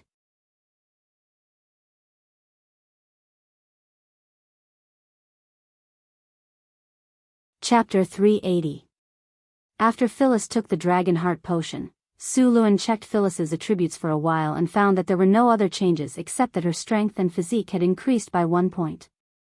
Sulen shook his head when he saw that there was no awakening of the dragon bloodline. Good thing this potion can be stacked. I'll try again in a few days. Phyllis was a little disappointed, but she was relieved when Sulen said there was still a chance. In the next few days, Sulen began selecting barbarian great axe berserkers to help them level up into barbarian raiders. This time, the giant's blood could level up 4 people. One of them was Boulder, and the other 3 were barbarians. Since he had a lot of experience, Sulen was very familiar with this kind of rune engraving. It took 3 days for the 4 barbarian raiders to finish. Other than Boulder and Johnson, who were heroic units, the rest of the barbarian raiders were still normal units. However, unlike the barbarians of the past, they were now called elite monsters. While Sulen was busy engraving runes on the barbarians, Phyllis also started her daily training. Ever since she was brought to the northern city as a tool for the marriage alliance, she felt a sense of crisis. She was very confident in her appearance, but after coming to the northern city, she quickly realized that she didn't have much of an advantage. There were more than one woman around Sulen who was prettier than her. Without the advantage of her appearance, Phyllis became a little nervous. She was worried that she would be sent to a random place. As a member of the royal family, she had heard too many stories about how the 2 sides of the marriage alliance would become strangers or even worse. Fortunately, Sulen didn't do that. which made her feel relieved. After living in the northern city for a while, she found that she liked life here. However, another thing made her worried again. She realized that none of Sullen's women were normal except for herself. From the wizard to the winged queen, from the succubus to the half-elf, she was the only normal human. This made her feel very disappointed. But after some time, she picked up the court swordsmanship from a long time ago. She didn't want to be a vase that would be casually discarded when she grew old. When Su Len saw her practicing her swordsmanship, he also found her a half-elf tutor. Just 2 days ago, Su Len had specially prepared a bottle of potion for her, which was said to be able to help her become a dragon disciple. However, after she took it, she didn't become a dragon disciple except for increasing her strength and body. This made her very disappointed. "Madam."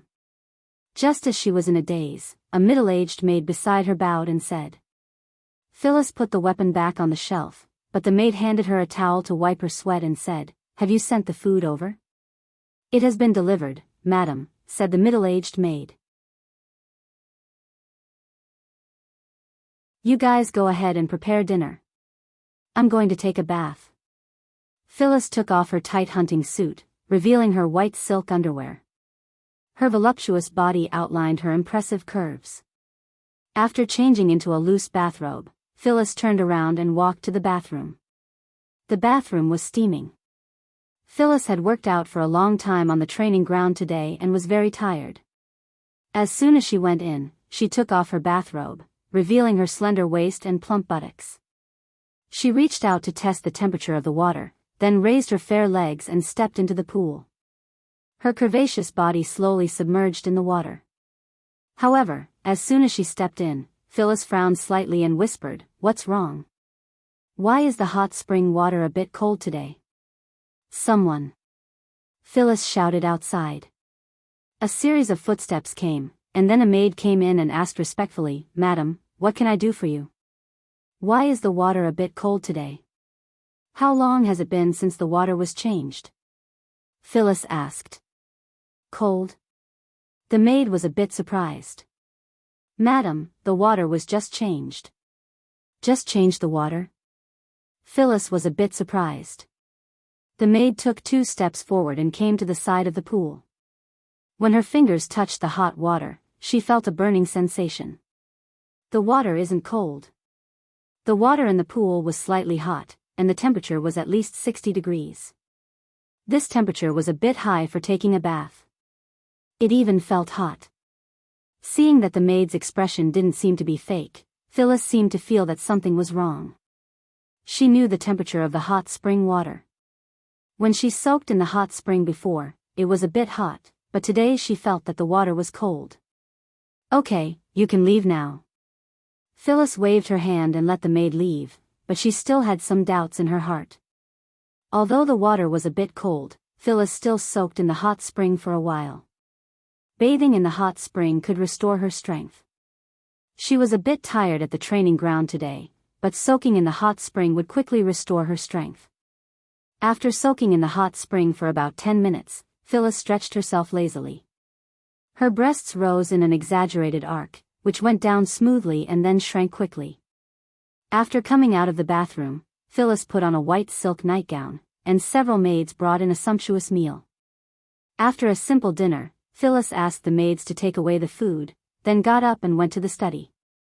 She wanted to read for a while before resting. The next day, Su Len returned to the Lord's castle after completing the barbarian's rune inscription. Phyllis immediately came to see him. "What's wrong?" Seeing Phyllis hurrying over, Su Len asked curiously. "Su Len, there are some changes in my body," Phyllis said. Su Len was a bit surprised. "Changes? What changes?" Phyllis was a bit embarrassed. "I don't seem to be afraid of heat anymore." Su Len frowned slightly. "Not afraid of heat? Is this the awakening of the dragon warlock bloodline?" Thinking of this, Su Len hurried over to check Phyllis's pupils.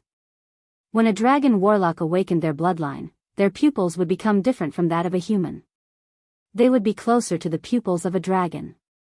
After careful observation, Su Len found that there were no changes in Phyllis's pupils. Come with me. After finding no changes, Su Len did not give up. Instead, he led Phyllis to a room. Su Len opened the system panel and found Phyllis's information. Soon, he saw a line of small words under Phyllis's information: Dragon Bloodline Awakening. Level of Awakening, low. Su Len was a bit surprised when he saw this line. Phyllis's situation was just beginning to awaken, but the effect was not good. Normally, when a dragon bloodline awakened, the dragon bloodline awakened would not be afraid of fire, their strength would increase, and dragon scales would appear. However, Phyllis only had the ability to not be afraid of heat, which was a far cry from a warlock's awakening. Take off your clothes, Su Len said to Phyllis as they entered the room. Ah. Phyllis was a little surprised. Then, her pretty face flushed red. Su Len. It's still daytime. Is it okay to do it at night? What are you thinking? Su Len rolled his eyes at her. I want to check the level of your awakening. Awakening? Phyllis immediately became excited. She grabbed Sullen's arm with both hands and asked, I've awakened the dragon bloodline? Does that mean I can become a dragon warlock? Su Len felt the amazing elasticity on his arm. A delicate fragrance wafted to the tip of his nose. There seemed to be a fire in his heart, but soon, Su Len suppressed it. You have indeed awakened the dragon bloodline, but the level of awakening is very low. Really? Phyllis's eyes flashed with a hint of surprise. Hurry up, take off your clothes. I'll check, Su Len urged. Oh. Phyllis hesitated for a moment. Then, she undid her belt shyly. The silk robe slid down gently, and a beautiful jade-like body appeared in front of Su Len. She had full breasts, a slender and powerful waist, and slender and straight legs. She was only wearing thin underwear. Although they had seen each other many times, Phyllis was still a little shy. Under Sullen's fiery gaze, Phyllis's body trembled slightly, and a layer of rose color appeared on her skin. Turn around. Su Len patted Phyllis and asked her to turn around. Then, he reached out and touched her spine. Su Len touched her tailbone bit by bit. He was checking Phyllis's spine. After awakening as a dragon bloodline, a pair of dragon wing bones would gradually grow on the human spine. At first, dragon bloodline warlocks didn't have wings, but as their level increased, the dragon bloodline would gradually awaken. At this time, a pair of dragon wings would grow on both sides of the dragon bloodline warlock. This pair of dragon wings wasn't as big as the dragon wings of a giant dragon, and couldn't be used to flap them. Of course, they still had the ability to fly. Moreover, the dragon wings of dragon bloodline warlocks could be retracted.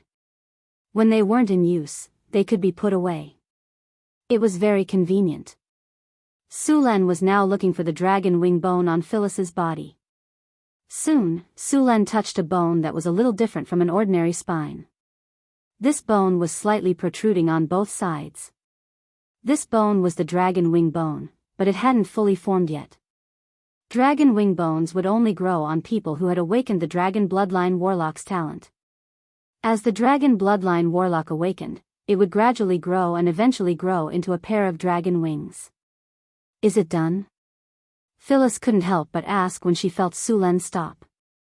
Wait a minute, it'll be done in a moment. Su Len looked at the half-naked beauty in front of him, and the fire in his heart burned again. Phyllis turned her head and looked at him. She asked with some confusion, why did you take off your clothes too? Because I think you're a little shy. Su Len smiled and reached out to hug Phyllis. No, it's daytime now. Phyllis instantly understood. Her body subconsciously wanted to resist, but how could Su Len let a fat sheep escape from his mouth? What are you thinking? I'm just checking your body. Su Len said righteously. This won't do. Ugh. Ugh.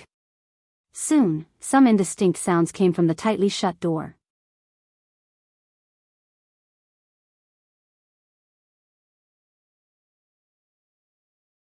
Chapter 381.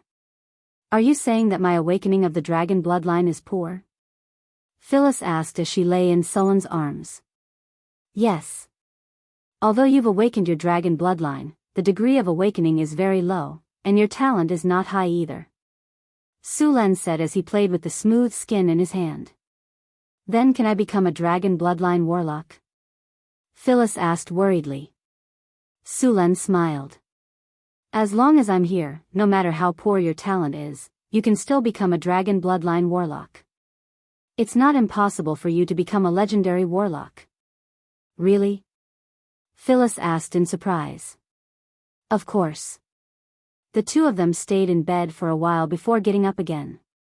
After a simple meal, Sulan brought Phyllis to the lab in the wizard tower. Although Phyllis's talent was very poor, it was not impossible to change it. The talent of a warlock was different from that of a wizard or a druid. A warlock's talent depended on the concentration of their bloodline.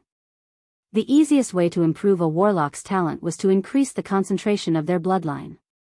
Sulan had a few bottles of dragon heart potion that could slightly increase the concentration of the bloodline. In addition, he also purified half a bottle of dragon blood. Although half a bottle of dragon blood was not enough for a person to awaken their dragon bloodline, it could still be used to increase the concentration of the bloodline. When they came to the lab, Sulan took out another bottle of dragon heart potion and gave it to Phyllis. After taking the potion, the dragon bloodline aura in Phyllis's body increased slightly. At the same time, her strength and vitality also increased a little. Next, Sulan opened the bloodline magic circle in the lab. Light blue elemental energy slowly poured into it, and soon the whole circle lit up. Take off your clothes and lie down, Sulan said to Phyllis. Okay. Phyllis obediently took off her clothes again and lay down in the center of the circle. Next, Suluan took out a delicate crystal bottle, which contained more than half a bottle of bright red blood. This blood was the dragon blood he had purified before. Sulan opened the crystal bottle and felt around Phyllis's spine. Phyllis felt a burning pain, and her body trembled slightly. Dragon blood was highly corrosive. According to the bards, bathing in dragon blood could make one invulnerable and strong, which made one's body very strong. There was some truth in this saying. However, the premise was that one's constitution was high enough to withstand the corrosion of the dragon blood.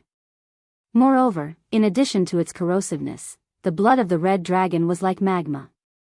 Under normal circumstances, directly bathing in dragon blood would cause severe burns to a large extent.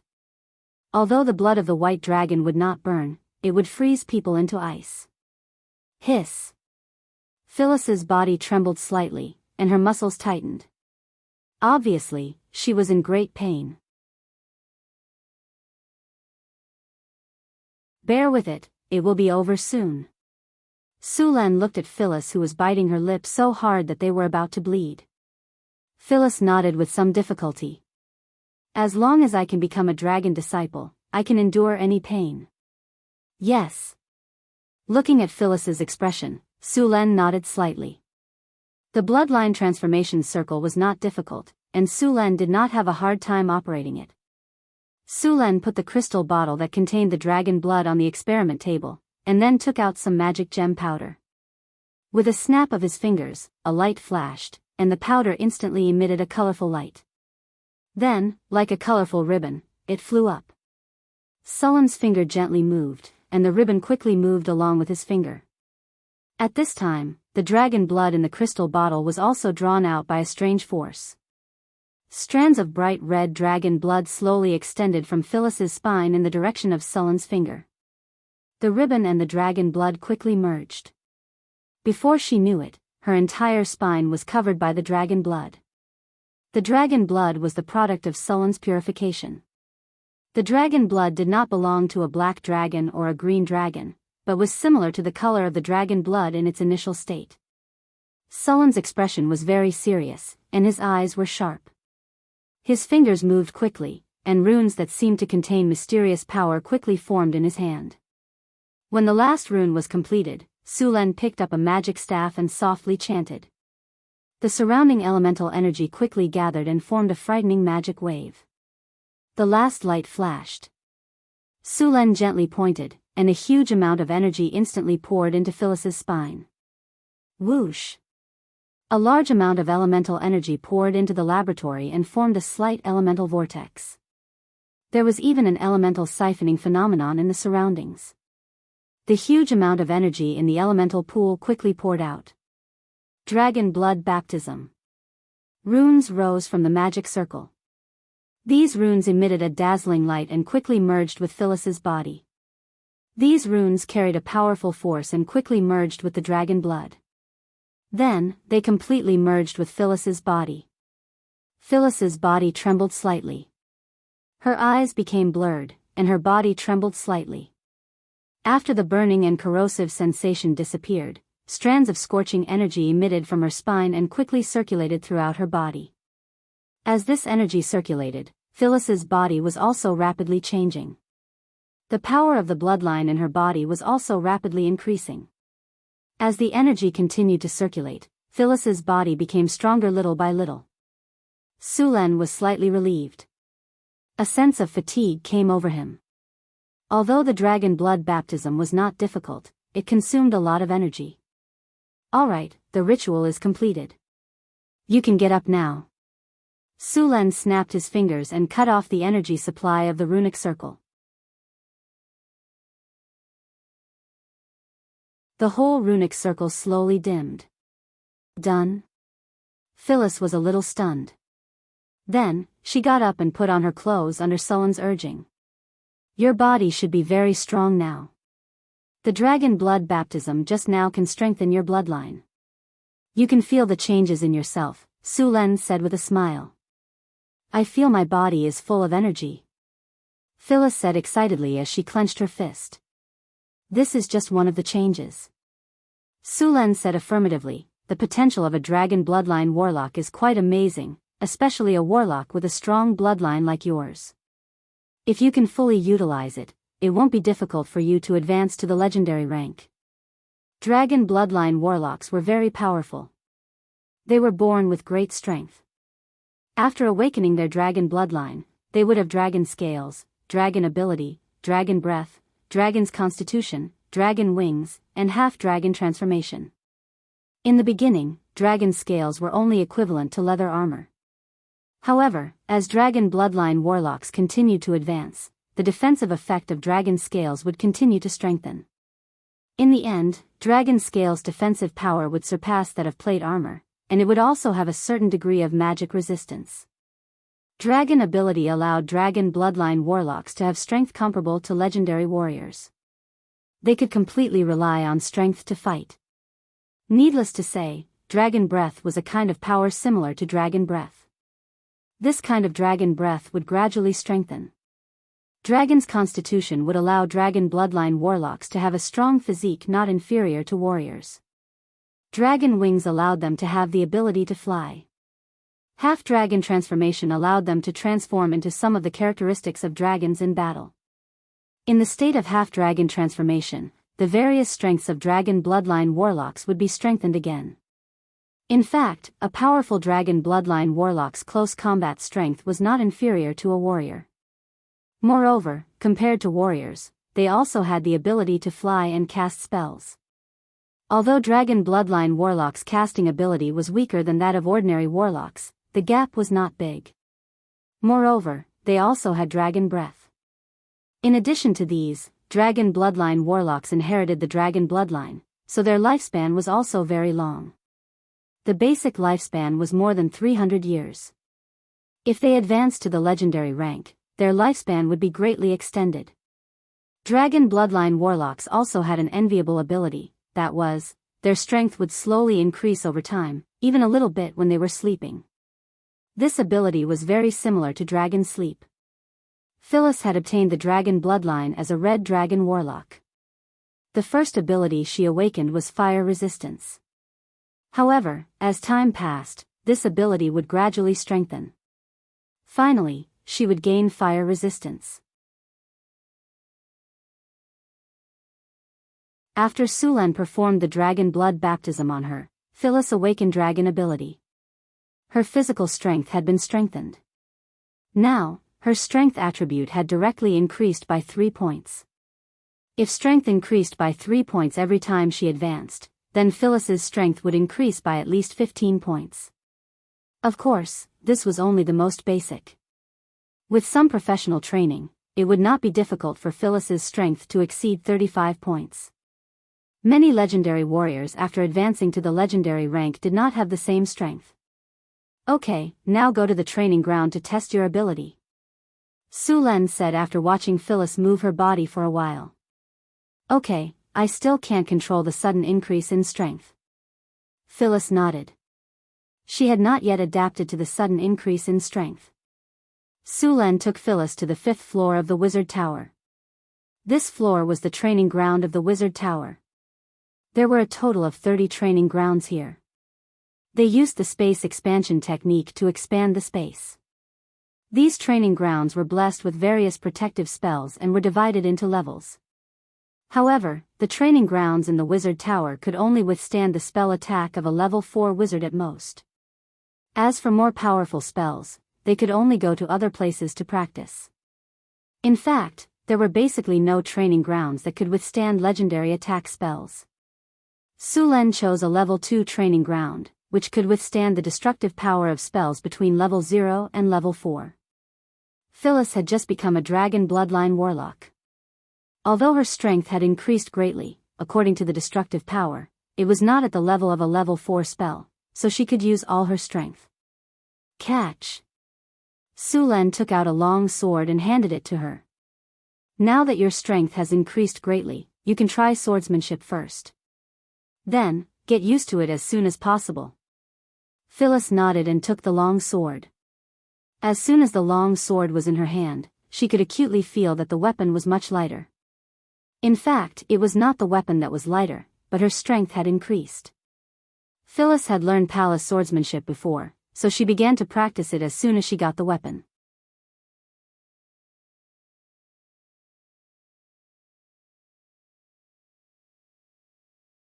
Chapter 382. Phyllis waved her weapon and then launched an attack on Su Luen. Su Luen gently flicked her weapon away with his wooden sword, and then casually knocked Phyllis's calf with his sword.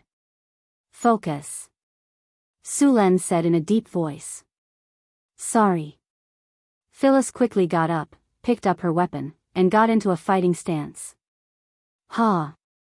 Phyllis once again waved her weapon at Su Len, but of course, she was easily defeated by Su Len. After a while of sparring, Su Len had a rough idea of Phyllis's strength. To be honest, Phyllis's combat awareness was not high, and the palace swordsmanship she learned was not very effective. The palace swordsmanship was developed from the battlefield swordsmanship, and there was nothing wrong with it. But later, the palace swordsmanship gradually began to be improved in the direction of rituals and patterns. In the end, this kind of swordsmanship was inclined to the performance type and was not suitable for fighting. Phyllis, don't learn the palace swordsmanship in the future, Su Len said. I'll ask the drows to teach you a swordsmanship suitable for fighting. Okay. Phyllis nodded. After awakening the dragon bloodline, Phyllis's strength had reached the 1st grade, but because she was not good at fighting, her strength could only be regarded as average, and it was completely due to the improvement of her physical fitness. Her current physical fitness was very strong, and she could basically crush ordinary knights. After a complete test, although Phyllis was very tired, she was very excited. She was obviously very happy with the power she had just gained. Take a rest, Su Len said with a smile. Since you've awakened the dragon bloodline, don't be lazy in the future. Okay. Phyllis panted and took the towel handed to her by the maid to wipe her sweat. After Phyllis awakened the dragon bloodline warlock, Su Len put away the remaining bottles of dragon heart potion. These potions could no longer increase the concentration of her bloodline. He planned to let others try it in the future. While Su Len was busy processing the materials from the Hydra and the Swamp Giant, Hathaway was studying the creation of the Tower Genie. It was very difficult to create a tower spirit. Originally, Hathaway had planned to use the normal method to create a tower spirit. However, after obtaining the Mageweth inscription technology, it could also be used to create a tower spirit. After some discussion, Su Len and Hathaway decided to use the Mageweth inscription technology to create a tower spirit. Initially, Su Len had thought that Hathaway would still need some time to learn this technique, and that it wouldn't be the best time to create the tower genie. However, he didn't expect that after advancing to the legendary level, her learning ability would also increase. It only took her a few days to completely master the Mageweth inscription technique. Compared to Su Len, who was a wizard who only focused on one subject, Hathaway, who had a formal wizard education and a part-time master alchemist, learned all kinds of skills much faster. She could learn all kinds of knowledge by analogy. When he saw Hathaway again, she was full of energy. Su Len, I'm going to make the tower spirit. Su Len's face lit up with joy. You've already mastered the Mageweth inscription technique? Yes, I've succeeded. Hathaway said with a smile. Then what are we waiting for? Let's make the tower spirit. Su Len excitedly pulled Hathaway directly to the wizard tower. The two arrived at the laboratory, where all kinds of equipment were ready. The energy of the elemental pool was turned on, and the concentration of elemental elements in the laboratory rapidly increased. Su Len took out a legendary level soul crystal. This high-quality soul crystal looked very beautiful, like a bright gem. It contained powerful soul energy, which was the main material for making a tower spirit. Hathaway gently pointed with her finger, and a large amount of elemental energy rushed out. The rune circle that had been prepared in advance quickly lit up. Su Len handed the soul crystal to Hathaway, and Hathaway took out a magic staff. Then, she gently pointed at the soul crystal, and the purple soul crystal floated in midair. A chant was heard, and Hathaway summoned a ball of elemental fire that kept jumping. This elemental fire was a power that only a master alchemist could control. The blue elemental fire seemed to have no temperature, but it was actually very hot. She took out a piece of mithril and threw it into the elemental fire. Soon, the mithril melted into a silvery white liquid. Arcane powder. 13 ounces. Hathaway said to Su Len. Su Len skillfully weighed out 13 ounces of arcane powder with a balance and handed it over. Hathaway snapped her fingers, and the powder flew up and entered the fire bit by bit. Elemental powder. 6 ounces. Stardust. 1 ounce. As the elemental fire continued to burn, Hathaway added all kinds of magic materials. The original silvery white liquid gradually turned pale gold. When all the materials were fused together, Hathaway picked up the soul crystal with a serious face. She held the soul crystal with the sorcerer's hand and let it slowly enter the elemental fire. The blue elemental fire quickly wrapped around the soul crystal, and then it fused with the pale gold liquid. The fusion lasted for about an hour. When the two were completely fused, Hathaway breathed a sigh of relief. Of course, this was only the first step. The next step was to inscribe runes on the half-finished material. This step was very crucial. If there was a mistake in the runes, the material would have to be reforged. Every time it was reforged, it would lose a lot of soul energy and materials. Hathaway took out the tools she had prepared. Ordinary carving knives could not be used to inscribe runes, so she used a special tool. Powerful elemental energy gathered in midair. Hathaway activated the tool, and the half-finished soul core in front of her instantly enlarged from the size of a palm by a few hundred times. Next, Hathaway controlled the special carving knife and began to inscribe runes. These runes had been simulated in her mind hundreds of times. Although it was her first time doing it, she was very familiar with it. Runes quickly appeared one after another without any mistakes. The runes connected with each other, and finally, the entire soul core was engraved with runes. When the last rune was engraved, a light flashed, and all the runes lit up. Finally, they connected into one. Soul control. Hathaway snapped her fingers, and powerful magic waves emanated from her body. In the next second, a stream of soul energy was extracted from the soul core. Traces of vague whispers appeared in the laboratory, and the negative energy in the surroundings began to gather.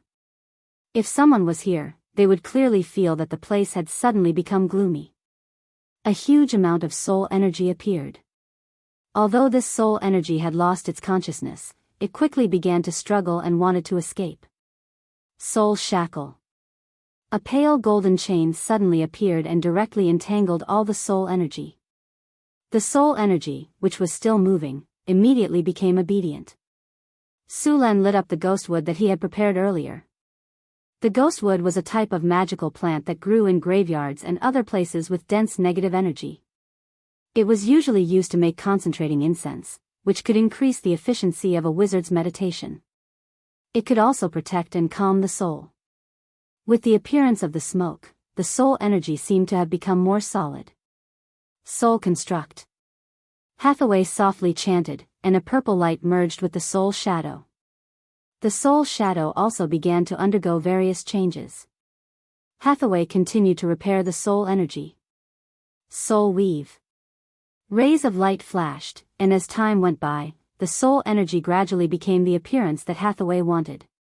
There were many types of tower spirits, from the combat tower spirits to the auxiliary tower spirits, to the dual-purpose tower spirits, and so on. Generally, wizard towers used auxiliary tower spirits or dual-purpose tower spirits. The tower spirits used in floating cities were large and comprehensive tower spirits. A floating city's tower spirit would be composed of many auxiliary tower spirits and combat tower spirits. Sullen's wizard tower naturally did not need so many tower spirits. The tower spirit that Hathaway made this time was a dual-purpose tower spirit. Because of the use of Mageweth inscription technology, the tower spirit made by Hathaway had a powerful computing ability, much stronger than the average tower spirit. The current world's tower spirit technology was only upgraded from the early tower spirit technology of the Arcane Empire era. Compared with Sullen's tower spirit, the gap was not small. This tower spirit would become the tower spirit of the wizard tower. It would assist Sulan and Hathaway in controlling the wizard tower, adjust the energy supply of the wizard tower, and command the puppet golems to patrol according to the predetermined route. It was the manager of the wizard tower. When the tower was invaded by foreign enemies, it would command the puppet golems to fight. After completing the soul construct and soul weave, Hathaway gently snapped her fingers, and the soul energy once again merged into the soul core. Soul fusion. With a flash of light, the soul core in mid-air returned to calm again. Hathaway breathed a sigh of relief and reached out to take the soul core and began to examine it. After finally confirming that everything was normal, Hathaway breathed a sigh of relief. But until now, the tower spirit was still not completed. Hathaway was not in a hurry to complete it. Instead, she took a short break. When her mental strength recovered to its best state, Hathaway began the next step. Activate the construct life. Soul awakening. The surging elemental energy was quickly extracted by Hathaway. Her mental strength guided the magic to quickly construct a complex magic array. Melodious spells were constantly chanted from her mouth, and a powerful magical wave appeared in the laboratory. A golden aura appeared out of thin air. The soul core, which was originally a dead object, seemed to have undergone other changes. The brilliance dissipated, and another soul wave appeared, followed by a strange life wave. Finally, all the light dissipated, the soul power was completely recovered, and a special construct life appeared.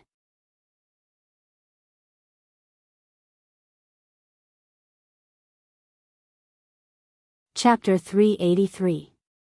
Tower spirits were not simple magic creations. They were a special kind of life form. They were very similar to elemental creatures, but they were different from elemental creatures. According to the template of society in his previous life, tower spirits should be a high-level artificial intelligence. Master. A cold mechanical voice sounded. From today onwards, your name is Milky Way.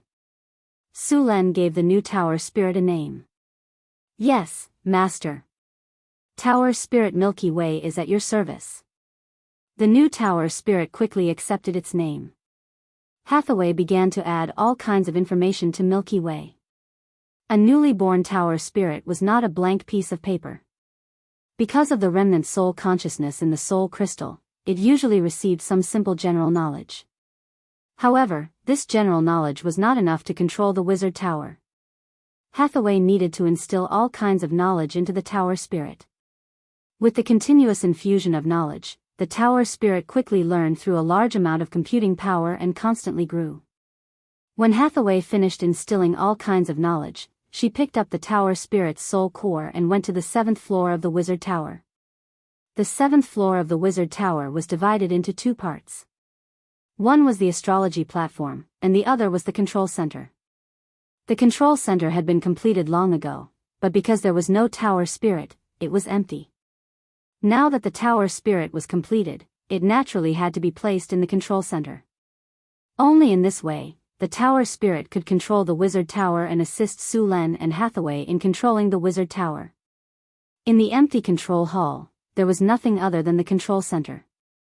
The floor here was paved with white marble, and it was enchanted with a hardening spell. Its hardness was far greater than that of steel. A large number of energy channels were laid under the marble, and these energy channels were all connected to the control center. Hathaway arrived in front of the control panel in the middle. This stone platform wasn't made of stone, but it looked like it was made of stone. Hathaway had used several dozen kinds of magic materials to create it, and it had a very strong magic conductivity. A large number of magic patterns had already been engraved on the control panel. In the middle of these magic patterns, there was a groove. With a light tap of her finger, several rays of magic light flashed, and the control center slowly rose. Hathaway took the tower spirit's soul core, and then placed the soul core into the groove. With a light snap, the soul core was tightly sealed. With a flash of light, the runic array of the control center was activated, and the entire console emitted a dazzling magic light. The energy of the elemental pool was instantly activated, and a huge amount of elemental energy flowed into the control center through the energy channel. Then, a powerful soul wave came, and the surrounding magic patterns all lit up. Master, Tower Spirit Milky Way has successfully taken over the Sorcerer Tower. Self-check mode is in progress. The elemental pool is functioning normally. The Sorcerer Tower's energy channel is functioning normally. The Sorcerer Tower's security is functioning normally. The Golem Squad is moving normally. The Ecological Garden is functioning normally. The dungeon is not activated. The isolation room is not activated. The laboratory is functioning normally, self-examination complete. Magus functions normally. Would you like to restart the Sorcerer Tower? After rebooting, the Sorcerer Tower will be fully taken over by Tower Spirit Milky Way. Su Len asked, will restarting the Wizard Tower affect the ongoing experiments or other things? No. When the Adept Tower is reactivated, it will reserve a portion of energy to maintain normal operation. Then restart it. Su Len said. Restarting. Following the cold voice of Yin He, the light of the control center gradually dimmed, and the elemental energy continued to decrease. Prepare to restart. 5, 4, 3, 2, 1. Restart. The elemental pool is operating. Beginning to supply energy. The magic array is activated. The energy channel is beginning to self-check. Self-examination complete. Beginning energy transfer. A huge amount of elemental energy instantly gushed out from the elemental pool and was transferred to various parts of the Sorcerer Tower along the energy channel. Beginning to scan the structure of the Sorcerer Tower. Scan complete. Constructing a 3-dimensional model. A ray of light flashed, and a large amount of light suddenly appeared in front of Hathaway and Su Len. Then the light gathered, and a 3-dimensional model quickly appeared in front of the two of them. It was the 3-dimensional model of the Sorcerer Tower. This model had all the places of the Sorcerer Tower marked, and it could be enlarged, shrunk, or rotated according to the movements of the two of them. Every part of the Sorcerer Tower could be analyzed and observed. It was very intuitive. 3-dimensional model construction completed. The Golem Squad is moving. Resetting the patrol route. The patrol route has been revised. Cleaning and repairing 28 loopholes. The isolation room is functioning normally. The laboratory is moving normally. The ecological garden is functioning normally. Alert mode activated. As Yin-He's voice sounded, the Sorcerer Tower once again resumed its normal operation. The Sorcerer Tower is functioning normally. Hathaway and Sulan looked at each other and smiled. It seemed that this tower genie had done a good job. Master, please set the permissions. Sulan and I are set to the highest permissions. Hathaway said directly. Setting complete. Chris, Karina, Alex, Grace, Phyllis, Anna, and Angela are set to level 7 permissions.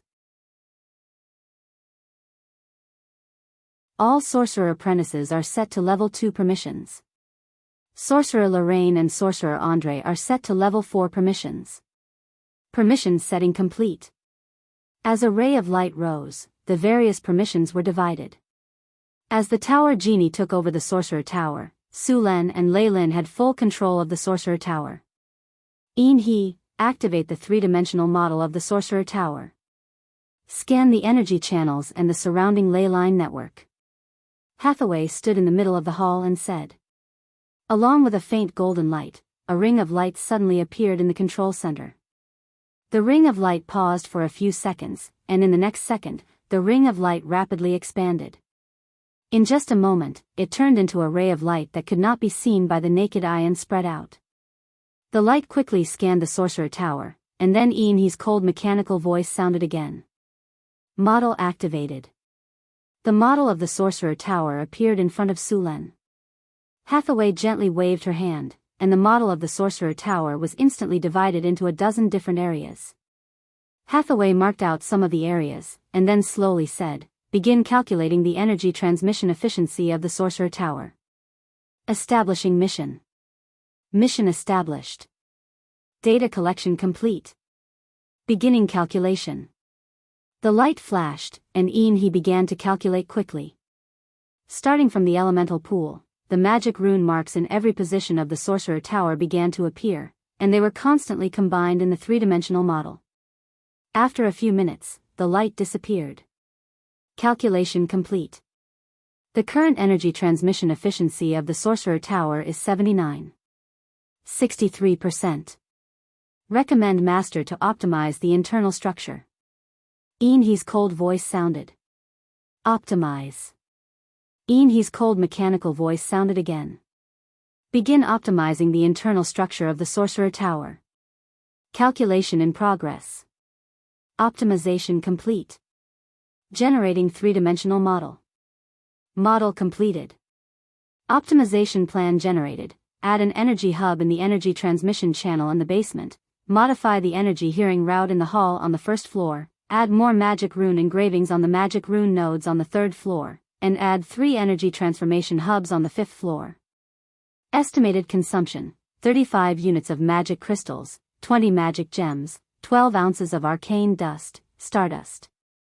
After optimization, the Sorcerer Tower's energy efficiency will be increased by 17.6%, and daily energy consumption will be reduced by 12%. Seeing the new optimization plan, Hathaway nodded.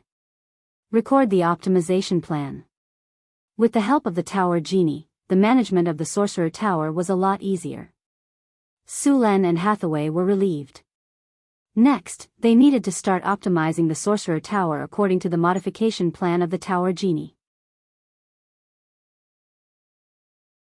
Other than optimizing the Sorcerer Tower, Sullen's Sorcerer Tower still had a lot of things to build.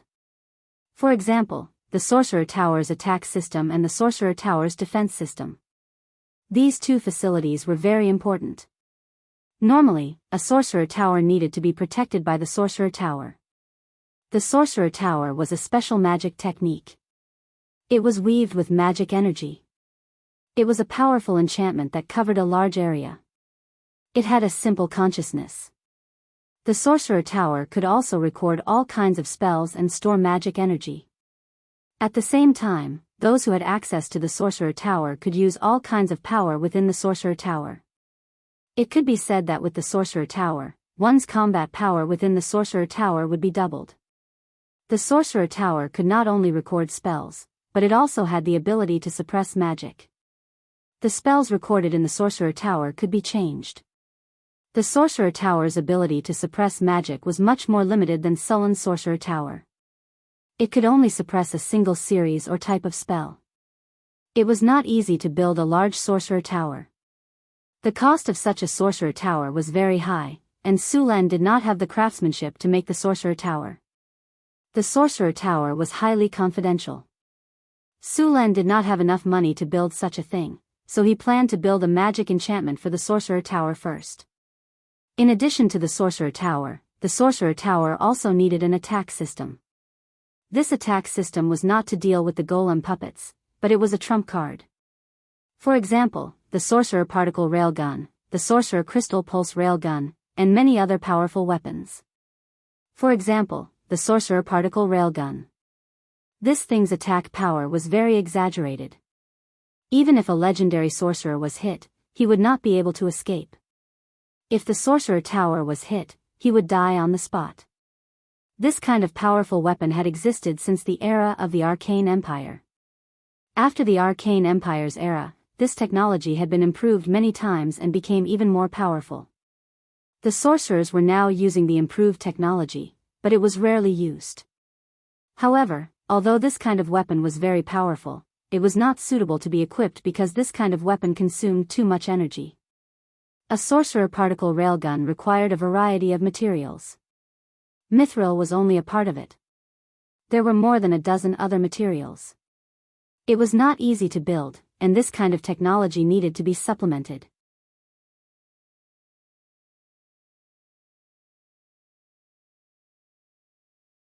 Chapter 384. It was now June. The northern wasteland was lush and full of life. Northern Town had become even more prosperous. Since the beginning of the month, there had been more caravans coming to Northern Town.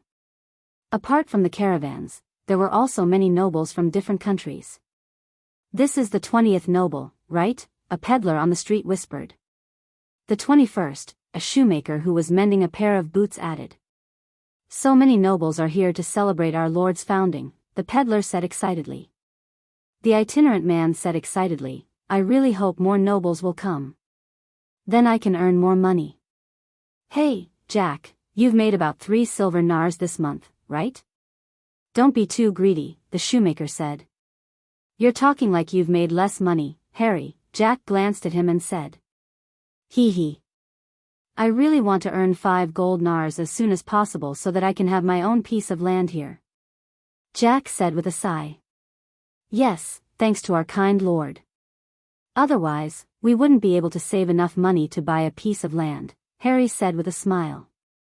Harry smiled and said, "This month, our Lord is going to officially establish a duchy. May the gods protect our Lord and our country." When night fell, Jack walked briskly to the market. Every day, when the market was about to close, he would come here to buy some cheap food. Northern Town had a lot of seafood, so the price was not expensive. Now that the market was about to close, the price was even lower. A 2-pound fish only cost 8 copper nars. When the market was about to close, the price was even lower. If it was a dead fish, it would only cost 4 copper nars. Although it was a dead fish, it had been dead for less than a day. His son was lucky. Now, he could eat fish soup every now and then. When he was young, he couldn't even eat enough potatoes, let alone meat soup. It was really a good time. Jack's house was on the west side of the outer town. It was a small house with 2 bedrooms and 1 living room. He lived here with his wife and 3 children. The house was small and shared a yard with several other families. Outside, there was a drainage ditch. There were 3 faucets in the yard. There were some empty spaces in the yard for drying clothes. There were also a few chicken cages next to the yard. There were a few hens in the cages. The eggs that the hens laid would be accumulated and sold at the market when there were enough eggs. As a commoner who had lived here for almost a year, Jack had his own plans. He wasn't like some people who enjoyed a good life and lived a careful life. He planned to work hard to earn money and buy a few acres of land when the price of land in Northern Town was low. Then, when his 2 sons grew up, his elder son would continue to be a peddler, his younger son would work as a farmer, and his daughter would find a good husband and give them a dowry. This way, their family would be able to take root in northern town. At the thought of this, Jack's heart was burning with passion. He could be considered worthy of his 3 children. When their grandfather and his father died, not to mention the land, even the house was in ruins. The inheritance that he left for them was already much better than his father's. When Jack returned home, he found that Hansen's family, who used to live in the same yard, had moved away. Hansen's son, Bernie, had successfully joined the army of Northern Town. His family had also left the commoners' class. The soldiers in North Town City were paid handsomely, and their families were allowed to have their own houses. It wasn't like the 40-square-meter house he was currently living in, where 5 or 6 families were squeezed together. It was a real house with a courtyard. As long as they became soldiers, they would be treated very well. The army provided food and shelter, and they could eat meat every day. This was something that countless commoners envied. After becoming soldiers, Northern Town would also distribute land. It could be said that as long as they became soldiers, their family wouldn't have to worry about food anymore. However, it wasn't easy to become a soldier. Every day, they had to undergo cruel training. If they were eliminated during training, they could only become a militia. The treatment of a militia was far worse than that of a soldier. Jack once wanted to join the army, but he gave up after trying. People died in war. His son wanted to join the army, but Jack didn't agree. Now, he just wanted to live a stable life and make his family better little by little. Northern Town was under construction every day. Although many places were completed, there were still a lot of empty spaces in the city. These empty spaces would naturally be used for construction in the future. The most important thing in Northern Town now was to prepare for the Lord's founding celebration. The entire Northern Town was busy preparing for this. For the celebration, every street in the city had to be cleaned. Trees and flowers were planted on both sides of the road. The city was decorated with beautiful flowers. Perhaps Northern Town wasn't as prosperous as the cities in the Southern Alliance, nor was it as populous as the capital of Florence. However, anyone who came here first felt that everything was solemn and neat. Everything was in order. The refugees from various countries quickly got used to the order of the city. They accepted their new life and quickly integrated into it. In just over 2 years, such a magnificent city had appeared in the northern wasteland. The sea breeze from the eastern sea brought enough rain to the northern wasteland. Many caravans from the Kingdom of Florence came to Northern Town along the road to the northern wasteland.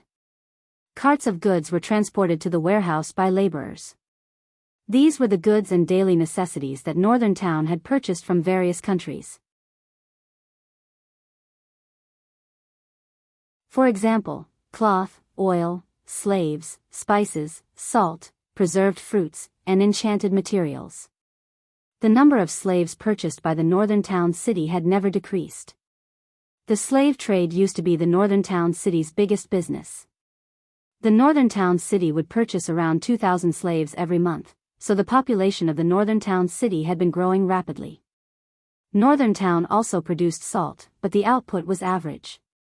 The salt produced here was rock salt. It had a high content of impurities, so it needed to be filtered. Salt production also required a lot of people. It couldn't compare to the big salt lakes in other places. Therefore, the salt mines didn't expand their production. Dark clouds came from the southeast. It could be foreseen that a heavy rain was about to hit. Many merchants were busy packing up. The carriages were stored in special garages. The horses were also driven into the stables. The coolies and porters were shouting to speed up the transportation of goods. The weather in June was unpredictable. They knew that a storm would come and go as it wished. The merchants moved their goods to their shops. However, the tavern 2 streets away was still very lively. Because of the prosperous trade in the northern wasteland, many mercenaries came here with caravans every year. At the same time, many adventurers used the tavern as a base to explore the northern wasteland. Many adventurers and mercenaries liked to squander the money they earned in a short period of time. Taverns were built one after another in Northern Town.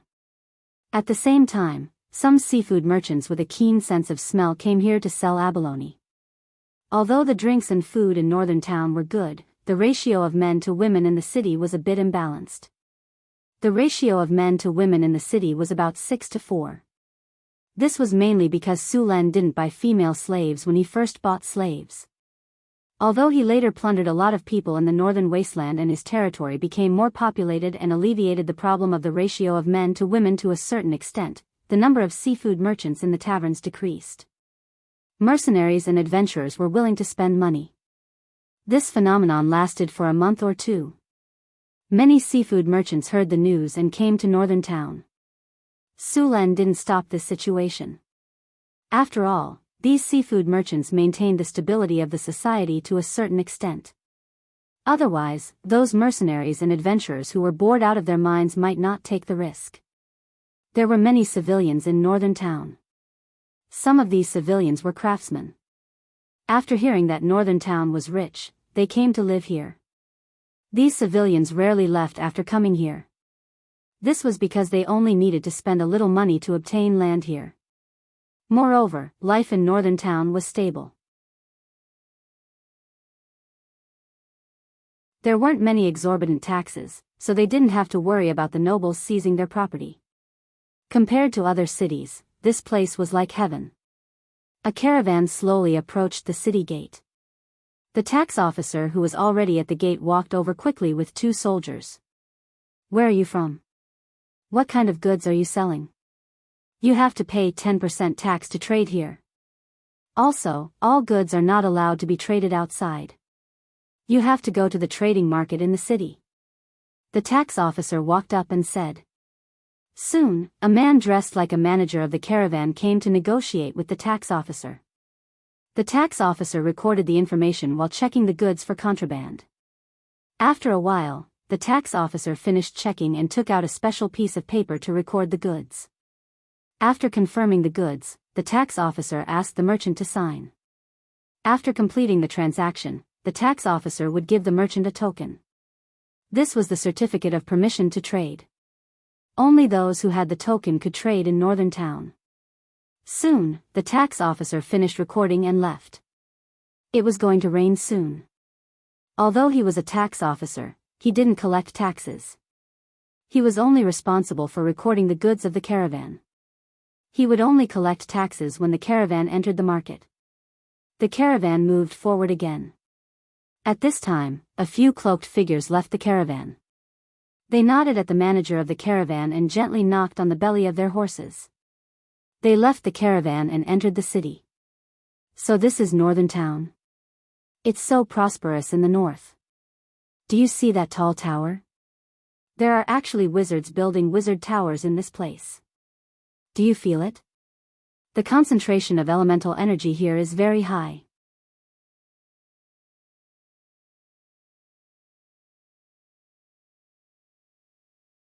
Chapter 385. Yes, the elemental concentration here is at least twice as high as the outside world. Another old voice sounded. It seems that the Lord of Northern City isn't as simple as we thought. The older man glanced around and said, "This place is indeed different from what we imagined. We've seen many cities before, and we know what they look like. The first impression I got from this city is that it's clean, and then it's orderly. Along the way, whether it's Cult City, Coldwinter City, Monster City, or Port Tylon, you can smell the stench from afar. The terrible traffic and chaotic order. I really don't understand how the nobles manage the cities, and the streets are full of poor people in ragged clothes. Compared to those places, Northern City is simply heaven. Although it's still hard to live here, it's better than starving to death. The air and environment here are also very good. I can't imagine that this place was a wasteland 2 years ago." Along the way, they saw the poverty and filth under the appearance of prosperity in various countries. During those times of chaos and poverty, this place was orderly, and the lives of the commoners were very good. "Let's go to the tavern to collect some information." At the same time, in a corner of the city gate, a few figures noticed the 2 men who had left the caravan. One of them said, "Boss, who's here this time? Do we need to report it?" It's closest to Northern City, and there are all kinds of people here. Under the dim light, the drow quickly recorded some information and said. Another drow looked for a while and said, 2 wizards, record it and report it later. Let people pay attention to it, but don't pay too much attention. They won't break the rules casually. Under normal circumstances, wizards rarely intervened in mortal affairs. This had always been a matter of convention. Most of the time, wizards wouldn't even take the initiative to expose themselves to society. They were also known as the mysterious ones among the commoners. Since coming to Northern City, Sulan had led them to victory again and again, which gave them a kind of blind confidence. Even if the 2 wizards dared to make a move here, they would be discovered immediately. They were confident that they could get rid of these slaves. 2 wizards walked into the city. They observed everything while chatting. The fame of Northern Town City had spread far and wide with the help of the caravans. There were many rumors about this pearl of the northern region, and the majestic buildings in Northern Town City had also spread far and wide. Whether it was the exquisite structure of the elevated aqueduct, the solemn Arc de Triomphe, or the magnificent and magical Sky Garden, these buildings were said to be miraculous. Many people listened to them as myths, but in fact, even those who spread the word did not know that these buildings really had various miraculous effects. Madam. The workers on both sides of the road bowed and lowered their heads, not daring to look at her. The little succubus Chris had been in charge of the expansion of the Lord's castle. In order to establish a duchy, Sulan's Lord's mansion needed to be upgraded into a palace. Chris glanced at the crowd and said slowly, "Everyone else, leave. Architect, come with me." The Lord's castle in Northern Town City didn't have a master architect when it was built, so many parts of it weren't built properly. Now, Sulan needed to transform the Lord's mansion into a magnificent palace. It was very suitable for Chris to do this. As a succubus, they didn't think about tempting other people every day. Anyone who had been to the succubus territory knew that the succubus queen commanded many succubi to transform a lower realm into a paradise. Those were the masterpieces of succubi and all kinds of craftsmen. Therefore, Chris's artistic skills were very high. Sulan's palace was built on the foundation of the Lord's castle. The whole building looked like a whole. The design of the palace was made by everyone, and then it was finally confirmed after Sulan confirmed and modified some parts. The palace was slightly bigger than the Lord's castle. It was located on the west side of the Harvest Altar, in the center of Northern Town City.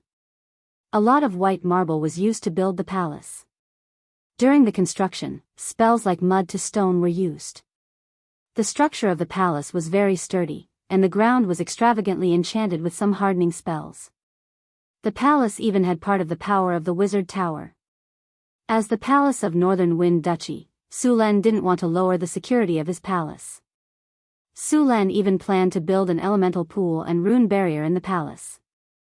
Of course, the construction cost of his palace was still not as high as the Wizard Tower next to it. After all, there was no tower spirit in the palace, nor was there a big waste of money like an ecological garden. Even so, it would cost 600,000 to 700,000 kinnar to complete the palace. Right now, the palace was only the outline of a building.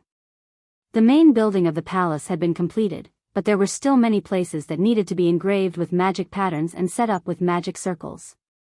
When the palace was completed, the energy field of the palace could be connected to the Wizard Tower. At the same time, Sulan also planned to include the miracle buildings in Northern Town City. When the palace was completed, its energy field could cover the entire city and even some of the territory outside the city. This was a huge project. In order to complete it, he might need the help of a legendary wizard like Hathaway. There were beautiful reliefs on the walls of the palace. Some of them were engraved with myths and legends. Some of them were engraved with Sulan's achievements, from him becoming a pioneer noble, to him building Northern Town City, defeating all kinds of enemies in the wilderness, and becoming the overlord of the northern wilderness. At the moment, only a part of these reliefs was completed. There was still a lot of space left on the surrounding walls. These spaces were used to engrave Sulan's achievements in the future. There might be racial wars or even national wars with other countries. The sculptors would continue to engrave Sulan's achievements in reliefs on the walls of the palace. Legendary wars, large-scale wars involving tens of thousands or even hundreds of thousands of people. If the outstanding generals of Northern Wind Duchy did something important, they would also be engraved. The palace of Northern Town City was built in Baroque style. In addition to many sculptures, there were also many curved and oval-shaped buildings. In the hall of the palace, there were 36 tall white marble pillars supporting it. The hall was elegant and grand, with a soft shape. The interior decoration was gorgeous. The dome was oval, with some flying angels and Pegasi engraved on it. The hall was spacious and could easily accommodate thousands of people. In the center of the hall was a platform about half a meter high. On the platform was Sulan's throne. Northern Town City's actions during this time attracted the attention of the countries in the northeast. After all, the birth of a new country had a certain impact on the surrounding countries. During this time, many uninvited people came to Northern Town City to inquire about information. They hid their identities, disguised themselves as merchants, or disguised themselves as adventurers, and observed in the dark. Sulan sent out all the drows in the city and had them monitor these people. At the same time, he also increased the number of city guards. The previous security team had now been upgraded to the city guard army, and the number of people had increased to 1,000. After all, it was a city with a population of 100,000. Relying on a security team of only 300 people was already a bit of a stretch. After learning about the rise of Sulan, these people did not jump out. From what they knew, Sulan had lost at least 3 legendary figures. There were not many legendary figures in a country, less than 5 on one hand. Now that Sulan had lost several legendary figures, it was enough to make these countries tremble in fear. Although a lot of people came to Northern Citadel during this time, there wasn't any chaos in the city. Suluan had been flexing his muscles during this time. He sent out the 16 barbarian marauders and had them lead other barbarians to patrol the city. At the same time, the half-elf magic archers and half-elf rangers began to patrol the city. The appearance of so many Tier 3 and Tier 4 experts caused many people to be shocked. Such a powerful combat force was something that many kingdoms could not compare to. The entire Northern Town City was astonishingly calm. In the blink of an eye, a week had passed. When the palace in Northern Town City was completed, the founding ceremony of Northern Wind Principality was about to begin. The entire Northern Town City was in a state of nervous preparation. Countless gazes were focused on the city. The army of Northern Town City also distributed new military uniforms. In the past, Northern Town City did not have any military uniforms. Because of the founding ceremony, Sulan had ordered uniforms for the army of Northern Town City. Many civilians of Northern Town City had changed into their new uniforms. The workers of Northern Town City had also prepared all kinds of uniforms. With the help of the half-elven druids, the decorations of the city were completed. Trees were planted on both sides of the streets, and flowers of various colors were planted in the flower beds on both sides of the roads. These flowers were all in full bloom. The entire city was surrounded by flowers today. Today, the various temples of Northern Town City had also participated. Although Sulan did not agree to accept the coronation of their pope, they would still participate in Sulan's ceremony. After all, as the lord of Northern Town City, if they really pissed him off, Sulan could use all kinds of rules to restrict them from developing their churches. Therefore, under normal circumstances, the various temples would try to maintain a good relationship with the local lord. The first rays of the morning sun scattered, and the orange sun slowly rose from the east. A melodious bell slowly rang. Countless people walked out of their homes and headed to the various plazas. Today was the day Northern Wind Principality was officially founded.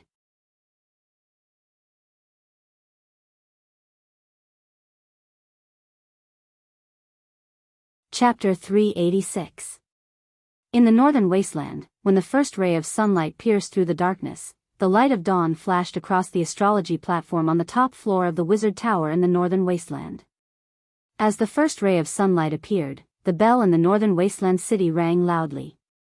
The quiet northern wasteland city was awakened at this moment. Whoosh! Whoosh! Dozens of magic fireworks shot into the sky, piercing through the darkness before dawn. They bloomed beautifully in the sky.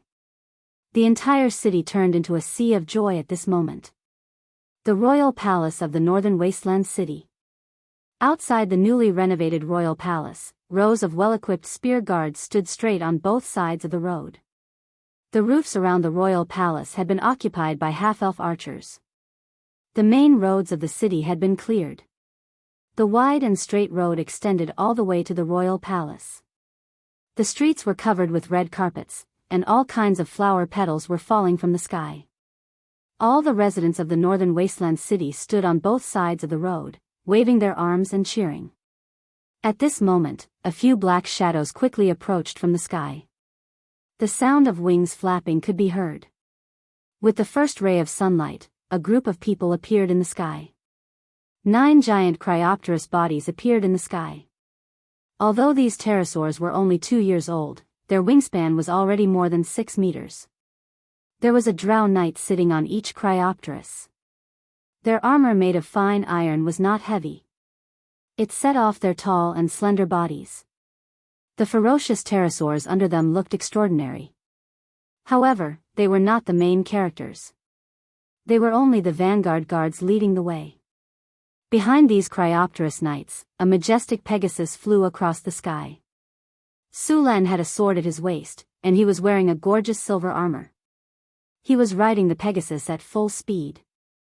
The morning glow in the sky covered them with a layer of golden red light, making them look like gods emitting a golden light. Long live Sulan, long live the Northwind Principality. After seeing the figures in the sky, the cheers sounded in unison. The army of the northern wasteland city cheered in unison. Their voices were deafening. The residents around them also cheered. Their voices echoed through the sky. Some people in the northern battlefront city were watching the ceremony from afar. As long as they did not approach the important areas of the city, the hidden guards would not chase them away. Sulan chose to hold the founding ceremony at dawn, the last touch of darkness before dawn. Then, he waited for the first ray of sunlight to pierce through the darkness and descend from the sky. Accompanied by a golden radiance, Sulan descended from the sky with 9 winged dragon knights. The winged dragon knights glided in mid-air before taking off again. Sulan rode his Pegasus and landed on the red carpet covered with flowers 100 meters away from the Arc de Triomphe. The Pegasus raised its head to the sky and neighed, gently kicking its hooves. At this moment, the bell rang again, leisurely spreading throughout the entire city. It was like an order. The entire northern town city was filled with symphonic music. The bells and drums rang together, solemn music resounding in the city. A ray of golden light descended from the sky. The path under the Pegasus' feet instantly solidified. It was as bright as gold, but it was not vulgar. The golden path extended from under his feet all the way to the northern town city palace. Sulan smiled casually. He gently squeezed the horse's belly. The Pegasus snorted and stepped on the golden light. As he kept moving forward, the residents on both sides of the path knelt on the ground one by one. As he kept moving forward, the people in the crowd knelt down in rows like dominoes. 1 step, 2 steps, 3 steps. As Sulan kept moving forward, the solemn Arc de Triomphe emitted a faint spiritual light. As he kept getting closer, the spiritual light became brighter and brighter. At the same time, a faintly discernible song sounded around the Arc de Triomphe, and it became clearer and clearer. Finally, as Sulan came to the front of the Arc de Triomphe, the song became deafening. Dozens of faint golden figures could be seen on the Arc de Triomphe. These figures were all wearing armor and holding weapons. Their cold faces appeared. They were the faces of all the sacrifices since the founding of the northern town city. War souls. These soldiers who died on the battlefield did not disappear. Instead, they became army souls and entered the Arc de Triomphe. If they were given enough time, these army souls would gradually transform into heroic spirits. At this time, these army souls woke up from their deep sleep and escorted Sullen's coronation. Seeing this, Sullen's footsteps paused slightly. Then, as if nothing had happened, he continued to move forward. At this time, he had already sensed that a few miracle buildings in the city had been activated by themselves. Rays of spiritual light rose up and covered the entire city. In the magnificent song, Sulen gradually walked into the palace of the northern town city. At this time, the song stopped, and the cheers sounded again. In the uniform cheers of the army, the originally uneven voices merged into one. Soon, all the voices merged into one. The loud voice soared into the sky and echoed in the sky above the northern town city. Even the clouds in the sky were scattered by this powerful sound. In the palace hall, the spacious hall was now filled with people. Several countries that were close to Sulen had sent envoys. Many nobles' envoys were also present.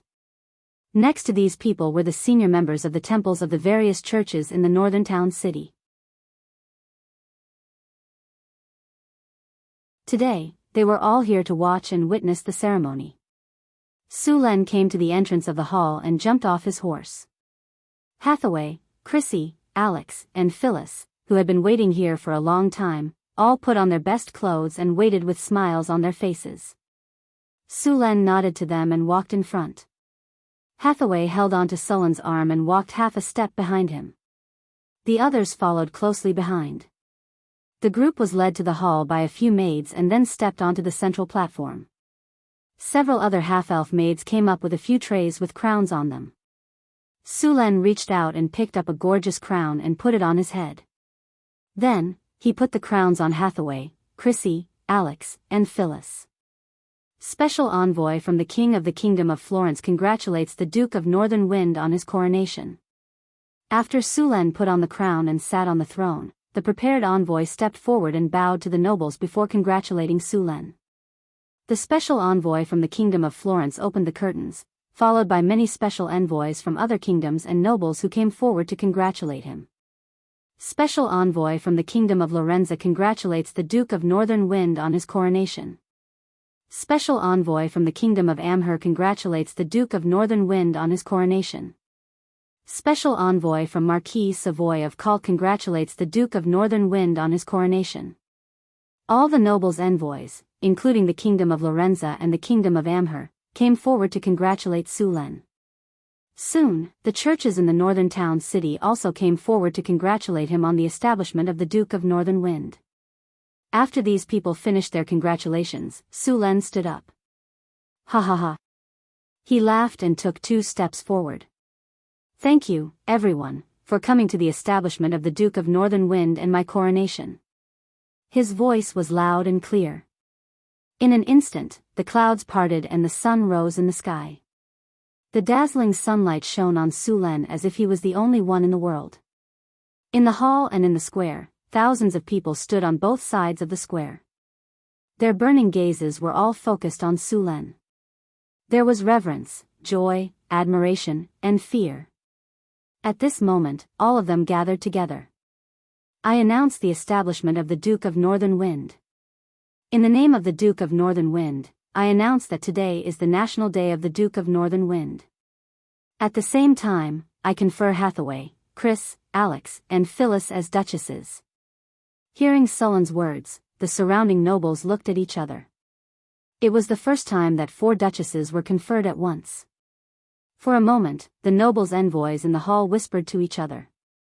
Hathaway stood up and walked to Sulen's side, snorting softly. Her voice was low, but it seemed to ring in their ears. In an instant, the whole hall quieted down. Then, a powerful energy wave surged from Hathaway's body. Even the jade ornaments in the surroundings were blown back and forth by this force. Hiss! Everyone sucked in a breath of cold air. Legendary wizard. How is this possible? A 20-year-old legendary wizard. So strong. After feeling the energy wave from Hathaway's body, the nobles' envoys, who had just fallen silent, suddenly burst into an uproar. They looked at Hathaway in disbelief. In this world, a legendary wizard's deterrence was much stronger than a legendary warrior's. After all, no matter how strong a legendary warrior was, it was still very difficult for one to destroy a city. However, a legendary wizard was different. They had too many ways to destroy a city. Meteor shower, meteor fall, undead calamity, and many other powerful spells. They could even permanently change the environment of an area. After knowing that Hathaway had become a legendary wizard, the nobles' envoys, who were whispering to each other, quieted down instantly. They were all as honest as quails. A legendary wizard's deterrence was very high. At this time, Su Len chose to show his strength. With a legendary warrior and a legendary wizard in charge, the Duchy of Beifeng's position was instantly stabilized. After all, many duchies didn't even have a legendary wizard. A young legendary wizard. This was simply shocking. It was not as easy to become a legendary wizard as a legendary warrior. There were very few duchies in the continent that had a legendary wizard in charge, and they all needed to support these legendary wizards' experiments. The annual cost of Kinnar was a huge figure, but there were still many people who were willing to do it. Compared to warriors, wizards had a much longer lifespan. As long as there were no accidents, they could live for thousands of years.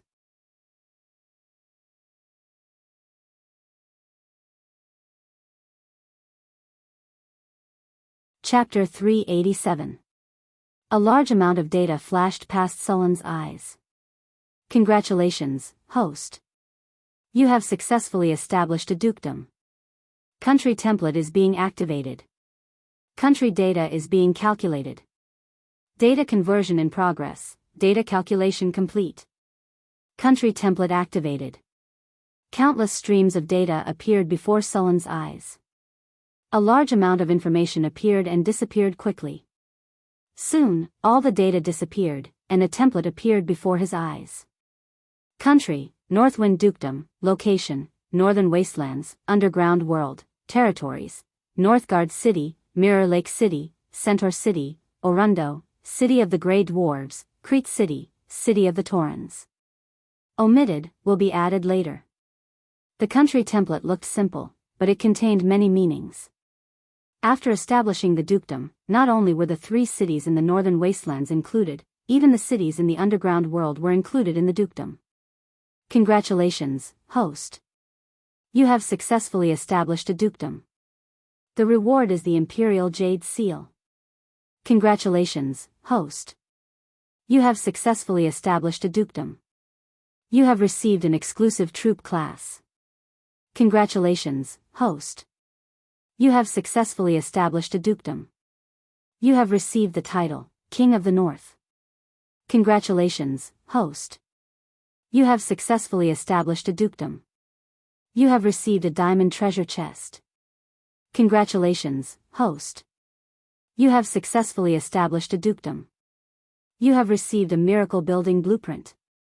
A series of system notifications sounded in Sullen's ears. He did not expect that establishing a dukedom would give him so many rewards. At the same time, after the dukedom was successfully established, a powerful elemental energy gathered at the harvest altar in Northgard City. The energy in the surroundings was also attracted by this power. Those who were participating in the celebration and those who were hiding in the dark could all feel this power. This energy was somewhat different from ordinary elemental energy. It felt like the energy of a druid. What kind of energy is this? It seems like the energy of nature, but there are some differences. This energy has reached the legendary level. Could it be another legendary expert? That's impossible. No, this seems to be the energy of a magical building. At the same time, just as everyone was feeling puzzled, 2 other forces rose up from 2 other places in the city. The triumphal arch was surrounded by a faint spiritual light. After Su Len entered the palace and completed the founding ceremony and coronation, the war spirits all returned to the triumphal arch. However, at this time, a huge amount of energy was extracted, and the triumphal arch suddenly shone brightly. The arcane garden was also glowing with light, and a beautiful song could be heard. At this moment, 3 forces were released at the same time. Harvest Blessing. Song of Triumph. Arcana praise. 3 consecutive blessings exploded and enveloped the entire northern garrison city. Su Lan looked at the system interface in shock. He saw 3 buffs in the northern fortress town. Harvest blessing, this city has received a blessing. During this period of time, the crops in the city will not be affected by pests and diseases. The yield will increase by 50% and the maturity period of the crops will be shortened by 15%. The duration will last for 1 year. Song of Triumph. When the Song of Victory is played, the morale of the entire city will increase by 50%. The rate of residents joining the army will increase by 50%. The sense of belonging among the residents of the northern garrison city will also increase by 20%. Arcana praise, special effect. For the next 1 year, the strength of newborns born in the northern garrison city will increase by 50%. After seeing these 3 buffs, Su Lan was very happy. It could be said that these 3 buffs had increased the effect of the 3 wonders of the city by 50%. The founding ceremony ended with cheers and applause. The entire city became a sea of festivities. All kinds of food and performances were prepared in advance. The civilians began to celebrate. In the palace, the grand ceremony had also begun. Su Lan prepared a sumptuous feast for the guests. However, he did not have time to chat with these people. After leaving things to Chris, he returned to his room and began to check the rewards of the successful founding of the northern garrison city. After returning to his room, Su Lan opened his storage dimension and saw a jade seal carved out of beautiful jade. Imperial Jade Seal, this is the symbol of the northern garrison city's power. It represents the power of the Duke. Destiny plus 20, Destiny suppressing plus 20, Peace and Peace plus 20, People's Allegiance plus 20, Evil's Avoidance plus 20, Indestructible plus 20, The Way of the Emperor plus 20. Su Luan took out the jade seal, which was the size of a palm. It was made of suet white jade, which was smooth to the touch. A mythical beast was carved on it, and there were beautiful patterns around it. The bottom of the jade seal was engraved with the words, "Receive the mandate of heaven, live long and prosper forever." Of course, this imperial jade seal and the imperial jade seal from his previous life had nothing to do with each other except for the words carved on it. However, the attributes of this imperial jade seal seemed to be very good. It would benefit the territory a lot. After putting away the imperial jade seal, Su Lan continued to check the rest of the items. Su Lan had obtained an exclusive troop class. After Su Lan opened it, he realized that the troop class could only be obtained through a lottery. Su Lan chose to check. Suddenly, a Russian-like roulette wheel appeared in his mind. There were all kinds of troop classes on it, such as the White Horse Cavalry, Shiliang Cavalry, Xiandang Death Soldiers, Wudang Flying Army, Brave Tiger Guards, Yulin Guards, Tiger Leopard Cavalry, Imperial Guards, Yulin Guards, Yulin Cavalry, Winged Ho Archers, and about 20 to 30 other troop classes. After seeing the Dragon Cannon Guards and Imperial Guards, Sullen's eyes lit up. These 2 troop classes were very strong. Both of them could attack from a distance, and their attacks had additional effects. The Dragon Cannon Guards could shoot fireballs, which had explosive and burning effects. The Imperial Guards could shoot thunderballs, which had paralyzing and chain lightning effects. The other special troop classes also had their own strengths. Su Lan was dazzled. Su Lan hesitated, took a deep breath, closed his eyes, and spun the roulette wheel. The roulette wheel spun quickly. Su Lan became nervous. Although he could definitely get a special troop class, each special troop class was different. He naturally wanted to get a high-value troop class. Soon, the roulette wheel slowed down. In the end, the needle went past the Wudang Flying Army and Xiandang Death Soldiers. It looked like it was going to stop at the Dragon Cannon Guards, but the roulette wheel didn't seem to have run out of power. It moved forward a little more and stopped at the Imperial Guards. Seeing that the needle was pointing at the Imperial Guards, Su Lan was disappointed. The Imperial Guards weren't a fighting force. They were better at invading, assassinating, and spying. Although he was disappointed that he didn't get the Dragon Cannon Guards, the Imperial Guards weren't bad. Although they had lost a powerful unit, the Imperial Secret Service was still a good intelligence network.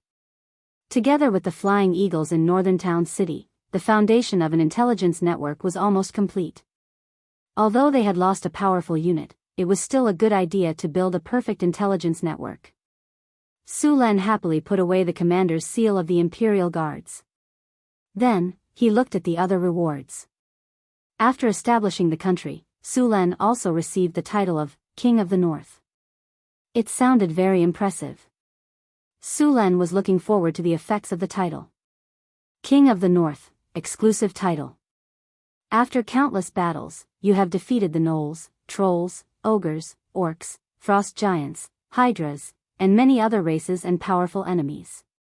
You have successfully established a powerful country in the northern wastelands. You have become the King of the North. Your prestige has increased. Your people love and respect you. Your enemies are hostile to you. They are afraid of you. The other races in the wastelands also respect you. There is a certain chance of you receiving contributions. King of the North +20, coercion +20, submission of the 4 Cs +20, people's allegiance +20, intimidation +20. Effect is permanent. F***CK, this title is awesome. Su Luen rubbed his chin. The effect of this title was effective after he obtained it. He didn't need to wear it anymore. In this way, Su Luen could wear another title, and the attributes of this title were also very good. It was comparable to the bonus of a special building. After checking the effects of the title, Su Len took out the remaining diamond treasure chest. This was the first time Su Len had obtained a diamond treasure chest. He didn't know when he would get one again. Now that he had killed a legendary expert, he only got a platinum treasure chest. What kind of enemy did he have to defeat to get a diamond treasure chest? An advanced legendary? A demigod? Or an abomination? Su Len shook his head and chased the thought away. After calming himself down, Su Len deliberately washed his hands and prepared to open the diamond treasure chest. A series of beautiful special effects flashed, and the system's attribute notification rang in his ears. Congratulations, host. You have opened the diamond treasure chest. You have obtained the item, Mystery Lock Theory and Creation. Mystery Lock Theory and Creation? After hearing the system's notification, Su Len was greatly surprised. Although he was mentally prepared, he was still surprised by what he got this time. Mystery locks were first created by the High Elves. After the rise of the Arcane Kingdom, this spell was replaced and improved by the Great Arcanists and became the standard of the floating city. Hathaway had not mastered this high-end magic technology. The only thing that was passed down in her school was the enchantment circle. Originally, Su Len planned to make do with the enchantment circle in the Wizard Tower for a while. He didn't expect to get such a thing. In this world, there were still several large organizations that had the mystery lock technology. For example, the High Elves, Elven Court, the Silver Moon Councils, Silver Moon Guardian, the Lava Towers, Heart of Flame, the Druid Councils, Thorn Oak, and so on. Now, Northern Town City had also obtained this technology. Su Len was so happy that he couldn't close his mouth. He was going to study this technology with Hathaway and strive to master this technology as soon as possible. P.S. It was too late yesterday, so I didn't finish it. I'll make it up today. There are 2 more updates. Happy New Year to everyone.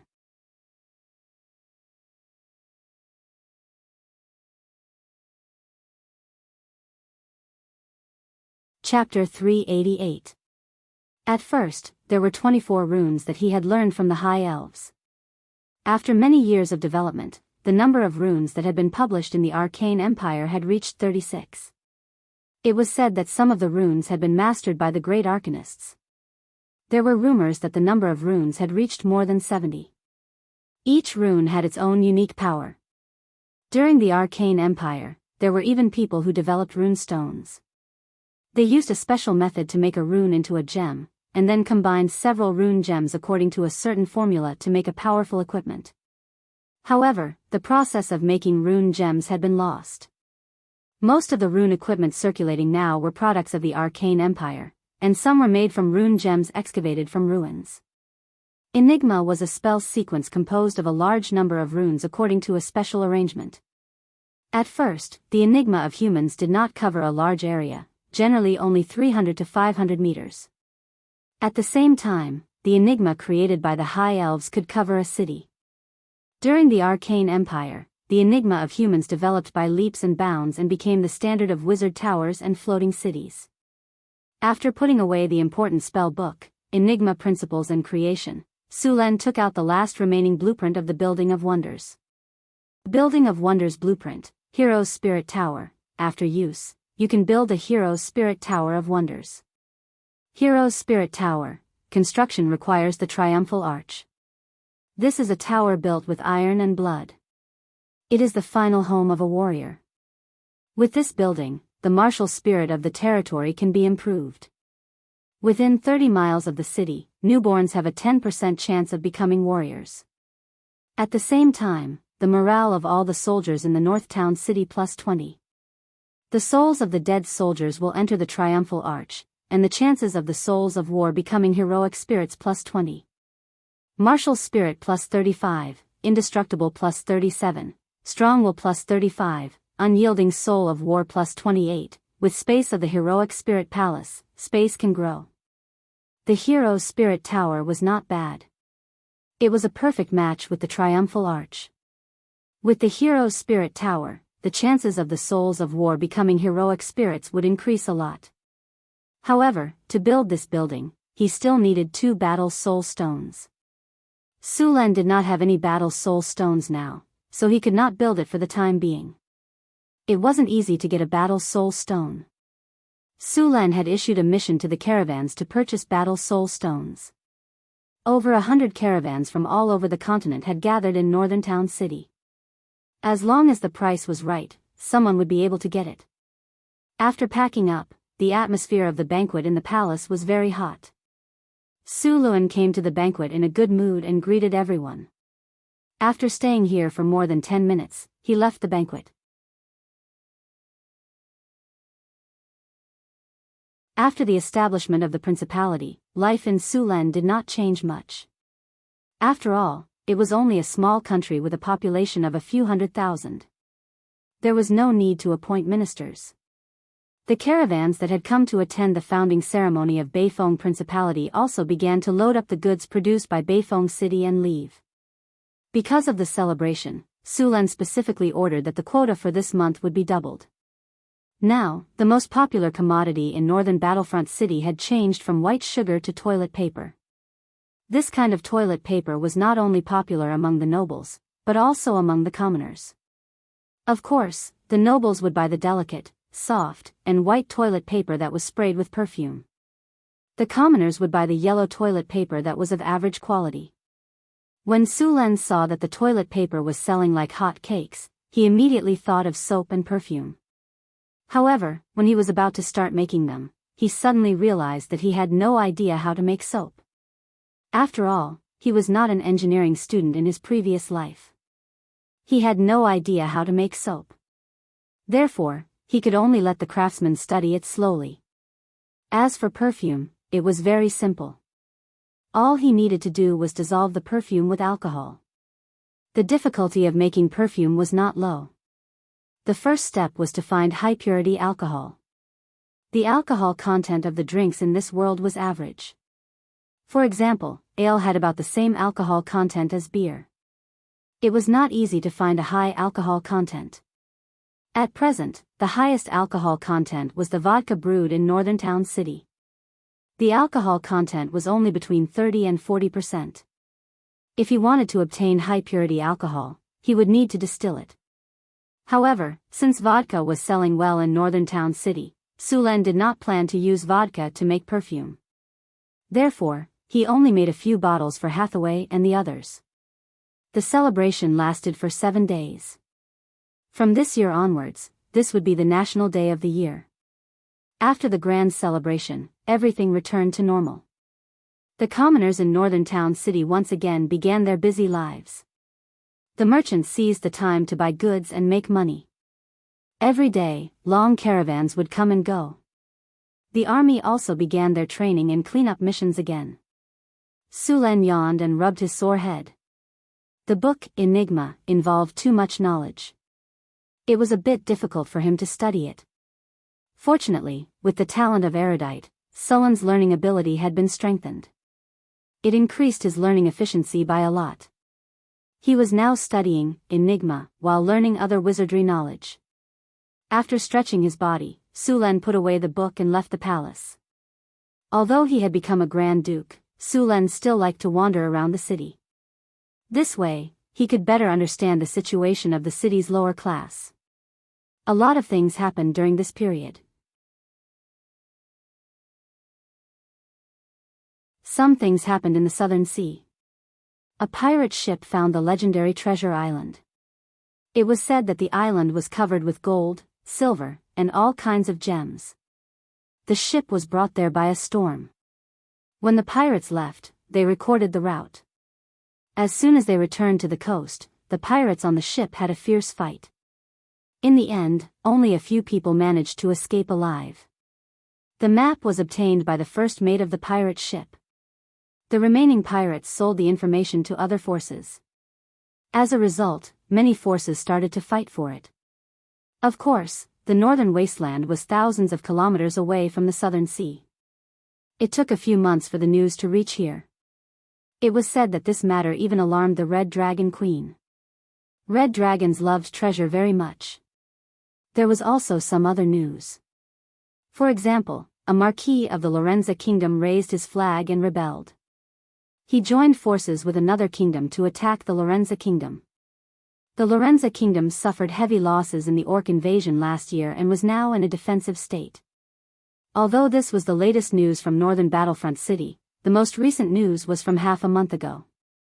Sulan listened for a while and went to the barracks.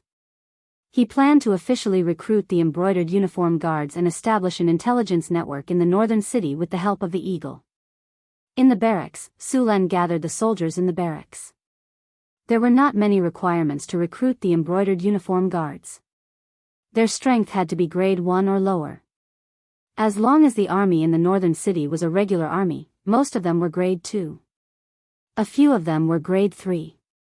Sulan picked 500 people in the barracks and spent 1,000 kinnar to change their profession to the embroidered uniform guards. Embroidered uniform guards, special forces. Specializes in spying, collecting, transmitting, and assassination. Additional skills, camouflage, detection. The 500 soldiers Sulan picked didn't have much of a change in strength after they were converted into the embroidered uniform guards. They only gained some additional knowledge and 2 additional skills. Next, Sulan built a house near the palace as the office for the embroidered uniform guards. The embroidered uniform guards were also officially named the prison guardians. They were given the first batch of 20 eagles. After the embroidered uniform guards learned how to feed the eagles, Sulan began to send them to other countries around the North Wind Principality to establish intelligence bases. The 500 brocade gown guards recruited by Su Luan were divided into groups of 3 or 4. Each group would carry some funds or goods, and then leave northern town as caravans or wandering mercenaries. These brocade gown guards would establish strongholds in some large cities. These bases might be some taverns and hotels on the surface, but they would secretly collect local intelligence. Once there was something important, or something he thought was important, he would send the information back. Part of the funds would be earned by themselves, while the other part would be allocated by the North Wind Principality. After all, intelligence was a very expensive business. How could 3 to 5 people in a city collect and transmit information? Of course, they would need to recruit some peripheral personnel. Why would these peripheral personnel collect information for you? Of course, it was because of money. Was it because they wanted to generate electricity? Sulan wanted to maintain a huge intelligence network, so the money spent was naturally very high. Of course, Sulan could also sell information to outsiders, but this would easily expose himself. Sulan hadn't figured out how to do it yet.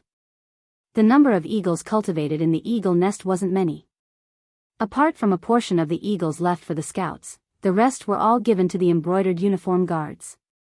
Originally, Sulen planned to let these eagles breed on their own and then cultivate them. This way, the results would be better if all the eagles were born in the eagle nest. However, the establishment of the embroidered uniform guards required a large number of eagles. If he wanted to obtain a large number of eagles in a short period of time, he could only catch eagles in the wild and train them. Sulen sent out nearly 100 embroidered uniform guards. These embroidered uniform guards would use various methods to integrate into various large cities and towns. Then, they would establish intelligence bases in the cities and towns. Each intelligence base would need about 3 to 5 eagles. This way, the eagle nest would need to cultivate hundreds of messenger eagles. Of course, this was only temporary. If the number of embroidered uniform guards bases continued to increase, then the number of eagles would also increase. Fortunately, Sulen didn't want to eat a fat man in one go. The establishment of an intelligence network couldn't be completed overnight.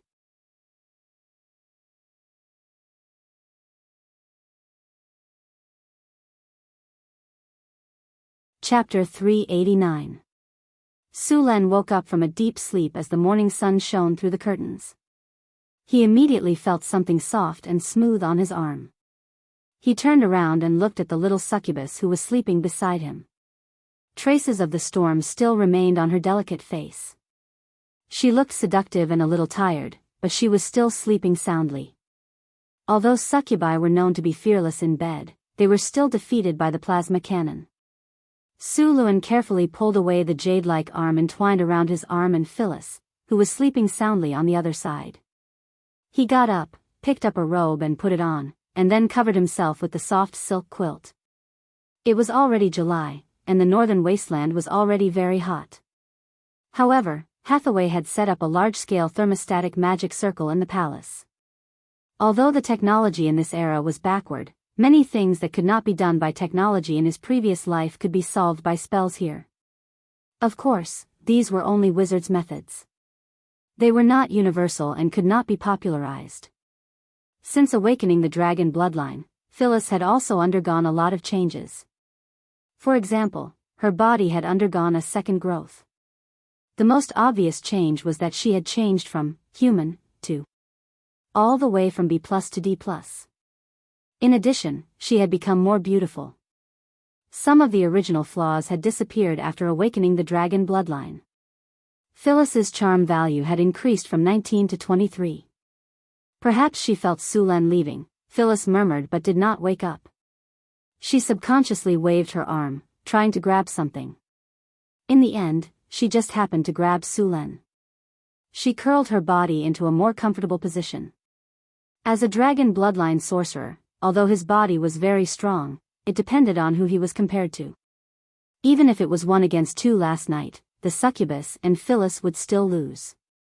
Since Phyllis did not want to let him go, Sulen naturally would not refuse. He smiled and slid his fingers down the smooth silk quilt. Phyllis, who was resting, trembled slightly when she felt the smooth, plump softness in his hand. Sulen, who had just woken up, was full of energy. He once again discussed the mysteries of life with Phyllis. Phyllis had realized that something was wrong.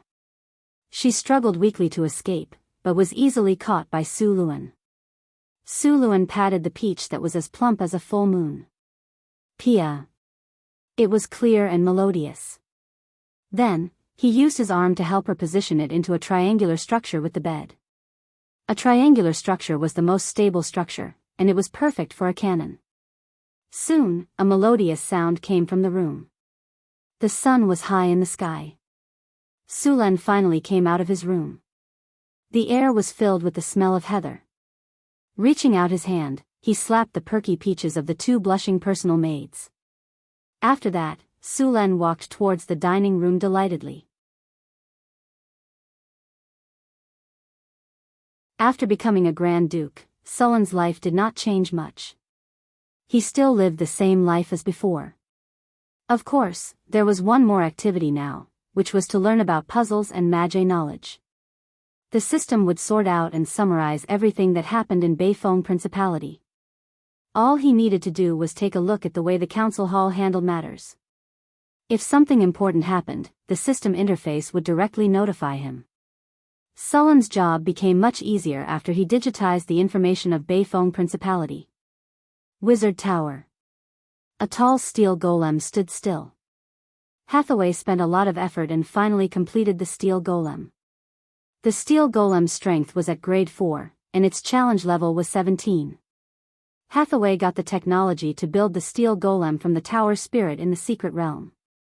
Hathaway snapped her fingers, and a flash of energy disappeared. Then, the steel golem's eyes lit up slightly. Master. The steel golem bowed slightly. From today onwards, you are the guard of the wizard tower. The Milky Way will arrange things for you. Go. Hathaway waved her hand and said. The steel golem's heavy body turned around and walked away. In fact, although the steel golem was only at grade 4, there were many powerful golems that were upgraded and modified based on the steel golem. The most famous was a golem construct during the Arcane Empire with the ability to transform and repair. This golem's body could transform and repair itself. As long as there was enough energy, it was very difficult to deal with. This technology was the top technology during the Arcane Empire. As long as it was not completely destroyed, it could gradually restore to its original appearance. It was even more shameless than the army of the undead. It was said that this technology was the top technology developed by the great arcanists and the technology of the Giths. It was usually used on high-end golems. This golem had a very strong self-repair ability and could play a very strong combat power in battle. Many times, you would spend a lot of effort to create some scars on it, but in the next second, it would restore to its original appearance. This kind of high-level golem generally appeared in the ruins of the ancient Arcane Empire. Many wizards found this kind of golem and wanted to study the formula of memory metal to use this metal to strengthen the golem puppet. But so far, no one had succeeded. Hathaway could now make the steel golem.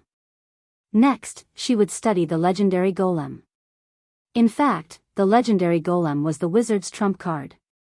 Your Excellency Hathaway, His Excellency Sulen wants to see you.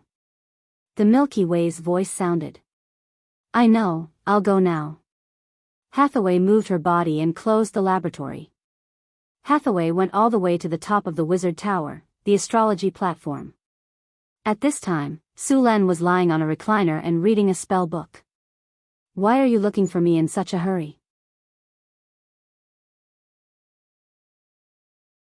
Hathaway snapped her fingers, and another recliner flew directly to her side. Hathaway leaned back and lay down. I got a book, and I need you to take a look at it. Sulen dropped the spell book in his hand. The spell book flew by itself under a strange force and returned to its original position on the bookshelf in the room. Hearing that Sulen got another spell book, Hathaway immediately became spirited. Last time, Sulen got a spell book about magic tattoo techniques. Hathaway had only heard of this kind of high-level spell knowledge. The two books about magic tattoo techniques could be said to have benefited her a lot. Now that Sulen got another spell book, Hathaway was naturally full of expectations. What spell book? What kind of spell book? Sulen smiled slightly, and then took out the book, The Theory and Making of Riddles, from his storage space. Here, it's this one. The Theory and Making of Riddles was a silver-white book. It looked very precious. Hathaway quickly reached out and took it. After seeing the Nesser title on the book's surface, her body instantly jumped up like a spring. This is the method of making riddles? Hathaway exclaimed. She stared at Sulen without blinking. Sulen yawned, stretched, and said, Isn't it written on the cover? Why are you asking me? You don't know Nesser? Of course I know it. I taught you Nesser. I'm asking if this book really has information about riddles, Hathaway asked. Would you believe me if I said it now? You'll know when you see it for yourself. Sulen rolled his eyes at her. Hathaway flipped through the book suspiciously. Riddles contained a lot of information, and it was not a normal book. It was a magic book. Riddles was made of a strange material. Although it looked like paper, after careful inspection, one would find that it was two completely different things. Riddles did not contain everything about riddles. In fact, it contained a lot of knowledge that extended to many different fields.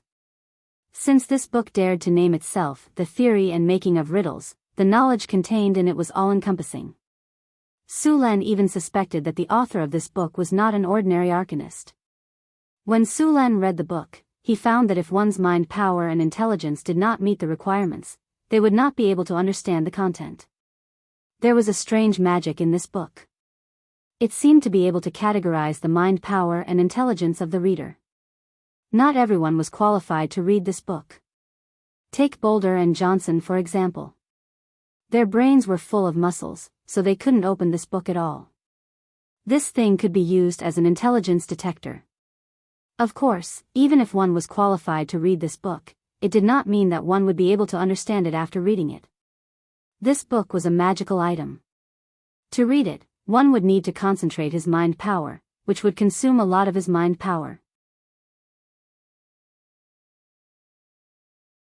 To understand this book, not only did it require a lot of wizardry knowledge, but it also required the reader to have high intelligence and power.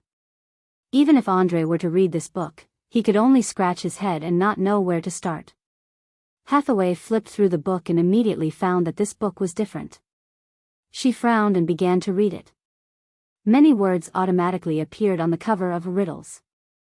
There were also many special symbols that were formed by golden lines.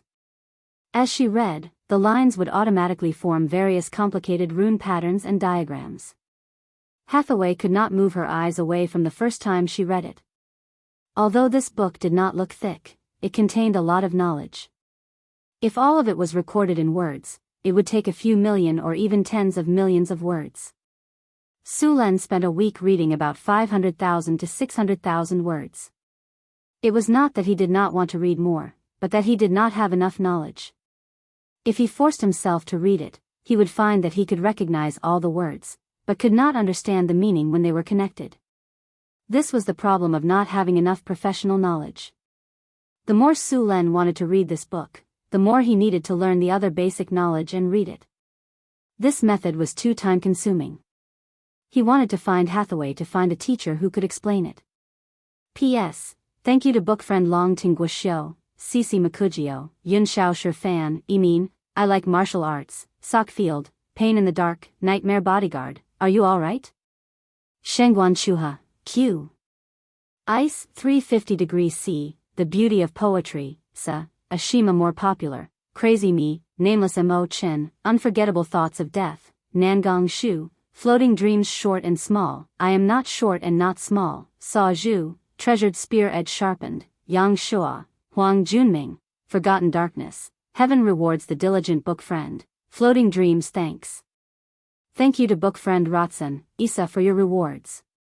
Thank you to CC Scar of the Heavens for your rewards. Floating Dreams thanks again. Happy New Year to all book friends who support Floating Dreams.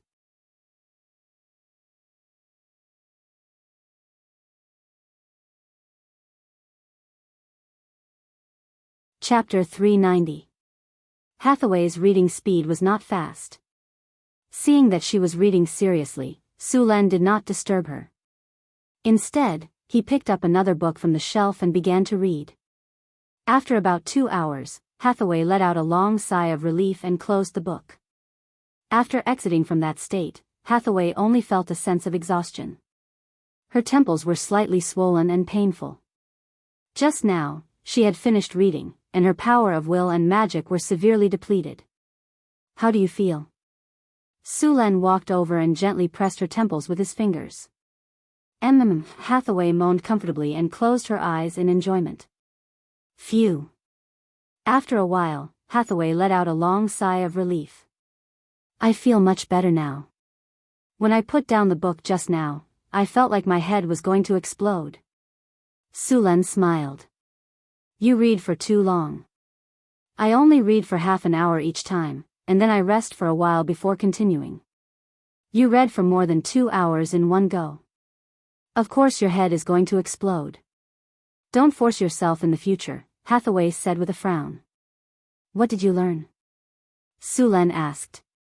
Hathaway frowned. I learned a lot, but I think I still need to wait a while before I can understand the riddle. The content of this book is too profound. Explain it to me when you've mastered it.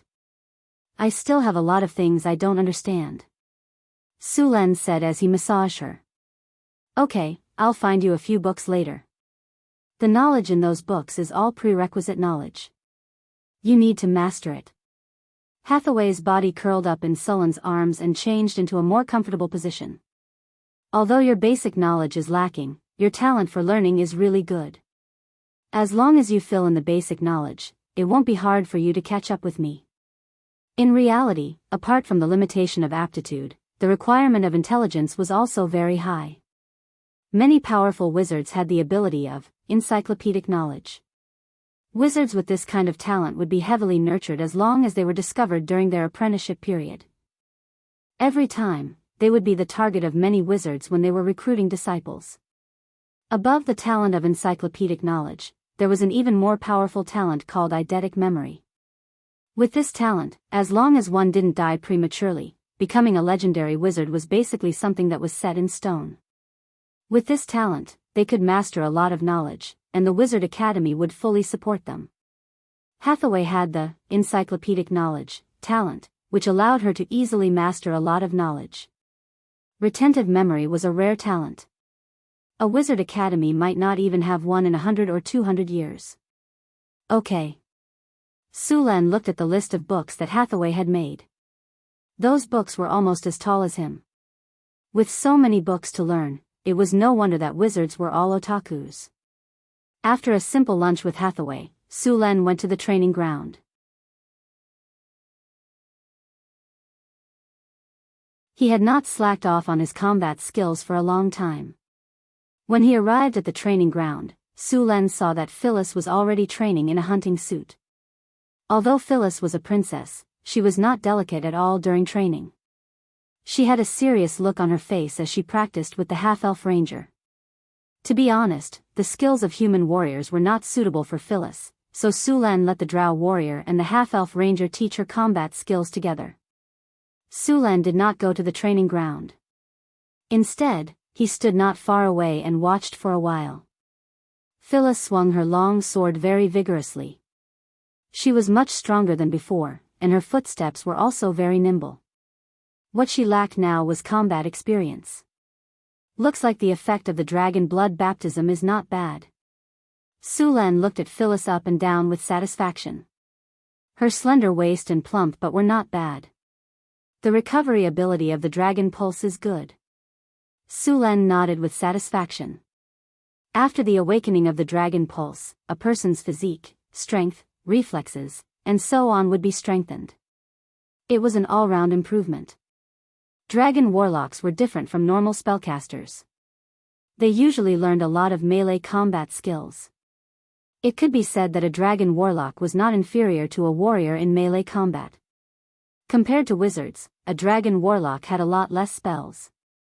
When faced with a large number of enemies, they would have to pick up a sword and kill directly after using up their spells. Generally speaking, a wizard who could not fight in melee like Gandalf was not a good wizard. Of course, there were not many wizards who could fight like Gandalf, but Gandalf's fighting style was very suitable for a dragon warlock.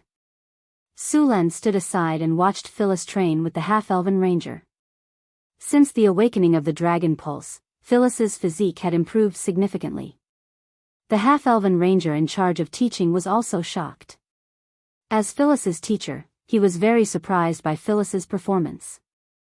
In less than half a month, Phyllis had gone from a weak girl who had just learned how to hold a weapon to an elite warrior. Was her talent really that good? Okay, take a break. Su Len said to the group. Yes, Lord Duke. The training stopped. Phyllis, just training is not enough. If you want to become stronger, you need to undergo some training on the battlefield. After a while, I will let someone take you to participate in the cleaning of the territory.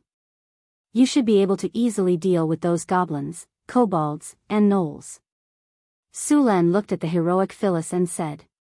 Phyllis drew a beautiful sword with one hand and said confidently, I will do my best. After the establishment of the Northwind Principality, the construction of the Northgard city did not stop. All kinds of projects were carried out step by step. A few people in black cloaks walked through the crowd.